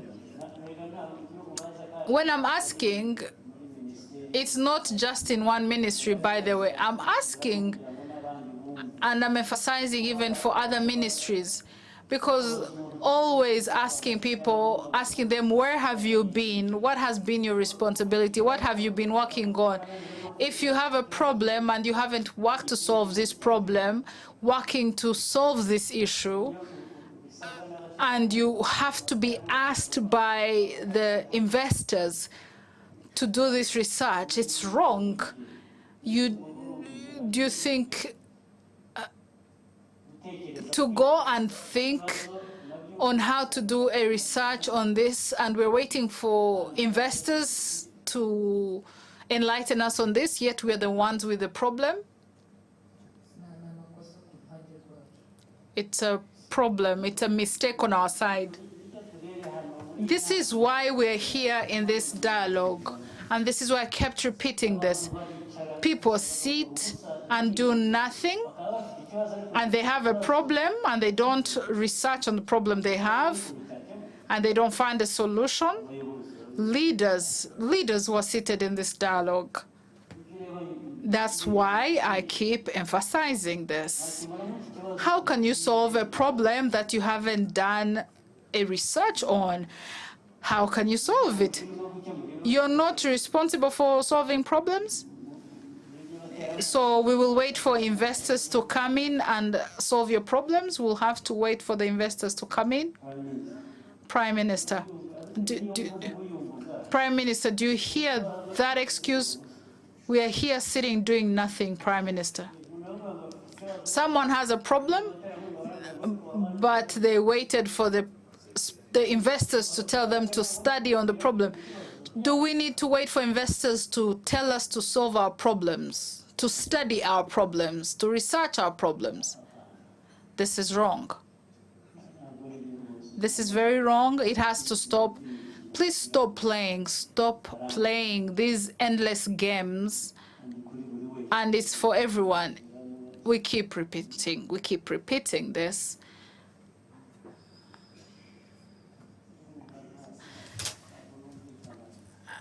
I do not agree with how things are being done.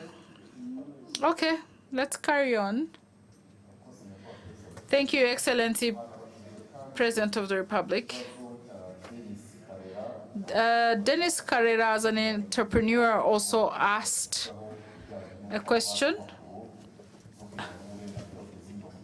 It's a question regarding access to documents to export. They ask from many places for these documents to export.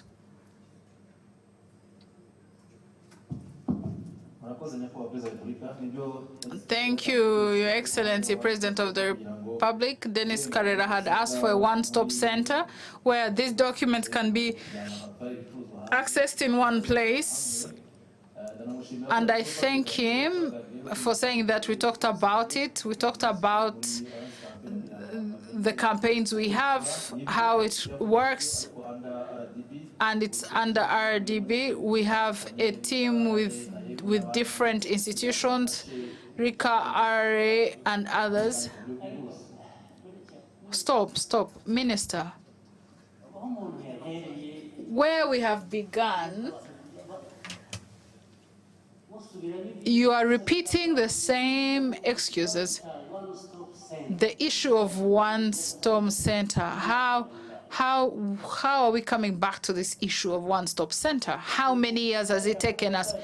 Because Carrera has asked it, it sounds like it's a new question, and you're acting like it's a new issue, like you've heard of it for the first time here. Your Excellency, he asked this regarding one-stop center. Is it just in one market? This is a policy everywhere where it needs to work. So what are you responding to? What are you saying?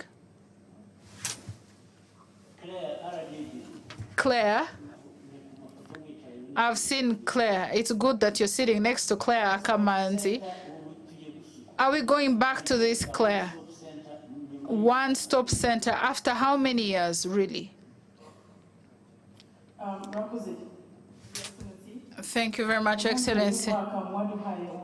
In the beginning of the year, you gave us a guideline that, was it this year? When RDB was being installed, that's when we came up with the idea of one-stop center. Why was RDB installed?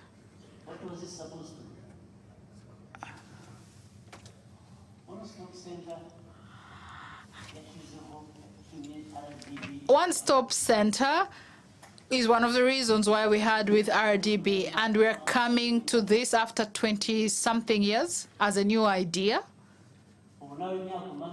And all the years you've been in RDB, how many years have you been in RDB? You've been hearing about one-stop center as a part of one of the things that have to be done.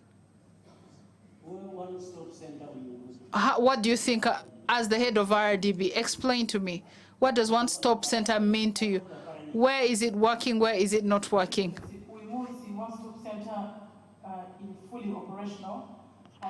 One-stop center is fully operational. You're telling me now, I'm not impressed. After how many years? I have asked one-stop center, the whole idea, the whole principle. How many years has it been talked about? When was it supposed to work? From where to where? Your Excellency, before this year, RGB was not fully operational. It was working with some essential services. We didn't do the design well. Some permits and licenses were still being given by other institutions. What do you do? You are the head of RDB. What do you do? You are not getting my question. You don't understand one-stop center. You don't understand what it means. You're telling me about last year? How many years has RDB been functioning? It has been more than 10 years. Alone? Only 10 years?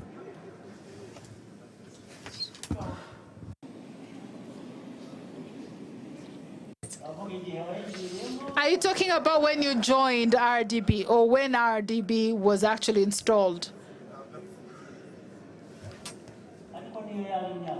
Even if it was 10 years, how could this take 10 years to make sense?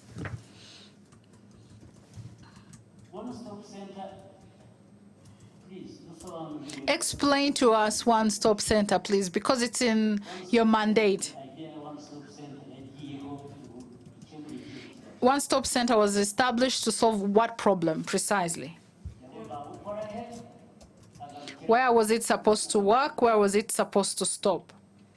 Your Excellency, Initially, the setup to focus on the services that all investors needed.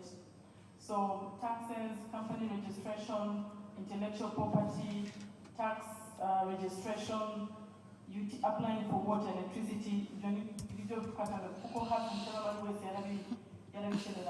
All those were the services that we needed. The gap that we found is that there are some sectors where specific permits were given, such as FDA. You are jumping what I want to talk about. You explained well how it was supposed to work, the purpose of one-stop center, and then you have jumped and said that this is how it worked. So you have jumped something. It came from the original idea and understanding. How and why did it become something else? You can't jump it and solve the problem. Do not jump it, please. Tell us how you came from the original one-stop center idea. Who brought the idea? Where did they begin?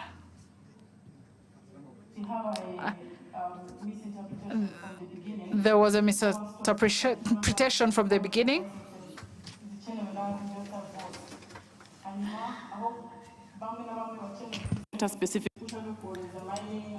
Then mining went to Rwanda Mining Board, and those in the banking sector would go to the central bank for a license, and for transport they would go to RURA. So what we did is that basic services needed for all investors, we would take them physically to the appropriate institution to get a permit. But it was not a good experience. Even though it's two people need banking licenses, it should be obtained at RDB. So the interpretation was limited to cross-cutting licenses. Why did you prefer to see it that way? So it was a wrong interpretation. I think we just took the easy way out at the time. But what I can assure you, Excellency... And for a long time, you do something wrong, and you do it for a long time. You don't realize what needs to change or what can improve what you are doing.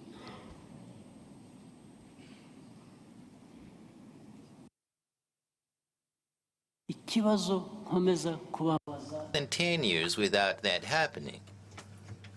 Why? Tell me what happened, Claire. We apologize for that. But what I assure you is that Ubungubu Umunsi...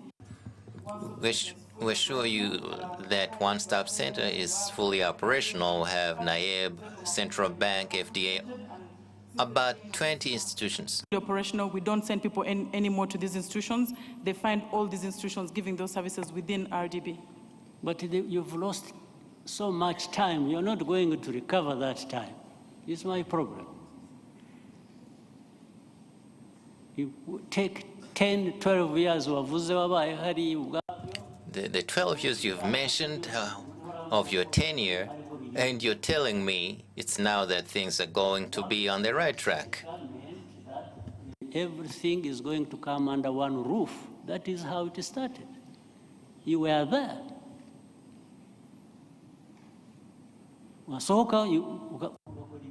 And then once you exit the meeting room, you do something different.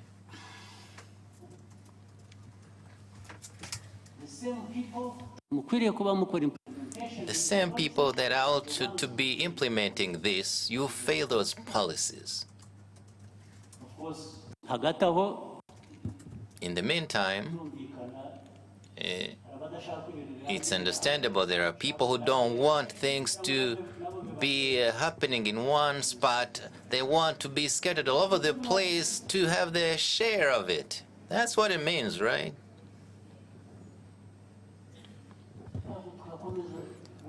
We can't work like that. So, Claire, I hope you understand. You're in charge of RDB. What you're saying that it operates like that, the next time we talk about this, you will tell us that it didn't work out, and we will give reasons and excuses, and then we will start all over again. I'm saying this because of past experiences. And I think it ought to stop, or else yourselves should stop. That, and we will make sure it's done as best as we can going forward. The same goes for other people who collaborate with your institution or others who've been taking people in different places, including Minister of Commerce. What he was saying, this should stop.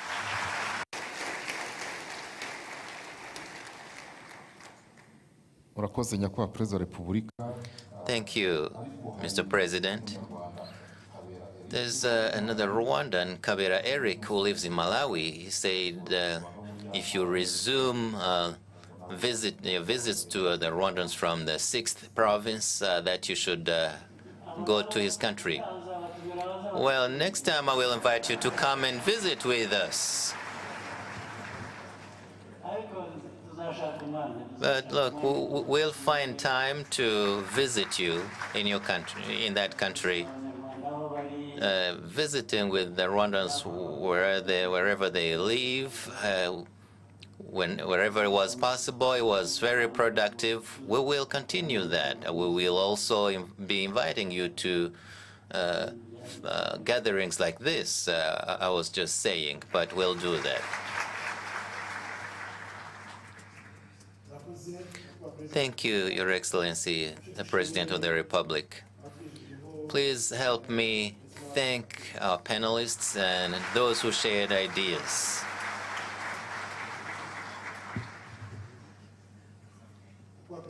Your Excellency, the President of the Republic, we thank you for your good advice, and as you've reminded us, it's important that people think about the country instead of just themselves. And on this first day of National Umushyikirano Council, Rwandans have been reminded to work harder, more seriously, doing their right job for the sake of sustainable development. This is the end of today's activities. We thank you, Your Excellency, the President of the Republic, for being here with us. Have a nice day.